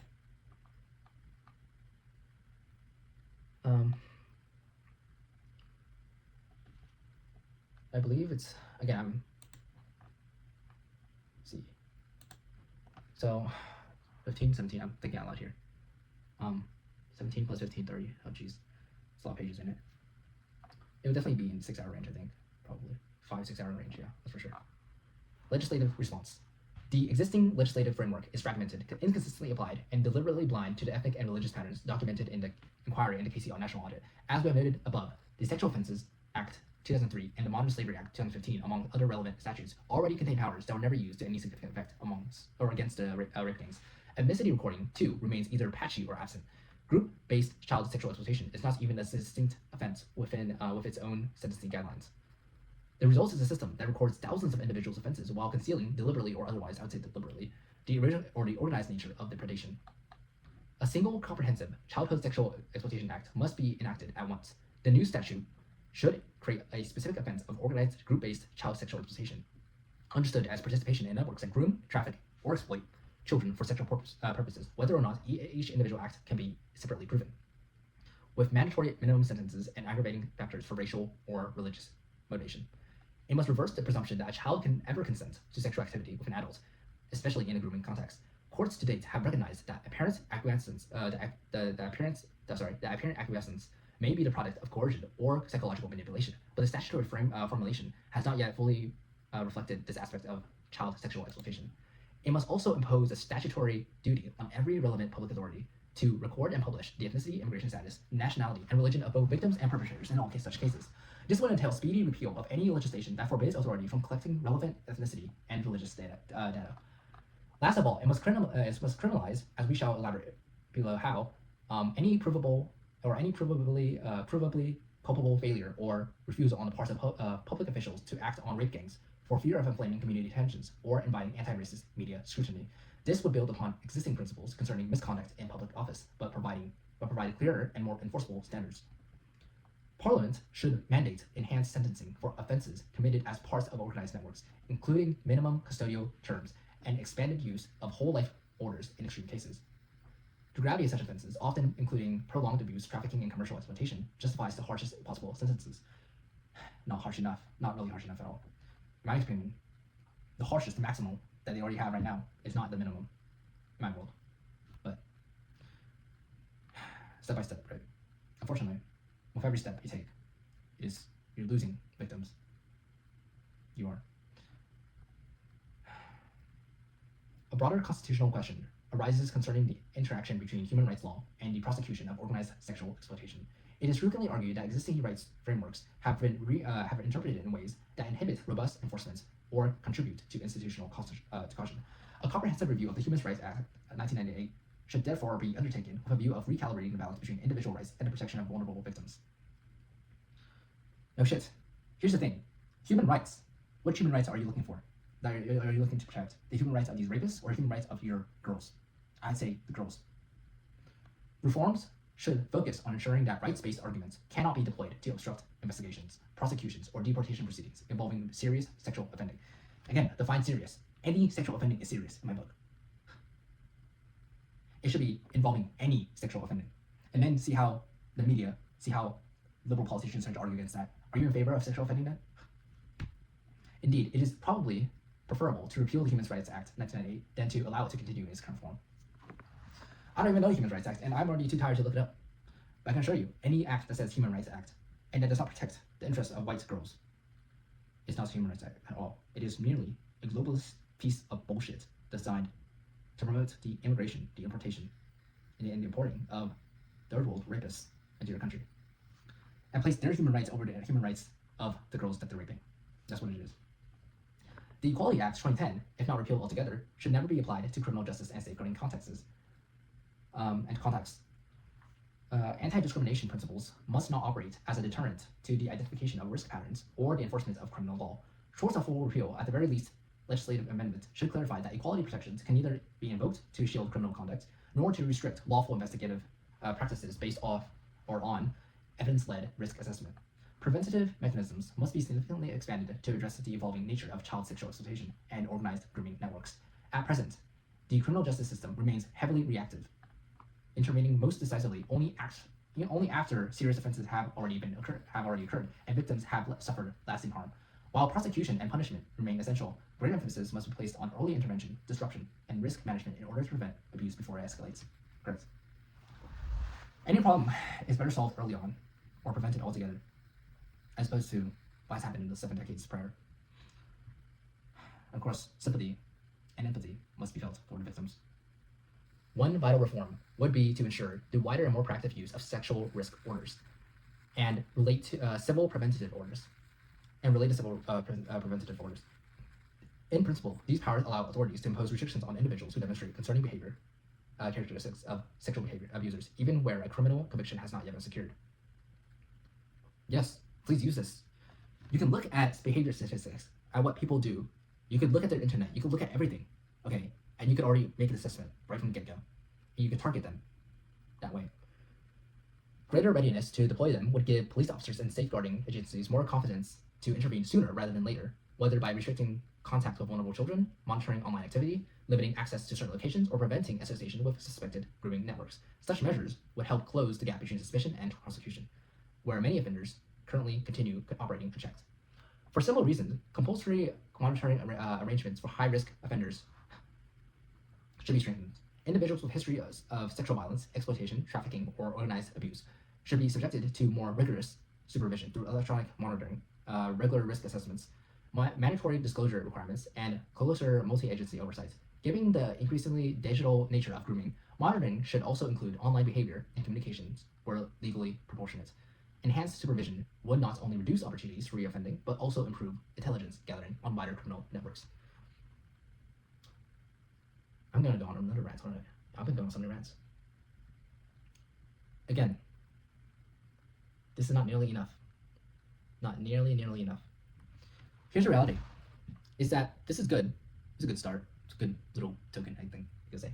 But it's not nearly enough to cover the extent of the crimes. Here's the reality. Many of these animals, sorry for that, if you hear that in the background. Many of these animals, they don't need to be in the country. They don't need to be alive. You don't have to waste more resources on them with all these things. And I'll read it more, but I think the same message applies here. You don't need to waste more money on them than you already have. It's actually very easy. Oh God, forgive me, that's just a train going by. But having this program is good, I think, for the general case, for the average British pedophile or whatever. But for population sectors that you already know are way over represented in the crime statistic, like the Pakistani Muslims, for example, or Muslims in general, you just target the community wholesale. You target it fully, without pause, without wondering if this is legal or not. You just go after them fully, without stops, without any sort of. And I know this is hard, of course, because even this limited regulation proposed regulations, I should say, it's already probably too much for these damn rapists. I mean, those who enabled rape, that is. These damn progressive or left-wing politicians. But national discourse must be moved to want for blood, because until you get to that point, you're not going to have any meaningful punishment. And these things, they're good. Again, I say they're good, but they're not good enough.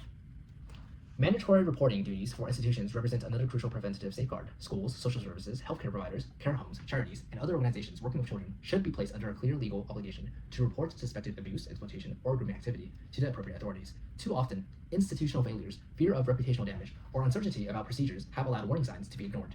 A statutory duty would create greater accountability, encourage earlier referrals, and strengthen interagency cooperation. Failure to report serious concerns, particularly by professionals in positions of trust, should carry meaningful disciplinary and potentially criminal consequences. And again, retroactively, right? I would go back, and for these people who were in these institutions, whether it be doctors, whether it be caretakers, or social service workers, or teachers, who knew about this happening and did nothing, who saw this happening and did nothing, they're traitors, every single one of them. I don't care if they're afraid. I don't care of any of that. Their fear, their incompetency, their decision to allow this to happen to the children placed under their watch, it is worse than, not necessarily worse, but it is criminal. It needs to be judged as such. And I don't know if it's the penalty for them should also be death, but I'd say definitely a lot of punishment is needed for them. Because those who are seeing the signs but do nothing, seeing the signs of a 13-year-old who's pregnant, who has STIs, who is clearly abused, and did nothing. You don't need legislation for that. You have your own morality, you have your own mind. If you need a piece of paper to recognize the fact, to actually go after these animals from the moment you see this happening, then you're not fit to be a doctor, you're not fit to be a teacher, you're not fit for any of these services. And you certainly need to be punished for allowing this to happen as well. And that's my view, honestly. And I'm aware that not all of them, it really could be just a case of negligence or whatever, but I don't think it is. I really don't think it is. And call me harsh, call me uncompromising, call me extreme. I don't give a shit. The well-being of children should not be sacrificed just because some idiot doesn't know how to recognize the signs. Anybody can recognize the signs very easily. You see adult men outside the schoolyard taking girls. First red flag and only red flag, frankly. It's abhorrent that this was allowed by these institutions.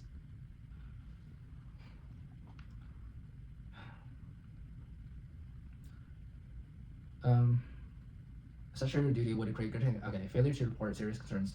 Already this. Expanding preventative powers must, however, remain consistent with principles of proportionality, due process, and basic freedoms. Here's where we differ, Rupert Lowe. Here's where we differ significantly.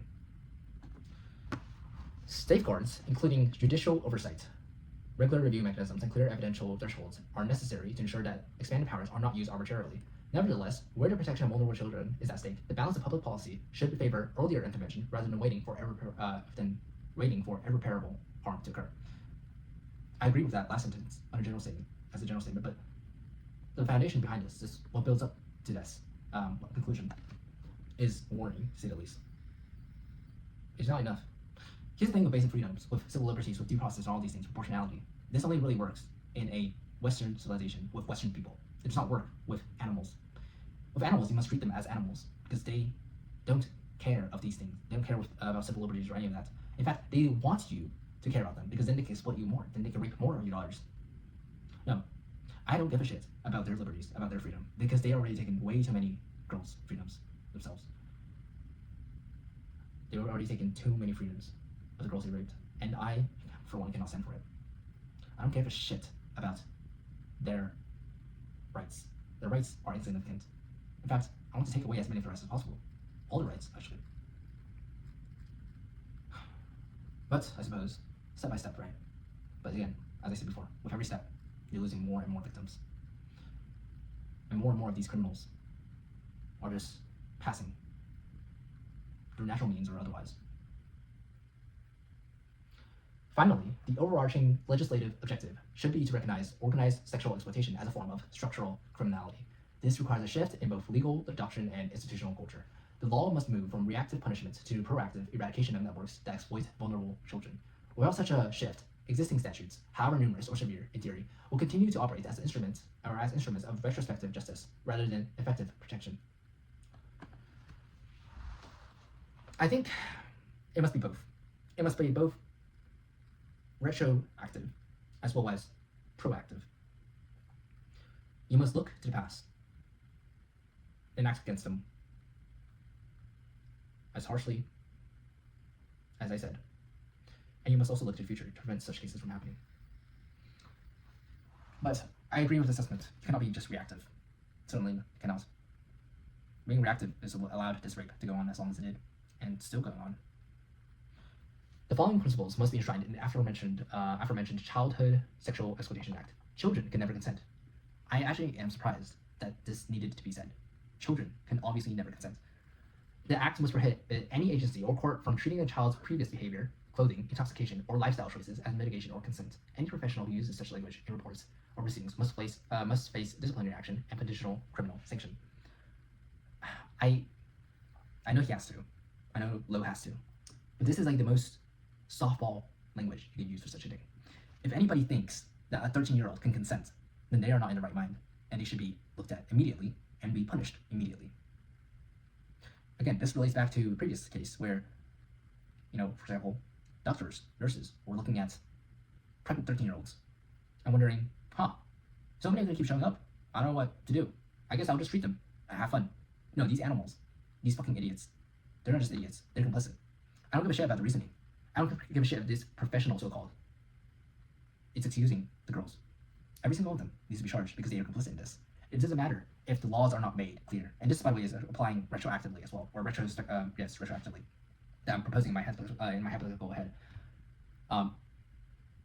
It needs to be applied retroactively because, again, you do not require laws. You do not require a piece of paper telling you what is right and wrong, what you can see with your eyes and what you cannot see. If you cannot have that, then you don't deserve to be in any of these positions, and you certainly should not be. And furthermore, you need to be punished severely. And severely, I mean like my definition of severely, which is not their definition of severely. Accountability encourages competence. True.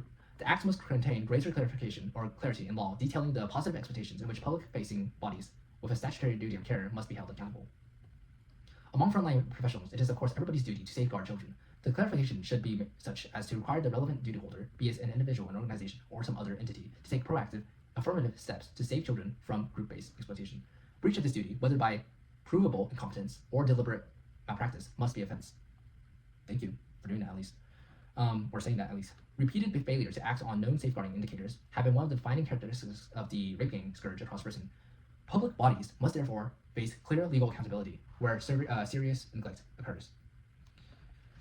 Here's the thing, Lowe, Rupert, whatever, or anybody who's still listening, it's been like, it's a long time already. Accountability won't come unless there's actual enforcement, and there's actual enforcement. So not only does enforcement need to be immediate, screw laws, screw due process, it must be actual punishments. It cannot just be, you're on the hook for 4 years, but actually you're gonna get off in 2. It cannot just be life sentences. It cannot just be the death penalty. It must be castration. It must be torture. It must be execution. Never mind even, like, it's not even a discussion about the asset seizures and all that. It's just like besides the point. I'm talking about everything. You go as hard on them as hard as you possibly can, without doing the same things they did to you, of course. But no, you won't have that here, unfortunately. I hope you do, for the sake of the justice of your victims. But crimes committed by child victims of grooming at the behest of their abusers lack the mens rea or guilty mind to count as criminal in the conventional sense. I agree with this. Children who were forced into doing crimes, who were groomed into doing crimes, they should not be charged as such. Again, grooming victims, literal grooming victims. The act must expunge the criminal records of any young child or young person convicted of crimes, including prostitution, drug possession, or public ordered offenses that occurred while and because they were forced to do so. The presumption must be that such convictions were the direct result of either manipulation or coercion. Named Sammy's Law after Sammy Woodhouse, this will be the benefit of survivors in need of closure, who were criminalized instead of protected. Proven rapists forfeit their parental rights. The act must make it unambiguous that rapists, upon conviction, automatically lose their parental rights over any children born of such rape. Here's the thing, as I said before, no children should be born rape. And I mean that in every sense of the word. That is, first of all, it never should happen. But if it does happen, that is, if a girl does get pregnant, abortion, so far as I'm concerned, in this particular case, in this very limited circumstance, rape, children of rape, should never be a thing. And abortion, it is not fair for the child. It is not. I think it is a better alternative than having the child reborn, unfortunately. And again, I know some people will disagree, many people perhaps, but rape, as far as I'm aware, children of rape, it should never be a thing. Also, this goes without saying, by the way, parental rights over any children born rape. They should have no rights at all. Why are we still discussing any rights for these rapists, for these animals, for these communities as a whole? Sharia marriage. The act must prohibit Sharia marriages. Too often, these have served as a pretext for abusers to exercise greater coercive control over their victims. This is because Sharia courts effectively operate as a parallel judicial system, recognized in British law, but not of British law. This enables them to govern the lives of Muslim communities, and by extension, the lives of any victims groomed by such communities, in ways counter to our long-established norms and customs. I don't even know why you allowed this to go on in the first place. You are literally allowing parallel societies, insulated societies, grow within your own countries. It's obvious. And again, eradication of these entire civilizations that have been building up inside your civilization, that is the only way this happens. Having these laws are nice and all, but they mean nothing. And they shouldn't be used at all, because these people shouldn't be there. There's a permanent solution, and it's a very easy solution. You don't need this many laws. You need just one.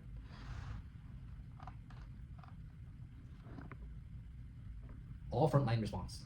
Every frontline professional, police officers, social workers, teachers, GPs, that is general practitioners, nurses, taxi licensing officers, school staff, and youth workers must receive mandatory annual training on group-based child sexual exploitation. This training must convey the documented ethnic and religious patterns, the tactics used by the gangs, and the signs of grooming, and the legal duty to act. Failure to act on clear indicators must carry professional risk, and in serious cases, criminal consequences. A national public awareness campaign must be launched so that parents, neighbors, and communities know exactly what to look for and whom to contact. The default response of every agency must shift from disbelief and victim blaming to immediate protection and investigation. Correct. While policy change is required to hold statutory services to account, the delivery of these practices must be carefully monitored. Improving training is key. Many initiatives emphasize the need for multi-agency working, but delivery more than emphasis is essential to effective safeguarding in practice. Previous reviews have documented gaps in multi-agency processes, many of them noticed as a result of failure of child safeguarding. A crucial point to consider is that each service has its own guidelines, practices, and processes, all of which contribute to gaps in communication, referrals, and the like. It is important that statutory services form entrusting relationships with one another, as well as other partners. This means engaging in open conversations, demonstrating professional curiosity, and erring on the side of oversharing information to safeguard children. Yes, especially the last point. Always assume what the children say is true.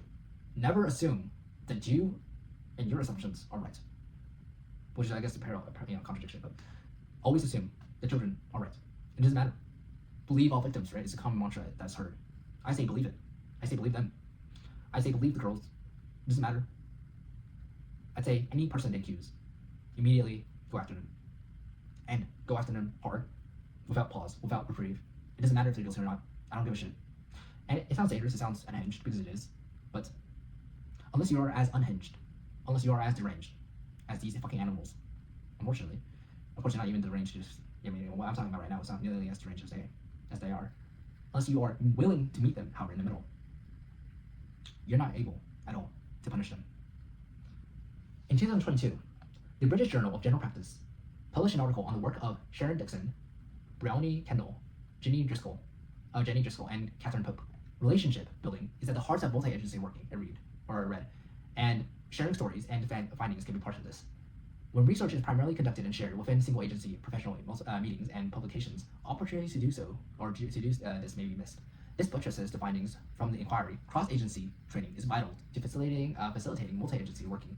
We therefore recommend that cross-agency child safeguarding training be made mandatory for all statutory services. The inquiry further recommends that agencies work together to agree work together to agree joint working practices and policies to prevent confidentiality acting as a barrier to sharing pivotal information in circumstances that may not only serve to protect children but prove life-saving. Safeguarding posters outlining signs of child grooming and exploitation should be displayed in public areas in all health clinics, including GP surgeries, sexual health clinics, A&E departments, inpatient areas, and mental health clinics, and any other areas accessed by those attending health care services or healthcare facilities. This should be extended to schools and youth centers. Policing must be reformed from the ground up. Every force must be required to record the ethnicity, immigration status, nationality, and religion of both victims and perpetrators in all child sexual exploitation cases. A national marker for group-based child sexual exploitation must be mandatory. Specialist CSE, or child sexual exploitation units, must be established in every force with dedicated resources for proactive disruption. Ethno-religious lobbying against proper law enforcement must be resisted on principle, and any ethno-religious lobbying should be looked at with suspicion and immediate punishment. Anybody who so much as wants the law enforcement to not go after rapists, child rapists, they need to be targeted with immediate castration, torture, and execution. It sounds harsh. It sounds completely out of the blue. It's not. It's really not. I'm extremely moderate in this position, actually. Because the full extent of what can be done is not done. It's not even mentioned fully by me. And of course, here's the thing. Policing. Here's the issue. The police departments themselves have been covering this up, have been complicit in this, have been literally involved with the rapes, physically, themselves, in some cases. And there are cases, or documented testimonies, where the rapists, the victims, when they went to the police station, were told by Muslim officers not to do anything.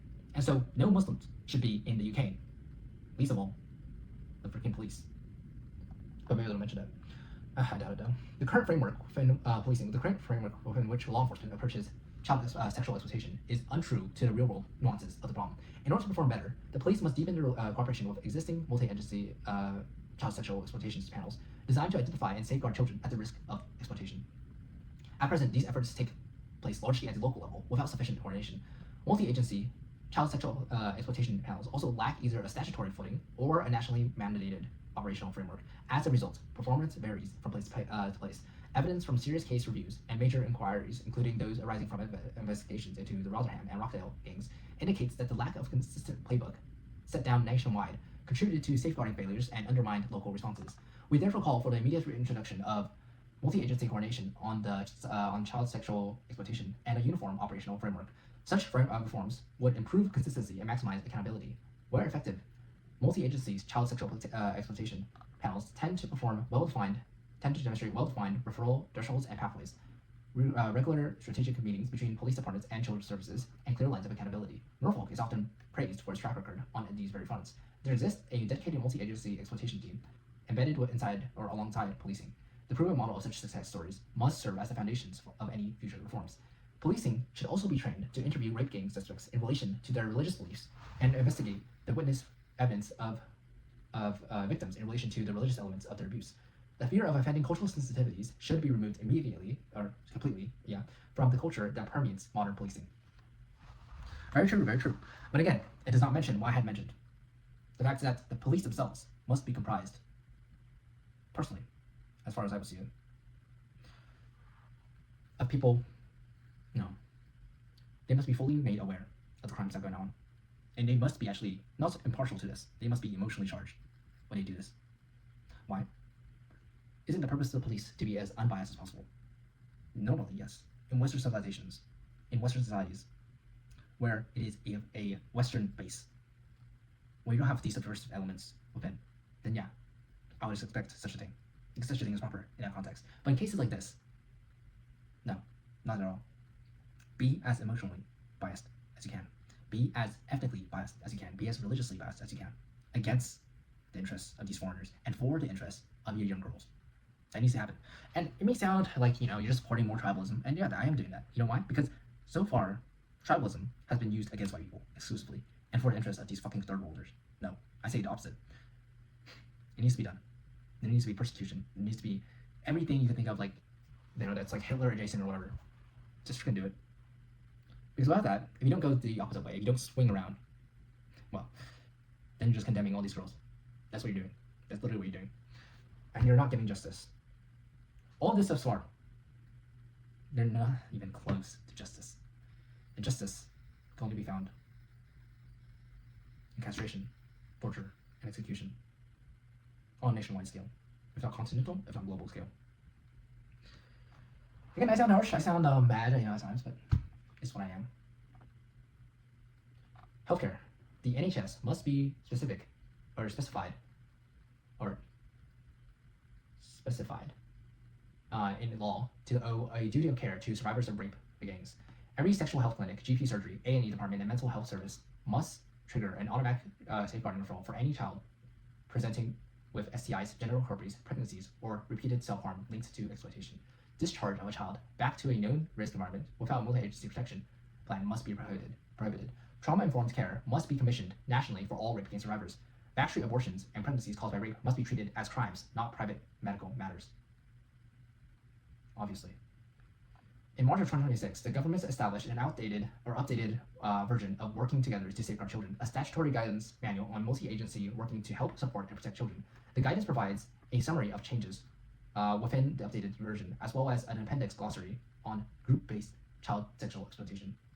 The glossary defines group-based child sexual exploitation as two or more individuals, whether identified or not, who are known to or associated with one another and are known to be involved in or to facilitate the sexual exploitation of children. Being involved in the sexual exploitation of children includes, for example, introducing them to other individuals for the purposes of exploitation, trafficking a child for the purpose of sexual intercourse or exploitation, taking payments for sexual activities with a child, or allowing their property to be used for sexual activities with a child, etc. This must be perpetrated, or this can be perpetrated within or beyond the family by both children and adults, and groups can be organized or loosely linked. Trauma-informed care must also be commissioned nationally for survivors of organized sexual exploitation. Survivors frequently encounter or experience long-term psychological trauma, addiction, self-harm, homelessness, PTSD, depression, and difficulties engaging with healthcare services. Yet support provision remains inconsistent. An overwhelming number of the participants with whom we engaged during the inquiry have reported struggles accessing appropriate psychological support to process their trauma and facilitate recovery. Survivors need more specifically focused attention than is customary with cognitive behavioral therapy. This report recommends that compassion-focused therapy should also form a central component of therapeutic provision for survivors. Survivors commonly present with profound shame, self-blame, disassociation, emotional dysregulation, complex trauma symptoms, substance dependency, depression, self-harm, and difficulties forming safe interpersonal relationships. These psychological patterns are not incidental. They are frequently the direct consequence of prolonged coercion, humiliation, degradation, violence, and institutional abandonment. CFT, that is compassion-focused therapy, specifically targets these psychological patterns. Grooming processes deliberately condition victims to internalize guilt, complicity, worthlessness, and emotional dependency upon their perpetrators. Many survivors consequently describe themselves not primarily as victims of violence, but as dirty, weak, complicit, and beyond help. If I could, I would, and if it doesn't damage them or bring them to PTSD, I would hug every single one of these victims. I would, without question. It is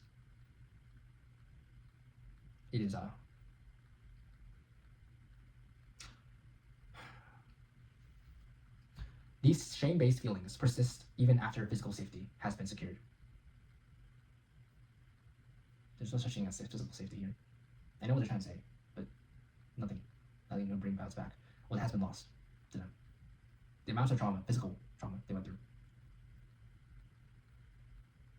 CFT directly seeks to strengthen the soothing system through compassionate imagery, emotional regulation training, attachment repair, and reduction of self-attacking cognition. Emergent evidence suggests that compassion-based interventions are effective in reducing PTSD symptoms, shame, depression, and self-criticism among trauma survivors. Importantly, many survivors of organized exploitation distrust authority figures and struggle with conventional clinical relationships due to repeated betrayal. CFT offers a non-punitive and non-pathologizing framework that validates survival responses rather than framing victims as dysfunctional or resistant. This is particularly important for survivors previously criminalized, disbelieved, or blamed by professionals. In view of these facts, CFT should be commissioned nationally within specialist survivor services. NHS trauma pathways should include CFT as a recommended intervention for survivors of organized sexual exploitation, clinicians working or clinicians, is that the word? Yeah. Clinicians working with grooming gang survivors should receive specialist training in shame-informed and compassion-based approaches. Long-term therapy provision should be prioritized over short-duration crisis interventions, and survivor services should incorporate peer-based compassionate recovery models alongside formal psychotherapy. Support should also be made available to family members, especially to children and to the partners of especially to children and to the partners of victims of gang-based abuse. As for physical health, pregnancies in children under 16, abortions following suspected rape, concealed pregnancies, forced terminations, and suspected backstreet abortions should be treated as safeguarding and potentially criminal matters. Should be treated as safeguarding and potentially criminal matters rather than solely private medical episodes. The child must always be regarded as the victim in need of protection. Yes. Yes. And yes.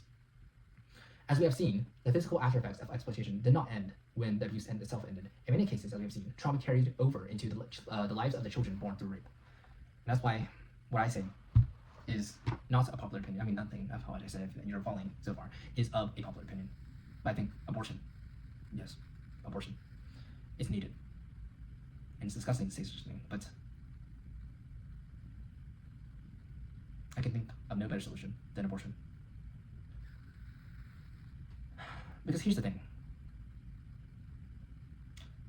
These rapists wanted the women to get pregnant with their children. And although, in some cases, perhaps, rapists or the women who have been raped and have children, who have children of rape, either maternally bonded with their children or they disassociate entirely.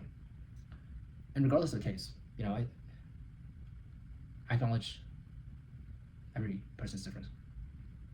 But on a general basis, I think abortions are really needed for every single one of these cases. And why? Because it is the explicit goal of these animals to impregnate young white girls with their babies. And I don't think that is good. And I don't think it should be allowed. I don't think it should be continued. Of course, the first step is getting rid of all these animals in the first place. But of their legacy that's left over, it should not be allowed to remain in Britain. It should not be allowed to remain in the West. The entire genetic bloodline, and I'm aware that any child born of rape is always half and half. That's just true. But any genetic bloodline in child of rape, I don't think personally should be allowed to exist. And it's a controversial opinion, and everything that I've thus far is controversial. And again, I'm not in support of abortion typically. In fact, I'm very much against it on the, for the general case. But especially when it comes to rape, I think it should be the only exception, and it should be a clear exception. And furthermore, the abortion of children of rape should be the general solution, not giving birth, not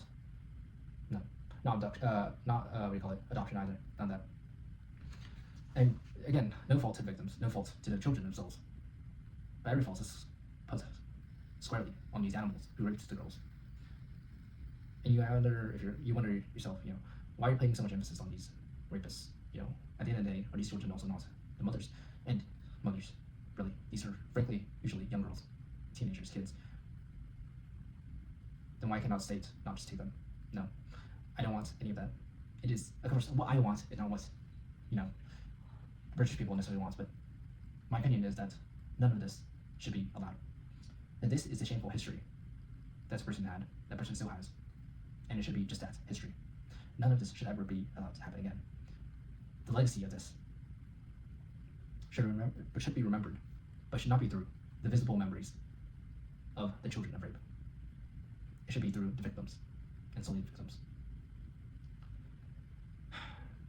The continued institutional invisibility of these children reflect a broader reluctance to confront the wider human consequences of organized sexual exploitation. As such, these children should be formally recognized within safeguarding legislation as a vulnerable category requiring special support. We further recommend the creation of a national research program examining the long-term social, psychological development and safeguarding outcomes of children born through organized sexual violence. The near total absence of British research in this field represents a major institutional blind spot. Again, I just gave my opinion on the matter. It's a harsh opinion. It is.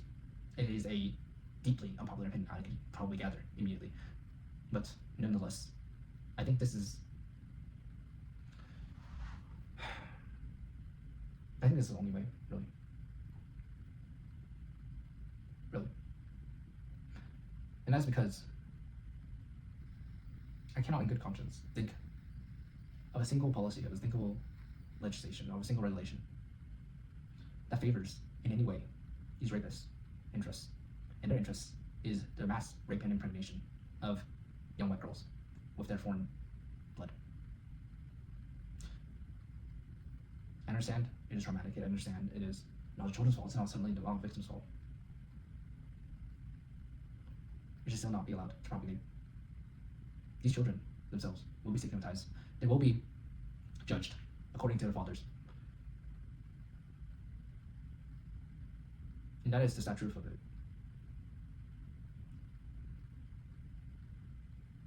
Which is why, again, my opinion, this is why I believe every one of them, or at least I should say that the vast majority of children of rape should never be born, should be killed within the womb, because I admit that abortion is murder. And so in this case, I agree. I agree with murder in this particular case. Because children born of rape. Again, it's a heavy topic, and personally, it is the most tragic thing of all of this. And that's, a tough list to top, but children of rape are the worst of everything I've seen. Because everything so far is a complete inversion of how things should go about, really. But children born of rape is the ultimate version of a very distinctively instinctive human nature, that is to care for your own child. But your own child is not really your own child, is it? Or is she? It doesn't really matter. But anyways, I've gone on long enough. Mandatory training should also be introduced for all frontline NHS staff on how to identify and how to engage with the various grooming dynamics, coercive control, disassociation, trauma presentation, gang-associated abuse, boyfriend model exploitation, and honor-based abuse. Multiple inquiries have identified a recurring pattern in which professionals failed to intervene because victims were perceived as troubled, consenting, and making lifestyle choices. Last of all, we recommend the establishment of a specialist NHS child sexual exploitation units, we recommend the establishment of specialist NHS child sexual exploitation units in areas with documented histories of organized abuse. These should include digitally combined forensic medicine, safeguarding expertise, mental health services, survivors advocacy, and long-term trauma support. Their purpose would be not only treatment, but also early identification of organized exploitation patterns. Every survivor should be guaranteed long-term access to specialist counseling, psychiatric treatment, sexual health care, reproductive health care, addiction support, legal advocacy, and housing assistance, regardless of whether criminal proceedings are ongoing. Private prosecution / civil litigation. The law provides comprehensive and powerful mechanisms for victims. No, it doesn't. It really doesn't. Their families and other concerned parties to pursue accountability for the widespread grooming, rape, and trafficking offenses committed by organized gangs across the United Kingdom. These mechanisms operate through two principal routes. One, civil actions seeking compensation, together with other remedies for harm suffered, and two, private prosecutions, where public authorities have failed or refused to act. Both avenues draw directly upon the extensive range of offenses and institutional failures documented in cases such as R. Vs. Carrar in 2013, and they can be deployed strategically to secure justice, expose systemic shortcomings, and deter future offending without sole reliance on reluctant state prosecutors or local councils. I'll give my opinions after I read the section. Civil actions against the perpetrators themselves begin with the core tenets or the core torts of assault and battery. These claims arise whenever non-consensual sexual contact, physical violence, or coercive acts occur, as repeatedly evidenced in the grooming and exploitation patterns that involve extreme brutality, sustained assaults, and the use of drugs to facilitate offending. Victims can recover damages for physical injuries, pain and suffering, loss of earnings, and medical expenses, with courts empowered to award aggravated or exemplary damages where the conduct is shown to have been sadistic or humiliating. In what case of rape is it not sadistic or humiliating? False imprisonment forms a further head of claim in every case involving trafficking or confinement, where perpetrators can be shown to have restricted the liberty of victims through threats, abduction, or control within the United Kingdom for sexual exploitation. This tort directly mirrors the trafficking offenses under Section 57 to 59A of Sexual Offences Act 2003 and the Modern Slavery Act 2015, allowing victims to seek substantial compensation for the deprivation of freedom and the psychological trauma that accompanies it. I'll see how long this is. Okay, so I'm not gonna actually read the whole section yet. I'll give my opinions as of right now. I mentioned this earlier in regards to civil and any sort of suing, basically. Here's how I see it. In the case that the government, because the government is also mainly funded by taxpayer money, right? And taxpayer money should go to the victims. That should always be the case. But doing it this way is not conductive, I think. What is better, in my opinion, the best solution is, again, asset seizure of the perpetrators, not just suing them again. Because what you end up doing is the victims spend money in order to get taxpayer money. It should just be taxpayer money directly going to the victims, as well as asset money from the perpetrators going to the victims, and the communities of the perpetrators going to the victims. If you don't immediately deport all of these animals, then you must heavily tax and seize the assets of all of them. That's the only way. Create such terrible conditions for them that they'll be forced to leave. Of course, in my opinion, they shouldn't be forced to leave. You should just punish them through castration, torture, and execution, every single one of them. And asset seizure and all that is a non-starter for me. But then, because here's the reality, right? A government in and of itself, a British government that is a British government in and of itself, is not inherently good or bad. It is who uses it. And so, prosecuting the government as a whole is not necessarily, I think, the best idea. However, prosecuting those who are individuals, those who are at the elite, those who form the government, that is a good idea. You shouldn't, you know what I'm trying to say. Sorry, just now, my phone was, well, it ran out of storage, basically. So if anybody, is still listening to this, that's what happened. And I was able to resolve it, so don't worry. But as I was saying previous to that mishap, in regards to the whole suing matter, here's my opinion on it, and I think I gave it earlier as well, but a more developed opinion on it is that suing should not be a thing here. And why is that? And I'm saying this as, well, someone who is, proud to be an American, which is known for suing. Because suing is essentially just giving money. It's diverting part of the funds to lawyers, to the whole legal fees, and that's just a waste of taxpayer money, or of money in general. Here's how I see it. Bypass the legal process altogether. Don't give a shit about due process or anything. Take all the perpetrators' money, assets, both foreign and domestic bank accounts, and hand that all over to the purposes of handing them for compensation, basically. This also includes their entire community's assets and their bank accounts and whatnot as well. And I know this is, indiscriminate or whatever else. I don't give a shit. Okay, I really don't. I want them to be in as much pain as possible, the entire communities, because that's what they did on a community-wide scale to the white population here, to the young white girls who got raped again and again, repeatedly, while the communities, the so-called communities, did nothing but participate or complicit and did not warn the authorities. No, they're all in on it, and they deserve to be punished. And this is frankly a non-starter. Economic acquisition, or acquisition of their assets, is a non-starter. And this should be passed immediately, by the way. It should not be a long, drawn-out legal battle. It shouldn't. And the reason for that is because these people, they're sneaky. They're sly. You don't give them the tip-off. You don't want to give them time to try to relocate assets or whatever, to run away from the country. No, you want to punish them properly and seize their assets fully. Because any sort of compensation, in truth, will not be nearly enough compensation. No matter how much compensation, you can be in the billions, and it'll still not be enough for damage that has been irreparably been done against the victims. It is no amount of money can solve that, can fix that. And so, if that's the case, then you might as well get all the money that you can out of these bastards, out of these fucking animals. As for against the state, for example, again, here's where I don't understand the point of suing. The state should just hand the money over immediately, without question. Should look at the case, of course, and then hand promptly. And suing, because suing is really just advantaging, lawyers in the legal system, and there's no point to doing that. You're diverting funds to fees, court fees, and that shouldn't be a thing, really. So that's why I'm having an issue with that. But on the basis of individuals, for example, who are of the government and participated in these crimes against the young girls, whether through direct rapes themselves or they allowed such things to happen and ignored the rapes, ignored the pleas for help. The same thing should be done against them as what should be done against these animals in their communities. That is, asset seizure, of course, castration, torture, execution, but that's like the punishment side of things. I'm talking about, or physical punishment side of things. I'm talking about the economic side of things, the financial side of things. And that should be full asset seizure of, all of their assets, and the relocation and diversion of that to these victims.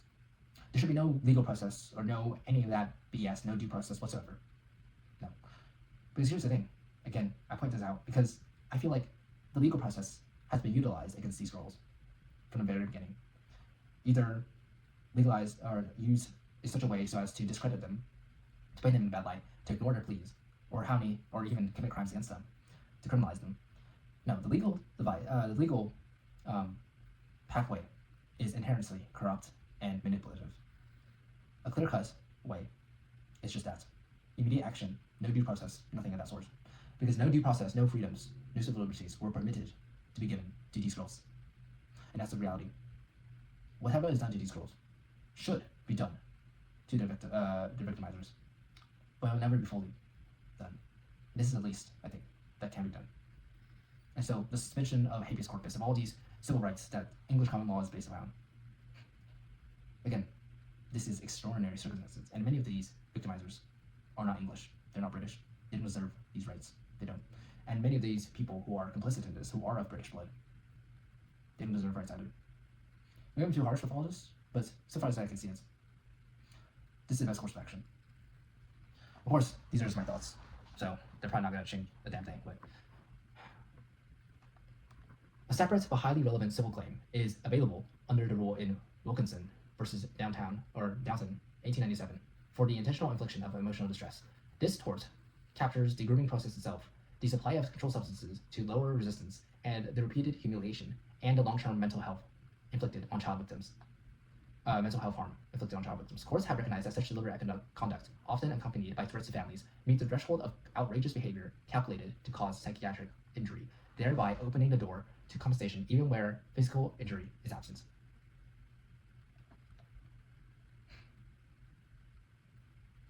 Yes. And here's the thing. Any sort of grooming, any sort of crime, it could be the worst child raping, gang rape, prostitution, like the worst thing you can imagine, the worst combination of things that have happened to many of these girls, that has happened. Or it can be merely trying to groom a girl on Snapchat or on whatever social media. Even the beginning phase of that calls for immediate punishment. There's no process with these things, as far as I would like it, that's for sure. It is a shut case. It's a shut case when I look at such things. There's no need for due process. There's no need for any of this. It is very, very simple. Immediate castration, torture, and execution. Of course, for that, you have the asset seizure and all that. And so that's why, so as far as I see it, compensation can be a very easily derived thing. It does not need to be necessarily taxpayer funded in a pure sense of the word. Of course, taxpayer funds should definitely be redirected to the victims, but a lot of it should be coming from the perpetrators themselves. It is only justice, I think, or a very limited justice. But anyways, let me see then. Courts have recognized that such okay. In addition to these private law remedies, every eligible victim retains the statutory right to apply for payments from the criminal, so SICA basically, the Criminal Injuries Compensation Scheme 2012. The scheme explicitly covers violent sexual offenses, including rape of a child under 13, assault by penetration, and sexual exploitation, and it operates independently of any criminal conviction, providing a safety net of state-funded awards that can be reached tens of thousands of pounds, depending on their severity of harm. It's including the rape of a child under 13. I mean, that's any child. The fact that you have to make sure it's under 13 means this is happening on such a large scale that you cannot afford to fund those who are above 13, who are still not adults. It is, the scale of it really is immense. And again, as I mentioned previously, the number one way you could get rid of this behavior is by getting rid of the people who commit that behavior permanently. I don't mean just deportation. Civil liability extends equally to public authorities, yes, obviously, whose failures have enabled heinous criminal offenses. Negligence claims against police officers or police forces, local councils, social services departments, and NHS bodies succeed where a duty of care is established and breached through the systematic ignoring of reports, the failure of investigative warnings, or the prioritization of so-called community relations over child protection. Yes, and again, as I said, asset seizure. Immediate. There's no due process, there's no laws, there's no court rulings. Immediate action. is the only form of justice I can see that can actually bring some comfort to the girls. Otherwise, any sort of long, drawn-out court battles, and I'm not just talking about for civil matters or financial things, suing or whatever. No, any sort of that only re-exposes the wound over and over again. That's not needed, frankly. It's not. And doing so this way, doing it in an effective manner, efficient manner, that is clear cut and dry, or whatever the terminology is beneficial to all parties involved. It is beneficial, well, except for the victimizers, of course. But the whole point is to make their experience as unpleasant as possible until, basically hell for them, until they actually go to hell, which, well, yeah. Rotherham Metropolitan Borough Council, for example, has already paid millions of pounds in settlements precisely because its institutional culture prevented effective safeguarding. Millions of pounds is irrelevant as far as I'm aware. And again, these millions of pounds are not coming from these criminals. They're coming from taxpayer funds. And as I said previously, taxpayer funds should go to victims, but they should not be going through in this manner, as saying a sorry or whatever. No, they should be done so in a purposeful manner. And those who are responsible, those who are criminal in these things, whether it be through negligence or direct rapes, need to be punished. Misfeasance in public office supplies an additional and potent torch where claimants can prove that officials acted with bad faith or malice, such as deliberately shelving investigations out of fear of being labeled racist. This torch requires evidence of targeted harm, but carries the potential for exemplary damages and personal liability against individual officers or counselors. Here's the thing: a lot of this happened decades ago and has been happening for decades. How many girls, how many women at this point have been so betrayed by the justice system that they don't even have evidence of something that happened so long ago, that they can only think, or they can only speak, or have they don't have physical evidence, basically, is what I'm trying to say. It's hard for somebody to have that over decades, and when they're trying to move on with their lives, if they're able to do so, I'd say a single accusation is also needed. And I know, again, it sounds harsh, as I've said countless times, but I believe women. Wow, I believe women. No, I believe these victims more than I do anybody else. And that's a fact of the matter. And we can say there might be cases where it might be fraud, there might be some people who are claiming such things for nefarious reasons. I don't give a shit, frankly. The police has failed them on an institutional level, and so has pretty much every institution, every politician. If they do sue a so-called innocent person, they're not innocent, they're just bystander and all this. I don't give a shit. And when I talk about sue, I don't mean sue, I mean punish them. And you might be saying, well, this is just looking at it in an unfair angle, because not all these police officers or whatever is such a thing. And you're right, now every single one of them did. But nonetheless, blood needs to be spilled. And a lot of blood needs to be spilled. I'm talking about millions of people need to be, well, you know what I mean.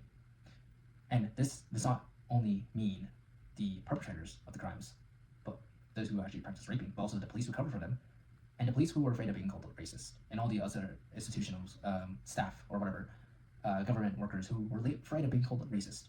No, that is not an excuse. That is actually justification for your punishment. Because you're afraid of being called racist, you would rather sacrifice the well-being of a little girl. No, that itself calls for a crime. Or that itself is a crime, and it calls for punishment. Punishment of a severe kind, so far as I see it. And it sounds harsh. Again, it sounds harsh. I don't care. I really don't care.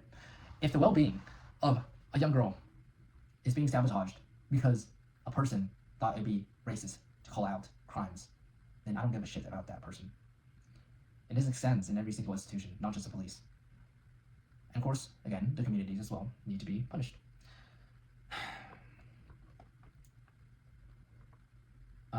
That's why I say evidence, no. Accusations is far enough. Claims under the Human Rights Act 1998 have proved especially effective in this context. Article 3 of the ECHR, or European Courts, I think, or something, Human Rights, imposes a positive obligation to the state, or on the state, to protect individuals from inhumane or degrading treatment, and to investigate grave matters such as rape with efficiency and promptness. Great job. You made a provision saying, you need to do this fast and efficient, guys. Yeah, like that's going to change anything. Here's the thing, even if you say that, even if the courts move with lightning pace, it's not going to do a fraction of the depth of the damage that can be done to these perpetrators, nor can it be done in such a speedy manner as effective immediate punishment. And here's I recognize that there's downsides to effective immediate punishments, but again, as I said, I don't care. I really don't. I really don't. Every one of these people are complicit in some way or fashion. And if they get their entire life destroyed, I'd say pray it's not worse. Because no matter how hard you think your life will become by having it be destroyed. It is not a tenth, it is not a millionth, it is not a billionth of how much the lives of a single one of these girls have been destroyed. The landmark Supreme Court decision in DSD versus Commissioner of Police of the Metropolitan Police 2018 confirmed that systemic investigative failures breached this article, giving rise to damage for victims who were let down by repeated inaction. More recent authority in Chief Constable of Northamptonshire versus Woodcock 2025 reinforces that police forces may be held liable in damages where they fail to protect individuals from foreseeable third-party harm, encompassing breaches of both Article 3 and Article 8 rights to respect for private and family life. These human rights claims can run alongside negligence actions and have resulted in substantial compensation awards while simultaneously forcing policy changes within failing institutions.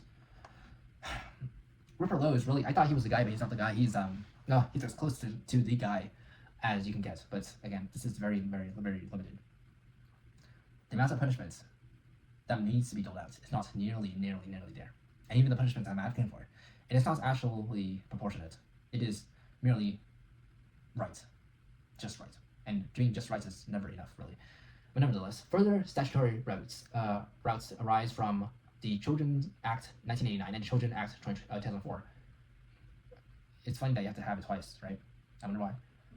Which place clear duties on local authorities to safeguard children and promote their welfare. Breaches of these duties, particularly where vulnerable children in care were groomed or assaulted by those in positions of trust, support civil claims for damages. Section 16 to 19 of the Sexual Offences Act 2003 create special criminal offenses for adults in positions of trust who engage in or incite sexual behavior or activity with children under their care. But the same facts also ground civil liability for breach of statutory duty. Vicarious liability principles allow claimants to hold authorities responsible for the acts or omissions of employees, such as omissions of their employees, such as social workers, care home staff, or NHS personnel who either committed offenses or turned a blind eye. Where broader policy decisions contributed to the scandal, judicial review proceedings remain available to challenge unlawful failures to act, providing a route to quash decisions and compel proper investigations. Everything I already said. Private prosecutions supply the criminal counterpart to these civil remedies and are available to any person or organization with sufficient interest in the case. The full spectrum of offenses committed by the perpetrators can be prosecuted privately under Sexual Offences Act 2003, including rape contrary to Section 1, rape of a child under 13 contrary to Section 5, assault by penetration contrary to Section 2, sexual assault contrary to Section 3, causing or inciting a child to engage in sexual activity contrary to Section 8 and 10, so arranging or facilitating child sexual exploitation contrary to Section 50, grooming contrary to Section 15, and the marriage trafficking and prostitution-related offenses in Section 52 and 57 to 59A. Again, I'm going to say this again and again, but there's no purpose, there's no point at all in having these prosecutions be made, having these court rulings be made. You don't need to press charges. You don't need to do any of that. You just need to look at the facts, recognize your identity, and proceed from there. Recognize that 85%, 90%, or 95%, whatever figure you want to use, of these crimes have been done by one community, particularly the Muslim Pakistani community, but really Muslims in general, and go from there. Attack all of them. I don't care. Say it's community-wide, say it's discriminatory, I don't give a shit. Instead of having these long, drawn-out processes, legal processes, these 50-section bullshit, no, one thing. That is, acid seizure, castration, torture, execution. Every single one of them. It should not be a question. It should not be a discussion. It should just be immediate. And you don't need to bring charges. You don't need to have private citizens bring up charges. That's stupid as hell. No. Merely look at the crime. Look at the people. It doesn't matter if the person itself or themselves did the crime. They're part of the same community. And again, this is community-wide retaliation. It's collective punishment. Correct. It is. And it needs to be done. It needs to be done on a mass scale for every single one of these animals. Because they would do the same thing to you. And they have done the same thing to your children, to your daughters, that is raping them. So do not spare them sympathies, do not spare them your legislative liberties or civil liberties, none of that. No due process whatsoever. I wouldn't say such a thing would be or should be permitted for these animals. Because they are not civilized, they are human, they are not in any way Western. And therefore they should not be afforded the liberties that should have gone to these girls instead, but were not for the longest time. The Serious Crime Act Serious Crime Act, what the retard. 2015 broadened these provisions by replacing outdated references to child prostitution with the wider concept of sexual exploitation of a child, while the Modern Slavery Act 2015 criminalizes trafficking for sexual purposes with a maximum sentence of life imprisonment. Indecent image offenses, offenses of causing or inciting prostitution for gain, and even rare but documented instances of animal cruelty linked to the offending can likewise be pursued. The language here is not to my liking. That's a problem. It really is a problem. But if this is the best you get, then you have to work with that, and you have to keep pushing. You do. You have to keep pushing as much as you can, so that the Overton window moves far enough to where eventually you're able to castrate, torture, and execute, seize their assets on a community-wide scale, in a fully discriminatory manner. By the way, fully, like, everybody will call you racist, everybody will call you Islamophobic. I don't give a shit. Do it. It's the only way. Where public authorities or their employees have themselves committed crimes, private prosecutions are equally viable. Misconduct in public office, perverting the course of justice, and aiding or abetting the primary offenders can all be charged against police officers, counselors, social workers, or care staff who deliberately obstructed investigations or protected perpetrators. The same principles apply to family members or community figures who shielded rapists through intimidation of victims, concealment of evidence, or active assistance in the trafficking networks. I'm glad to hear that it's a step in the right direction, everything. But it is not a leap, and you must make the leap at some point. And the leap is my solution, if not worse. Precedents such as H.M. Advocate versus Collins 2016 illustrate the gravity with which courts view abuse of trust in care settings, and private prosecutors can seek the same life sentences with extended minimum terms that were imposed in R versus Carrar 2013 for the depraved, brutal, and sadistic nature of the gang activity. Here's what I don't understand. I don't understand all things, to be fair, but this is the point. Any sort of sexual crime is depraved. Against children is any kind of crime against children is also depraved. Minimum terms, life sentences with minimum terms. Are you kidding me? What this means is that if you are imprisoned for life, you still have a minimum term, meaning that you're still having a number of years before you can appeal. No appeals, buddy. No appeals. No life sentences either. Life sentences. Why would you ever willingly house them? No. You don't do that. Again, I've talked for how many hours now? 5 hours, 4, I don't know. Close to 6 hours at this point. The same thing must be done. Castration, torture, execution, asset seizure. The procedural route for private prosecution is straightforward yet powerful. A summons or warrant is issued by a magistrate's court upon presentation of evidence that satisfies the evidential and public interest tests, after which the case proceeds as any other criminal matter, with the CPS retaining the power to take over and continue or discontinue it. This mechanism bypasses institutional reluctance, ensures that cases such as those involving absconded offenders or protected family members reach court and create a public record of the offending that can support parallel civil claims. In combination, civil actions deliver financial redress and accountability for harm, while private prosecutions deliver criminal convictions, long custodial sentences, and the public condemnation necessary to dismantle the networks. Together, they form a complete legal strategy capable of delivering justice where state agencies have historically fallen short. Justice. That's a funny word, isn't it? Because right here, as far as I see it, this is not justice at all. And I'm really severely disappointed with Rupert Lowe for doing this.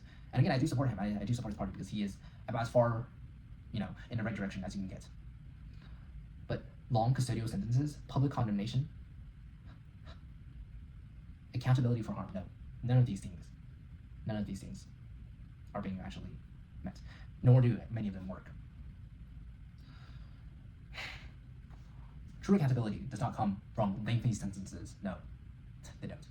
You rape somebody, you deserve far worse than just death. Never mind long sentences where you're housed indefinitely until halfway through you're allowed to appeal or some bullshit. No. Well, how I see it is this. Round up every single one of those animals. Not just rapists, not just the community members, not just those who are of official or institutional background and supported or did the crime themselves, or turned a blind eye. Round up every single one of those of that particular ethnic and religious background. It doesn't matter. It doesn't matter. Round up every single one of these who are in any way, indirectly or directly related to this, on the side of the perpetrators. Round every single one of them up. Seize all their assets immediately, torture them, castrate them, and execute them in that order. Or castrate, torture, and execute them, doesn't really matter. The point is that any of these so-called legal processes, they don't produce a result that is good for the victims, that is in any way a semblance of justice. No. A good way of looking at these things is saying, if I were to rape your daughters, if I were to rape, I don't know, little girls or whatever, would you want me to come back in, 50 years or so? No. Would you want me to hand you money and say, that's all you need? Are you over it now? Or the government to hand you over money from me or from yourself, really, because it's taxpayer funded, saying, is that all you need now? Are you good? No. That's no. There's no accountability of that. There's none whatsoever. The proper accountability is not a long life sentence. It's not just a life sentence. It's not just a death penalty, for that matter. It is castration, torture, and execution. It must be humiliation. It must be pain that is felt. And yes, that's what must be done. And all of it must be publicized, by the way. The victims must see the crimes. Not the crimes. The victims of the crimes must see the torture that is done, must see the castration that is done. Or, I'd rather, they should be allowed to see such things. It is therapeutic, I'd imagine. It is justice, in their minds at least. And that's more important than anything else. The justice that is delivered for these victims is more important than any sort of these legal proceedings. No, none of these matter, in my opinion. They matter far less than the amounts of rapes that have been done and the amount of justice that needs to be garnered for these victims. Next steps. Publish these inquiries' full witness statements. Seek out further witness statements so that more victims can tell their story. True. Name within Parliament those found to have enabled the rape games. Yes. Continue initiating civil proceedings and private prosecutions where appropriate. Again, my thoughts on the matter have been made clear, self-evident. We have more women. We had more women come forward since our formal hearings took place. Be in no doubt that we intend for our rape gang inquiry to have a long life well beyond the publication of this one report. It will be updated as and when we learn more about the most horrific blight on our nation's history, or our nation's story. When we learn more about the horrific blight on our national story. This is the initial phase of a larger mission to make sure that no such avoidable atrocities can ever happen again. Again, this is all just the very tip of the iceberg. It is not nearly the full extent of the crimes. Not nearly. Which is why what I'm advocating for right now, I hope that it will be the moderate position eventually. I do. Because if the truth, the full extent of everything has been revealed, or it will be revealed, then, well, bloodshed, civil war, or something worse. I can think, I would say that would be in order, and that would be perfectly justified. A concluding message from Rupert Lowe, MP, Rape Gang Inquiry Chair. I want to thank you for taking the time to read our report. I hope it has gone some way to helping you understand the horror that has unfolded in almost every British town and city over the last 50 years, 70 years fully if you look at the first reported instance. Participating in our hearings, listening to the survivors was the most harrowing experience of my life. I can imagine very well. It is certainly for me. It is, and especially in person, it's different, It is impossible to understand how such evil has been allowed to flourish on such a horrifying scale. Very valid. This inquiry was founded because the authorities failed to act. The politicians failed to act. The civil service failed to act. Everyone failed to act. We will not make the same mistake again. I certainly hope not. We will provide a platform for further victims to tell the nation their story. I will name perpetrators using parliamentary privilege, and we will aim to put those people in prison through cooperation with the relevant authorities. If they fail to take the necessary steps, we will deploy private prosecutions to obtain justice at last. You're still playing within the legal system. You're still playing within the system, really.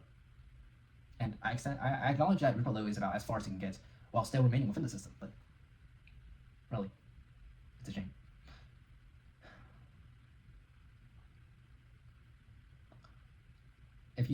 Here's how I see it. These perpetrators just release names, release all their names, locations. Exactly, you call it doxing. I acknowledge that. Do it. Tell everybody. Sort of how in the US, I'm not sure, they probably do have this in the UK as well, but we have a sex offender registry where anybody who has been convicted of being a sex offender or sexual predator or any of that has a label attached to their name forever. Do the same for these animals and publicize it for everybody to see. Mark them and mark their families. Mark every one of these communities and do so without apology. That's what needs to be done. Because if the state, even with the most extreme, so-called extreme, far-right positions, far-right legislations, can only result in such limited change. I mean, of course, this is only a proposal, but a proposal typically, as far as I'm aware, is about the most extreme you can ask for, usually. If that's the full extent, there needs to be way more punishments. and justice. And justice, in this case, can only be carried out, unfortunately, I wish it wouldn't be this way, but through vigilante. Through vigilantism. And really, it is a public favor, I think, for everybody to know where these people are, to avoid them, these animals. The ultimate objective of our inquiry is clear. Put rapists and their enablers behind bars. Not just behind bars. Not just behind bars. There will be more news to come very soon on that front. Thank you for your time and attention in reading this historical report, or this historical report, Rupert Lowe MP, the Rape Gang Inquiry. You know, with everything said that I've, made against Rupert Lowe, I still acknowledge that he is doing his best as of right now. And again, Rupert Lowe is not the savior of the United Kingdom. It is, nor is anyone else the savior for that matter. But always push it over to the window as much as you can, as much as you possibly can. Because without that, well, look how far the UK has come so far. Just by keep pushing it. Just by keep pushing it.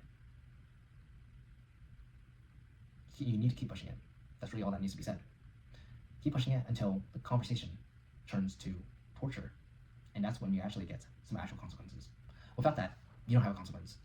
With the death penalty, for example, even people would already think that's the maximal position. No, it's not. It's not nearly the maximal position. The maximal position, again, is doing unto them what they have done unto you. And again, my position is a moderate position from that perspective. It is the just position from what I see as a Christian-bound country, civilization.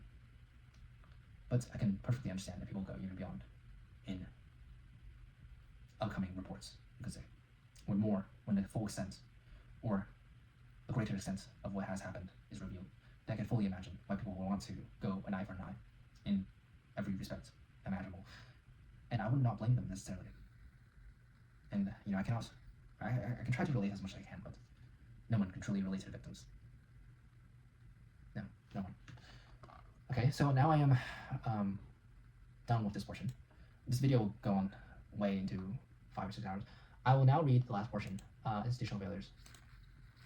So I have about 15 pages left, so please stay with me. I don't know if anybody's staying with me at this point, but oh well. Appendix 3, institutional failures. Police and justice. Police forces nationwide ignored repeated reports of rape, false imprisonment, and exploitation. Officers often arrived hours late to reports of missing children and then refused to take statements from victims and close cases without examination. Girls were often arrested for drunk and disorderly conduct or behavior that followed assaults by the gang members. Bail conditions silenced whistleblowers, while known perpetrators received no conditions or surveillance. Absolute two-tier policing is what that is, and that's, yeah. Oh my god. Operated openly. Two-tier policing operated openly. Forces surrendered, police forces that is, surrendered to threats of disorder. Two-tier policing operated openly. Forces surrendered to threats of disorder from certain communities, fabricated offenses against critics, and allowed officers linked to the gangs to retire with pensions. That's why I'm so extreme in my views, because I don't want a single one of these animals to get away with it. And the reality is that many have already gone away with it, and many will continue to get away with it. And under the current framework, when it comes to proposed legislative policies, even if they are passed, they will not really lead to anything, so as far as I'm aware. Just because you get to stay in prison doesn't mean that's punishment. No, not in the slightest. The evidence from a majority of the witness statements shows that police forces across England and Scotland knew about organized grooming and rape of children, yet repeatedly failed to protect victims, investigate perpetrators, or act on clear intelligence. Officers discouraged reporting, criminalized victims, destroyed or ignored evidence, and allowed perpetrators to walk free. There is also disturbing evidence that serving police officers were active members of the rape gangs, while others went on out of their way to protect the rape gangs. This was not an isolated error. It was systemic across multiple forces and lasted for decades. Below is a fraction of the incidents of which the inquiry has been made aware. I'm about to read some reports. I can already tell I'm going to get angry again. Or maybe I've been desensitized so much that I'm no longer... I don't know. I'll probably rant again more. West Midlands Police. West Midlands Police failed blank. Likely a victim. Officer blank, so one of them, was directly involved in early missing episodes. Despite serious reports of a child being taken by older boys, no written statements were taken from the mother or child. The matter was never properly investigated. Officers attended missing episodes, but took between 2 and 4 hours to arrive. The response was described as wholly inadequate. The force closed cases without safeguarding action, even when the mother explicitly stated that her child was suffering sexual exploitation. Greater Manchester Police, including Tameside. Greater Manchester Police repeatedly failed blank. PC, so police commissioner, so really high up there, later dismissed, attended a multi-agency meeting and shouted at blank, likely the victim, to stop reporting his daughter missing. Asset seizure, castration, torture, and execution. I think this might be Marlon, by the way. One of the previous testimonies where his, is the father. He did this in front of professionals. Officers on the missing from home team frequently failed to return calls. CCTV footage captured officers discussing not waking the father when they attended at 3 a.m. And this is Marlon. That's his pseudonym, that is. The forces failed to enforce bail conditions on a known rapist who immediately rang Marlon's daughter and threatened her life. Associates of the perpetrator attended the family home, and the police response was delayed and submissive. Blank, the Marlon's daughter, was left at the company of groomers on multiple occasions. The force treated Marlon as a pawn rather than a dutiful parent trying to protect his child. And I think in earlier I mentioned that Marlon released a book. So I don't know if Marlon is still a pseudonym or what. Most likely it is, but I'll read it as well. Or I personally won't read it, but if you're interested, I recommend reading it. Again, reading any of this is very emotionally taxing, and the main thing that you take away from this is that you must put this into action. Put this into, at the very least, political action. If governments, if politicians are not advocating for what you think needs to be done, then do so yourself. Try to shift the overturned window as much as you can. So for example, right now, I'm a nobody. I'm just posting a random video. I don't know if anybody's going to watch it, or anybody's still watching it for that matter. But I'm doing so regardless, for a reason, and that is to push the window, to push the conversation as far as I can, to get everybody to recognize that this is reality, that something needs to be done, and the punishment needs to be had. West Yorkshire Police. West Yorkshire Police failed multiple victims, including blank. I'm assuming all these testimonies, by the way, or all these cases are basically repetitions of the victim testimonies, but censoring their names. In blank's case, the force closed an early report of a recorded sexual assault on a 13-year-old with no investigation into the creation or distribution of child sexual abuse material. In blank's case, officers routinely recovered the child from cars with adult men, but allowed the men to drive away without question. Little complicity. In blank's case, officers blank, among others, failed to act on extensive stalking logs, threats, and evidence of grooming gangs. The force repeatedly minimized disclosures, lost evidence, and treated victims as unreliable. Named officers in blank's statement include those who ignored years of harassment and failed to link cases. This might be clever, I'm not sure. South Yorkshire Police targeted Tommy Robinson with dawn raids on family homes and bail conditions. Robinson suspects to this day that the force often timed their actions against him to disrupt lawful protests. A South Yorkshire police officer, PC Hassan Ali, police commissioner Hassan Ali. None of these animals should be in the police. None of these animals should be around children. None of these animals should be in prison. Should be in Europe. Should be in Western civilization. Hassan Ali is alleged to have brokered a no prosecution deal with child abuser Arshid Hussein. Or Arshid, I don't give a shit. They're always looking for their ethnic interest. They are never looking for the interests of British children, of British people. They need to be removed. Under its terms, Hussein handed over a missing underage girl to police at a petrol station in exchange for not being arrested or prosecuted for her abduction. The force is repeatedly linked to early knowledge of the rape gangs, at least from Sammy Woodhouse's case in 1999 onwards, yet still they produced no protection. Officers discouraged missing reports and protected perpetrators. Merseyside Police. Merseyside Police failed Blank's daughter and her family, so maybe Sally.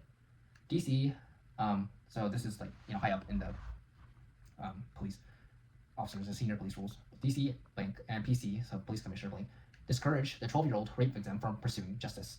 It might be Rachel's daughter. They emphasized paperwork delay and her word against his as reasons not to proceed with a prosecution. Justice for a 12-year-old who was raped was deemed too much hard work. Again, not hard work. It's really not. This is intentional. This led to her daughter to withdraw her claim. The force failed to act on video evidence of assaults, threats, and ongoing harassment. After her daughter's death, the family faced continued intimidation with inadequate protection from the police. Yes, this is Rachel. So if you go back, watch my previous video, or read it for yourself if you are able to stomach such a thing. This is Rachel. Police Scotland failed in the Blank case. DC Blank received extensive digital evidence from a civilian specialist Blank, showing a man advertising as a Quran tutor who was grooming a child.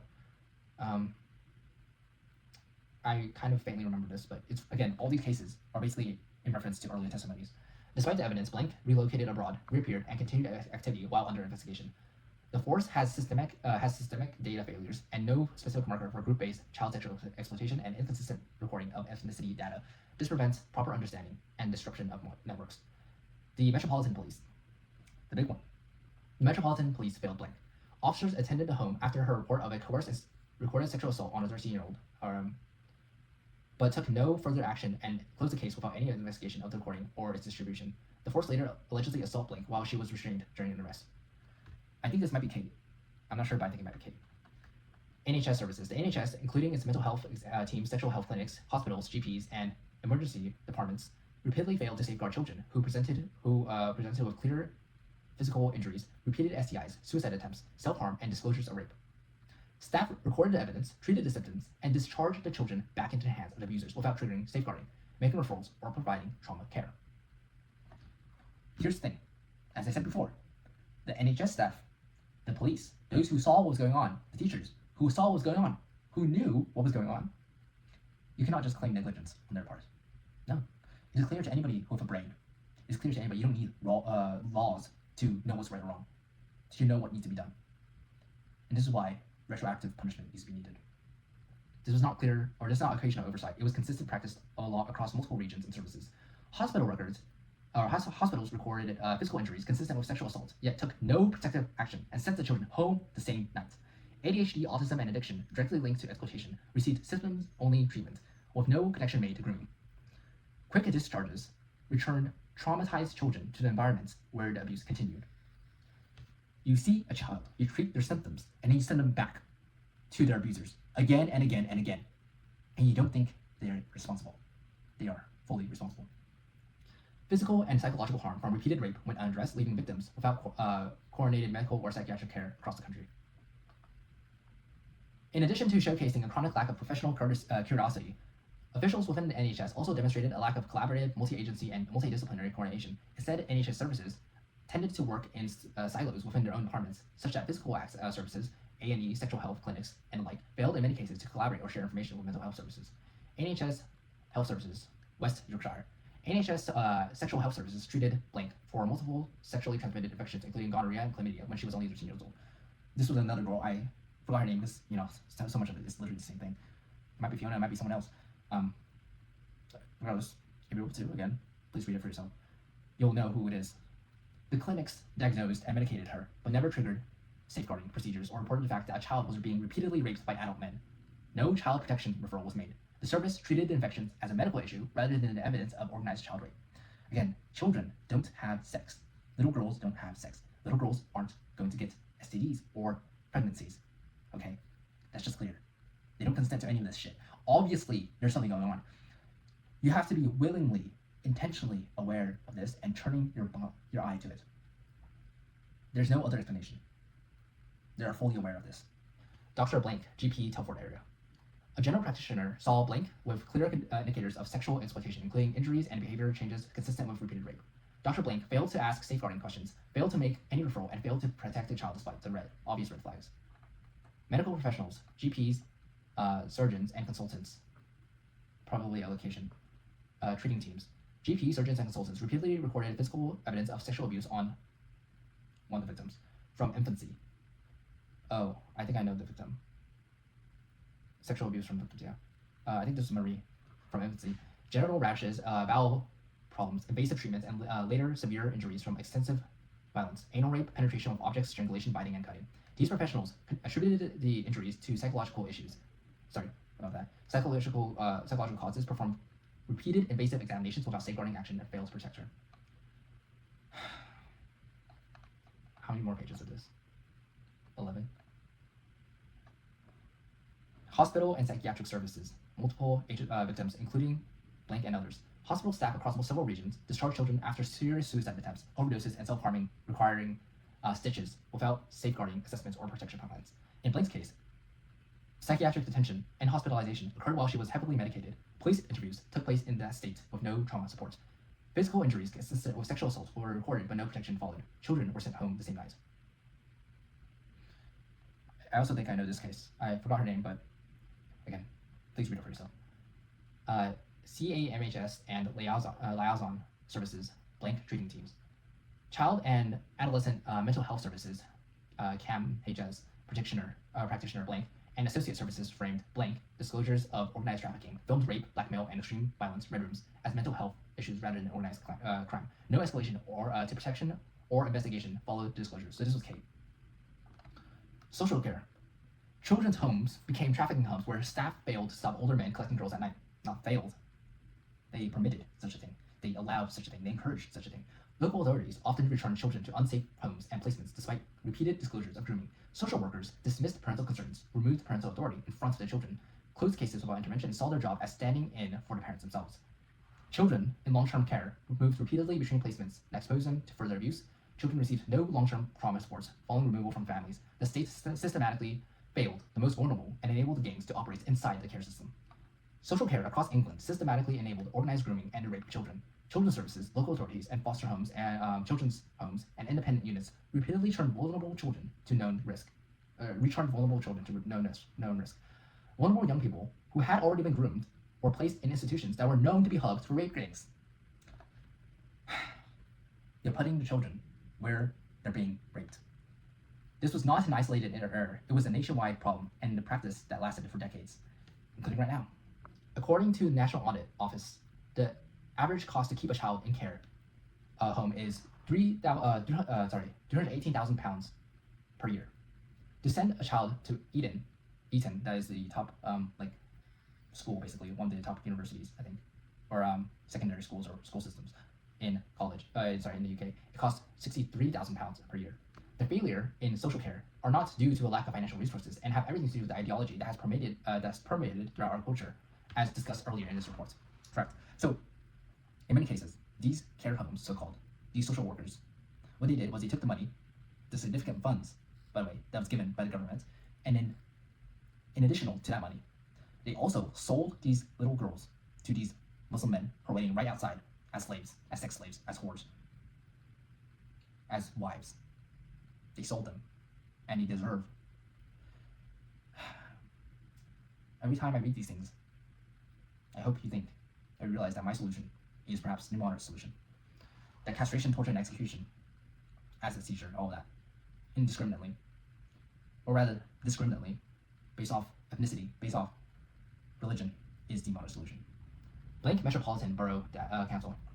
One Metropolitan Borough Council failed every looked after child in its semi-independent units.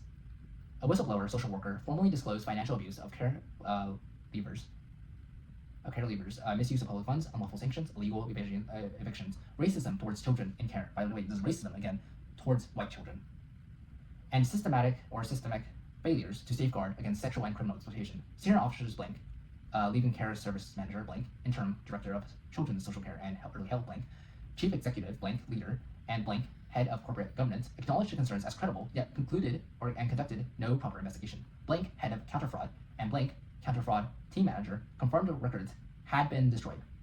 Shredders purchased at Eunice.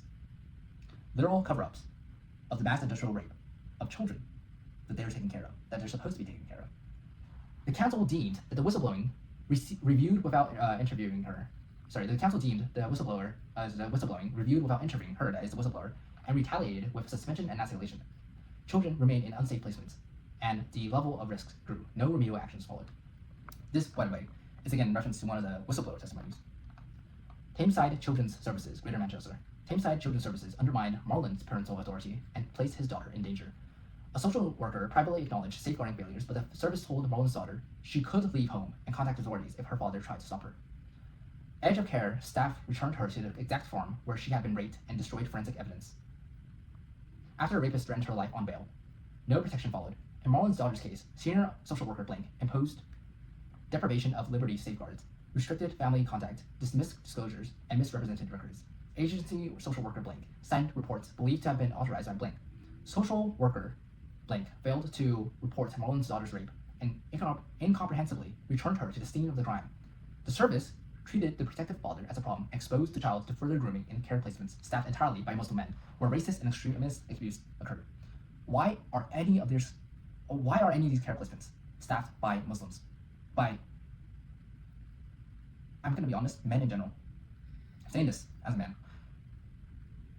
women can be like this too, of course, but the rates of rape, the rates of sexual abuse is just extremely high on the men's side.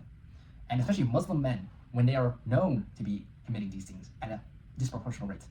No, definitely not. Blank social services.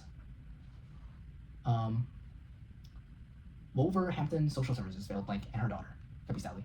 Social worker blank received repeated reports of adult men with the child, yet took no action. The service refused the relocation requests, downgraded risk levels, and closed the case despite explicit statements that this child was being sexually exploited. Blank's own childhood grooming history was used to blame her as a parent. The NRM later recognized the child as a trafficking victim without informing the mother. This could be Claire or it could be Whitney. I don't know exactly. It's just so many, and it's really sad. Blank Council and Blank's social services removed Blank and her daughter's her siblings from a loving family into care where abuse was worse. I remember this as well. I think it was Anne or something. No, it might be not. Social worker Blank sexually abused Blank sister and later married her. You married the girl that you sexually abused as a child. Social worker Blank was forced to participate in a cover story to conceal abuse. Foster care Blank exploited Blank for labor and isolated her. Management at Blank's children's home includes staff including Blank and manager Blank. Physically and sexually abused children handed them to taxi drivers for external exploitation and covered it up. Records were concealed for nearly 40 years. Operation Marmion was shut down at senior level and no one was held accountable. Again, this is why it has to be retroactive. It has to be worse because you have to make up for the lost time, and you never will. That's why it has to be beyond the painful. It has to be beyond punishment. It has to be hell. It has to be hell on earth for these animals until they die, in which case they will be also transferred to hell. Social services. Blank social services failed Blank. The service minimized disclosures of forced conversion to Islam, forced Islamic marriage, coercive control, and threats forced in religious terms to remove her child. They treated religiously motivated abuse as a cultural or relationship issue and made decisions that resulted in parental alienation. This is one of the cases where a girl was raped, groomed, became pregnant, forcefully converted, and all that, and had a child by her rapist. Many such cases. Blanked placement, London.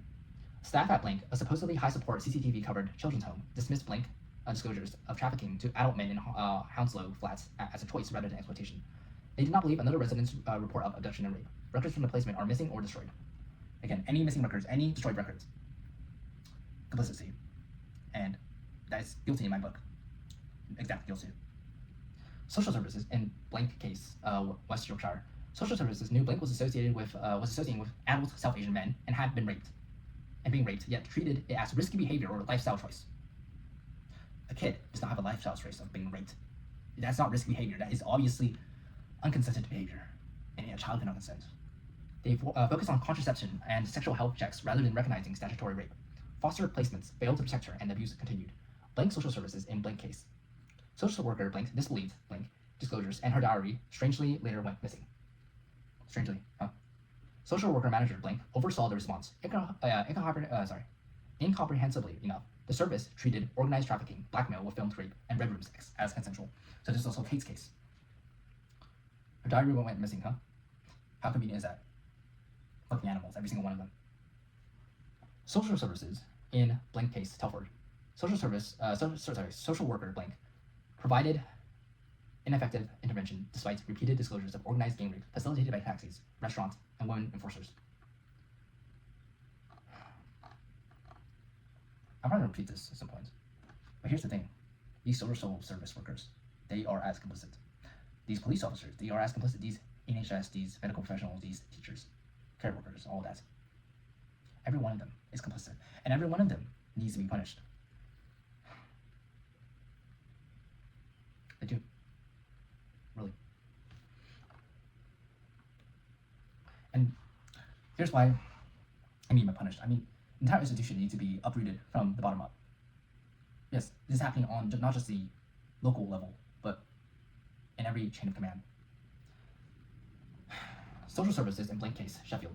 Various social workers and safeguarding professionals implemented child protection plans that never removed Blank from organized houses and where Blank Iraqi Kurdish men trafficked and raped her. They knew of the risks, yet failed to act decisively. General Children's Home and the Edge of Care failures.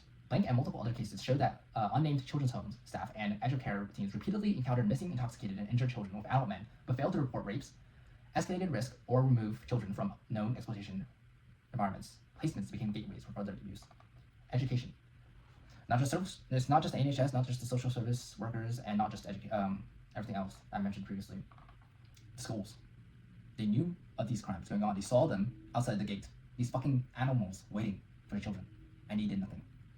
Schools across Britain watched the rape gangs operate in plain sight and did nothing to protect the children in the care. Teachers saw older men collecting girls at the school gates, heard direct disclosures of sexual acts in toilets, recorded truancy, self-harm, and visible injuries, and witnessed children arriving at school with gifts, drugs, or bruises. Instead of triggering safeguarding referrals, they excluded the victims, treated the exploitation as behavioral problems, and allowed the perpetrators to continue collecting children from school poverty. Education authorities failed to link obvious grooming indicators to organized crime, ignoring parental reports, and placed excluded children into environments where the gangs operated. This was not oversight. It was active complicity that handed children to the rapists every single day. And why did the teachers allow such a thing? Why don't they call out? Because here's the reality. It doesn't matter race, okay. But in this case, it is clear when you're looking at the race. The children are predominantly white. The adult men are predominantly South Asian. And they're adults. You don't typically have older men of a different race interacting with younger girls of a different race from them in a non-sexual manner, in a non-strange manner. If it is of the same race, at least you could explain that as in maybe they're relatives. But there is no relationship between these two, no familial ties whatsoever. And so when you see this on the mass scale, over and over again, this is a clear sign that you knew what was going on and you said, not my problem. They need to be punished. They need to be punished. And again, my method is the only just method I can think of that is not exactly eye to eye, or eye for an eye. Blank School, Telford. Staff at Blank's observed older men collecting girls at the gates and heard direct disclosures of sexual activity in school toilets. They recorded truancy and self-harm clearly linked to exploitation. Teachers excluded victims for low-level disturbance rather than safeguarding them. Referrals were rarely made, and children were treated as having behavior problems instead of victims of organized gang rape. Taylor and her friends were collected openly from the school gates and transported to abuse locations while staff did nothing. I'm not sure if it's Taylor or somebody else, but I think she was subjected to 8 abortions or something like that, or miscarriages, forced pregnancies, just all just so terrible. Blank Merseyside. After 12-year-old autistic pupil, Blank's daughter, disclosed oral rape, Blank High School failed to separate her from her alleged perpetrator. This is racial, I think. Safeguarding measures were tokenistic, and the boy remained in school. Her daughter faced relentless bullying and filmed assaults linked to her perpetrator. The school took no effective action. Police had already discouraged the rape investigation, and the school compounded the harm by leaving the child exposed. Her daughter died by overdose after the bullying intimidation escalated. The daughter died by suicide. That's what it is. In this particular case, if I'm not mistaken, this was in 2022, as said in the report. Very, very recent. Very, very recent. 4 years ago. You think it's not happening now? You're wrong. This was literally happening 4 years ago. She would be 16 now. If she wasn't. Because it's not like she killed herself necessarily. No, she was killed by the things that were done to her. Blank's daughter. Schools ignored visible bruises, split lips, and black eyes on Blank's child from the age 11. Teachers marked her as a must try harder and doesn't mix without asking questions. When the sexual image of Blank's child, which she had been coerced into sending, was circulated across multiple schools, no safeguarding response followed. The school treated exploitation as a behavior issue rather than organized abuse.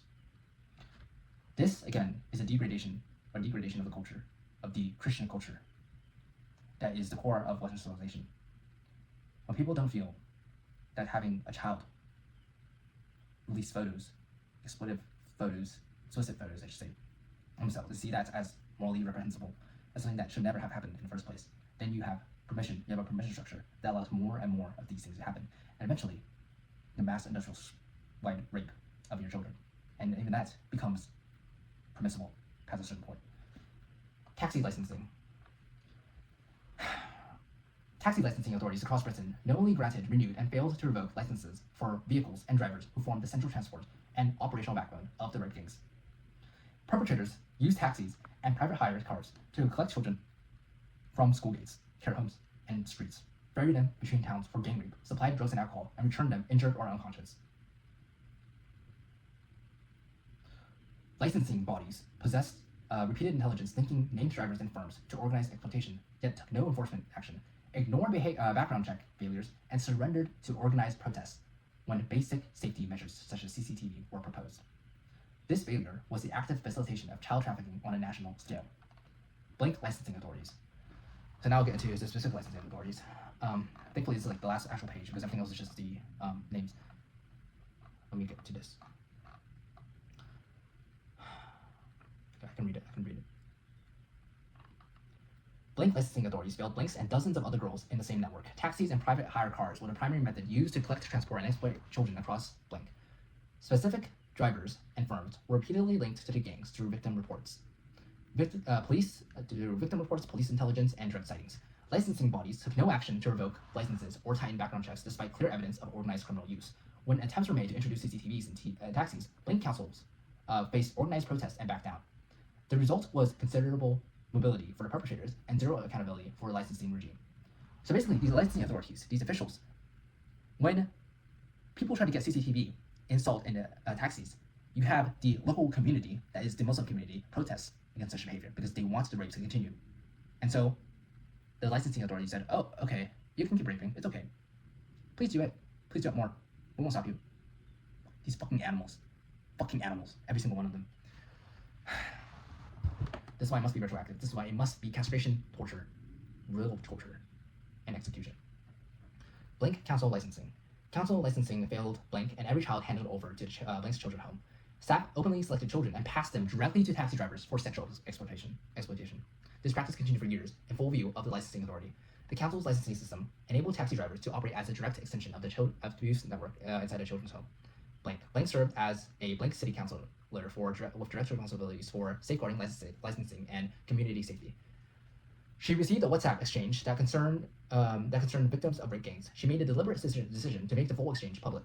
This disclosure triggered immediate political controversy, media coverage, and formal complaints followed by disciplinary processes against her. Blank used a moment to highlight evidence of grooming gang activity within Blank and to link passenger and women's safety in licensed vehicles directly to exploitation risks. Her actions now expose how local authorities continue to treat serious safeguarding concerns as political problems rather than child protection emergencies. The incident further damaged public confidence in Blank safeguarding systems and demonstrated that even elected councillors who attempted to raise alarm faced institutional resistance instead of support. I'm glad that this particular councillor made the decision, made the whole thing public, and I wish everything would come out public, really, of course, except for the victim names.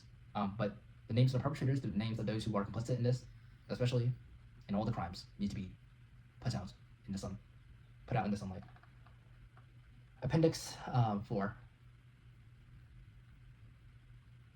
This is so now it's basically just I'm gonna read the names and then I'll get my closing notes. This was, by the way, way over 5 hours. I think this will be, how many hours is this? I don't even know. Local Authority, District 149, Aberdeen City, Angus, Atrium, and Newtown Abbey, or Newton Abbey.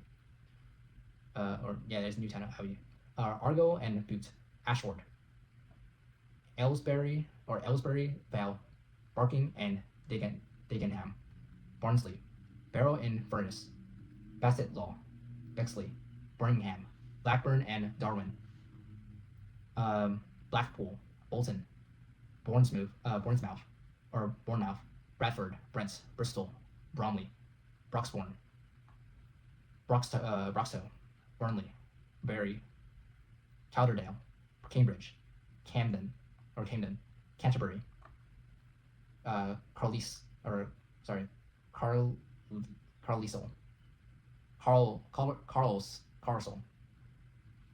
Castle Point, Chelmsford, Cherwell, Cheshire East, Cheshire West, and Chester. Chiltern, Christchurch, City of Edinburgh, County Durham, Coventry, Craven, Croydon, Dacorum, Dartford, Derby, Doncaster, Dudley, Ealing. I'm not sure how to say a lot of these names, forgive me, but I want to say them at least once because it's important to recognize these.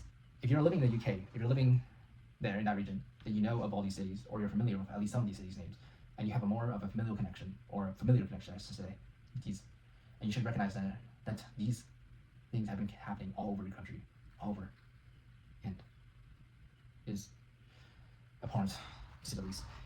East Hertfordshire, East Riding of Yorkshire, East Staffordshire, Enfield, Epping Forest, Gateshead, Glasgow City, Greenswich, Hackney, Hammersmith and Fulham, Haringey, I don't know, so I'm really sorry. Harlow, Harrow, Hastings, Havering, High Peak, Hillingdon, Hounslow, Hyndburn, Ipswich, Isle of Wight, Islington, whichever, Kingston upon Hull, Kirklees, Lambeth, Lancaster, Leeds, Leicester, Lewisham, Liverpool, Luton, Manchester, Medway, Merton, Middlesbrough, Milton Keynes, Monmouthshire, Newcastle upon Tyne, Newcastle under Lyme, Newham, North Lincolnshire, North Tyneside, Northumberland, Norwich, Nottingham, Oldham, Oxford, Pembrokeshire,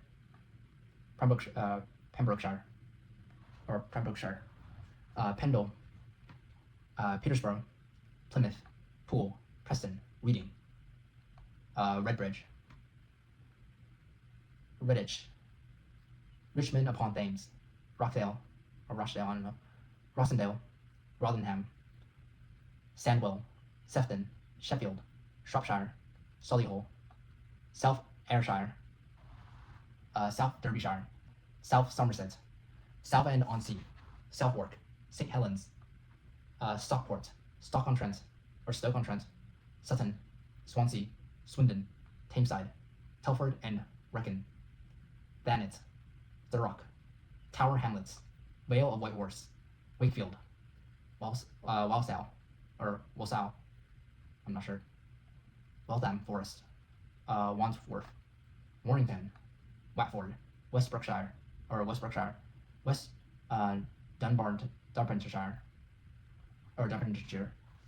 Berkshire, I'm not sure, Westminster, Weymouth and Portland, Wigan, Wiltshire, Swindon and Maidenhead, Wirral, Wolverhampton, Worcester,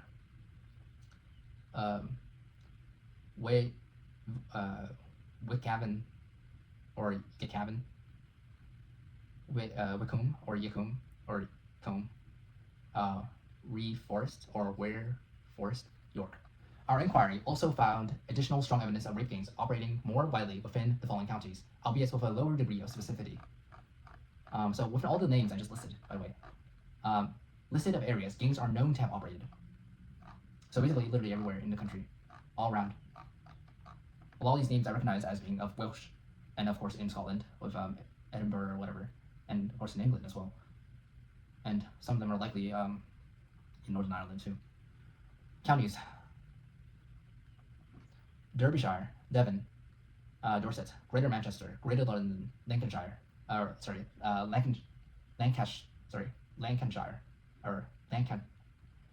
Lincolnshire and Lancashire. Again, forgive my mispronunciation of your names. Merseyside, Norfolk, Yorkshire, Warwickshire.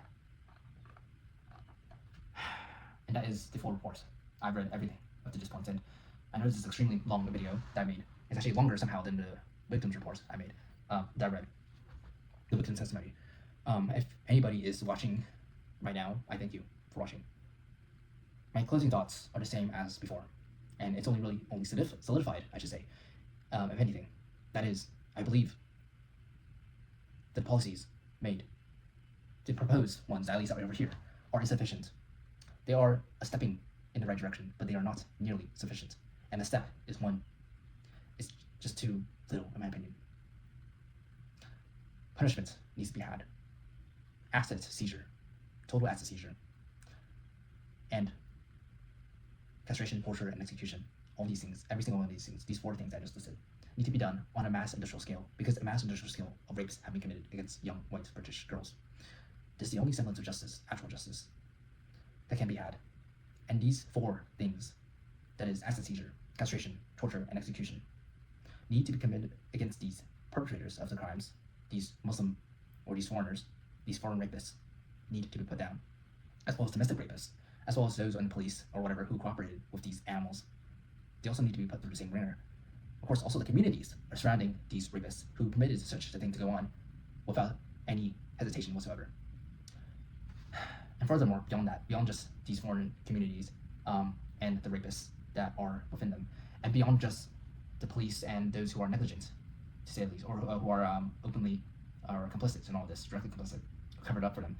Also, those who are medical professionals, those who are teachers, those who are police officers, who saw the signs and yet did nothing. Because you don't need a law for that. You just need common sense. The teachers, the caretakers, and all that. Besides, I mean, the complicit ones, let's just be honest. Asset seizure, castration, torture, execution is a given. But including the ones who saw what was going on and did not act, who saw what was going on, the raped 13-year-olds right in front of them, the pregnant 13-year-olds right in front of them, with STIs and whatever else, with bruises all over, and did nothing. I thought, not my problem. No, they're guilty too. They are. And they need to be slaughtered along with the rest of them. I know it sounds harsh, because it is harsh, but it is the only semblance of justice that can be had for these girls. And of course, I'm not gonna collect my thoughts, so this is about it. And thank you for watching. I really appreciate it if you made it along this far. I probably scarred you, and I scarred myself really reading all this, but again, it needs to be read. It does. And I suggest that you share there's a video of Rupert Lowe, I think with Financial Express on YouTube.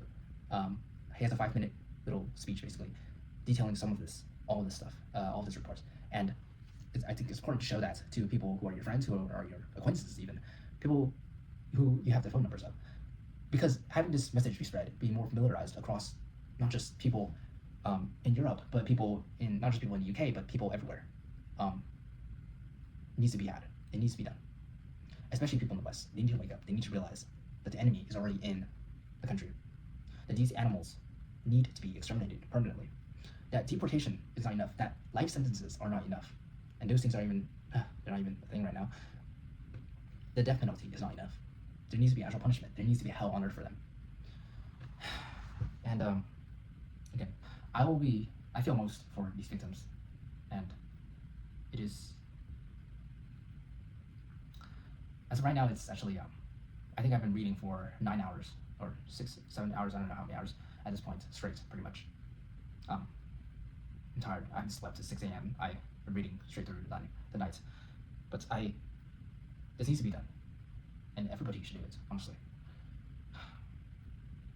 After this video, I will eventually release another video that will be highlighting my own summary, I guess you could say, of everything.